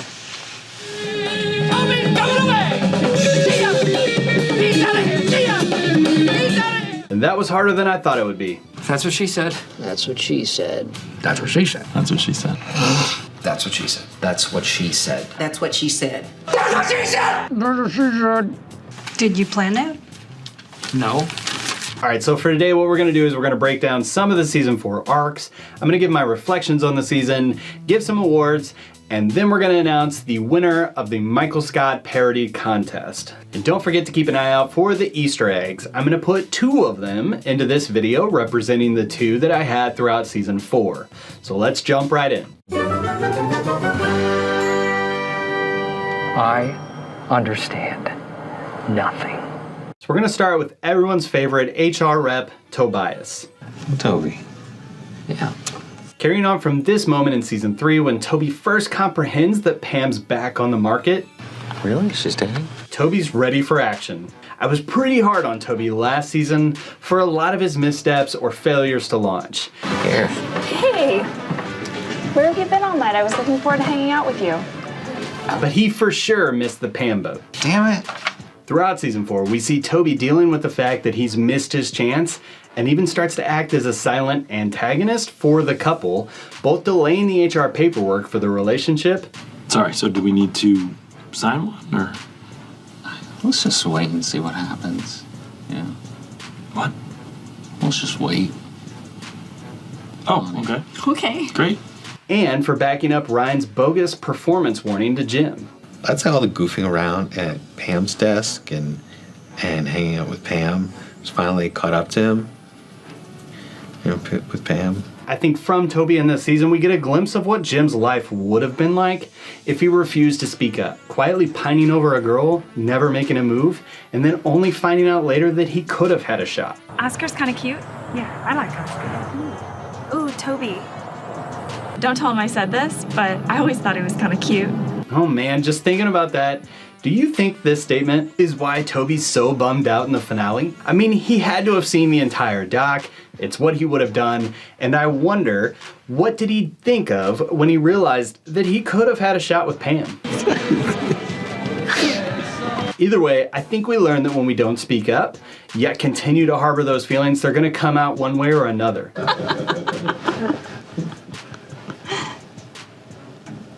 And we also see the idea that running away from your problems isn't gonna help. Does anyone have a camera here?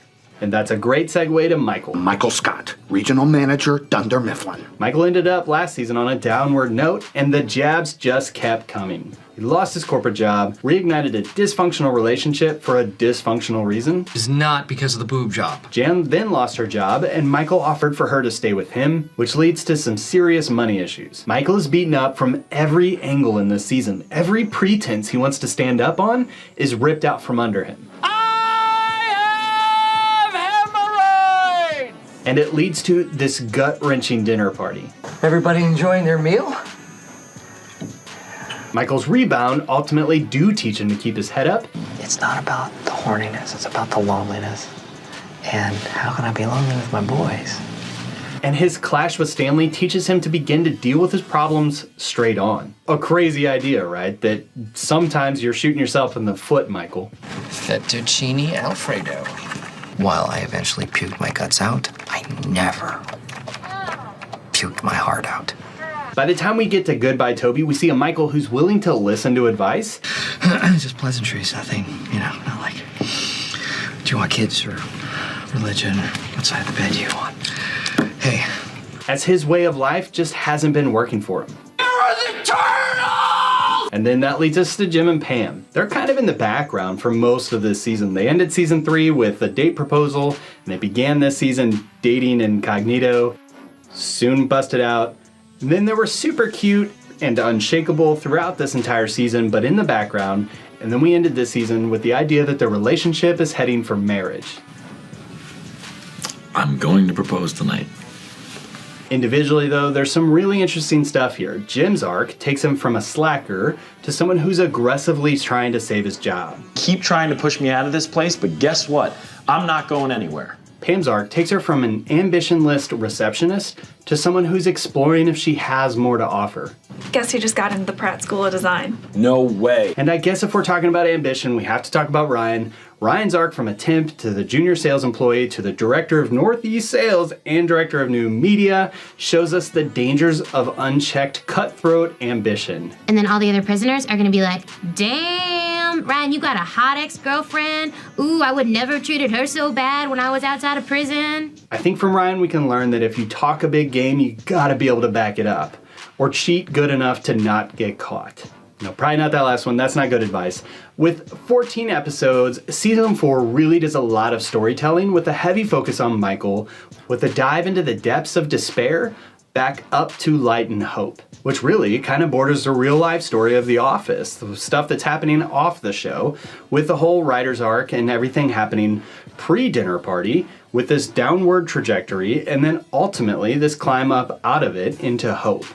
By Did I Stutter and Goodbye Toby, it seems as though we've fully returned to this season 3-esque humor and storytelling of The Office. It's been a while since I've watched season 5. I'm really excited to dig into that. But for now, let's dish out some Dundies. And then I gotta get him to the Dundies. We need to decide the best cold opening of season 4. Here's what I think's on the table. Michael hits Meredith with his car. Fun run. Feel very blessed. The DVD logo cold opening. Sort of a Where's Waldo? All right. Or Michael puts his face in concrete. Talking about the handprints that celebrities make in the cement. I love it. If you were a real star, you'd put your face in it. I love it more. Michael, that doesn't seem safe. Okay, this season's cold openings were a little lacking in my opinion, but I'm gonna go with Michael hitting Meredith with his car. Fun run. I think this one is how it's done. I think it's kind of lame with the idea of show don't tell, to have the main character just narrate everything that happened over the summer, but the structure of the talking head in The Office is just right for this kind of cold opening catch up.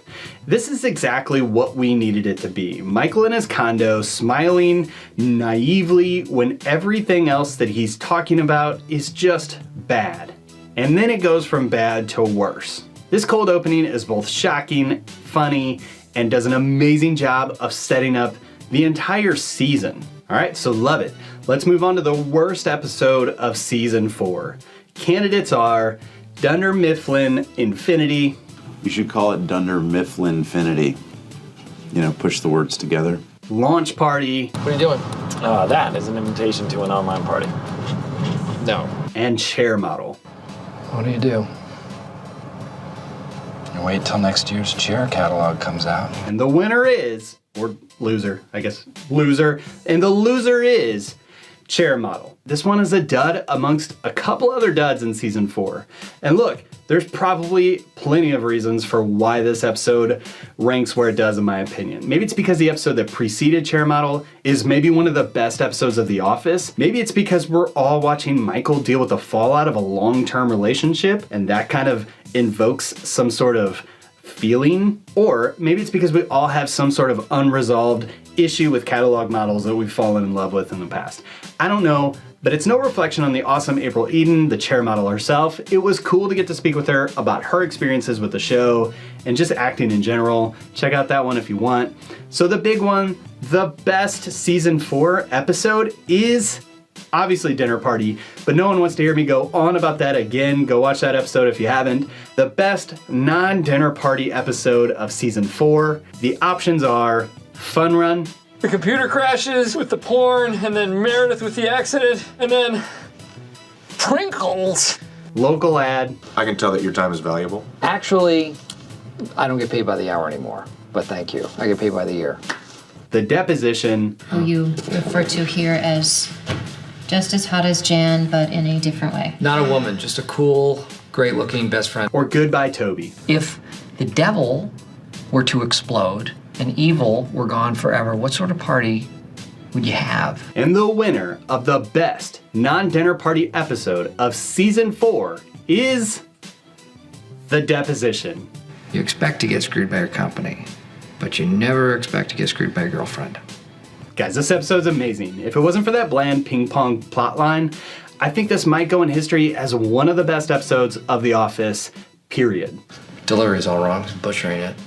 Okay, and so the last category we'll just chalk it up to the Michael Scott parody contest. The 3 choices are Goodbye Toby, a parody of Mr. Nobody by Anthony Thomas, You, Toby, a parody of You and Me by Alberto Chavez. And last but not least, we have username Dude Wayne's parody of You Got a Friend in Me entitled You Got a Dundee. Okay, so the winner, voted by you, the audience, between a poll here on YouTube with well over 900 votes and the one on my site with way less, is Goodbye Toby. I love it! So great job, Anthony. You're winning the grand prize, the Culture Fly Office-themed box. Reminder, this is not a sponsorship. I just think they're cool. All right, so congrats to the winner. I'm glad you guys had some fun with that. I'm gonna do my best to come up with more contests and giveaways in the future. So if you have any cool ideas, leave it in the comments. If you've been with me since before season 4, you'll know that I was debating pretty hardcore of whether or not to redo it. I'm glad I did. There was so much more to address, and I had a lot of fun on the way. Getting to interview April was awesome. Making a bunch of you type Bloody Nipple Andy in the comments was definitely a highlight for me. The Michael Scott checkbook, the edits, the contest, this is so much fun. I hope you guys are enjoying it. If you are, watch more, subscribe, like this video. I've already been working pretty hard on season 5 over the last several weeks, so we got a lot more to look forward to. There's a lot more Office left. Thank you so much for watching, and we'll see you next time.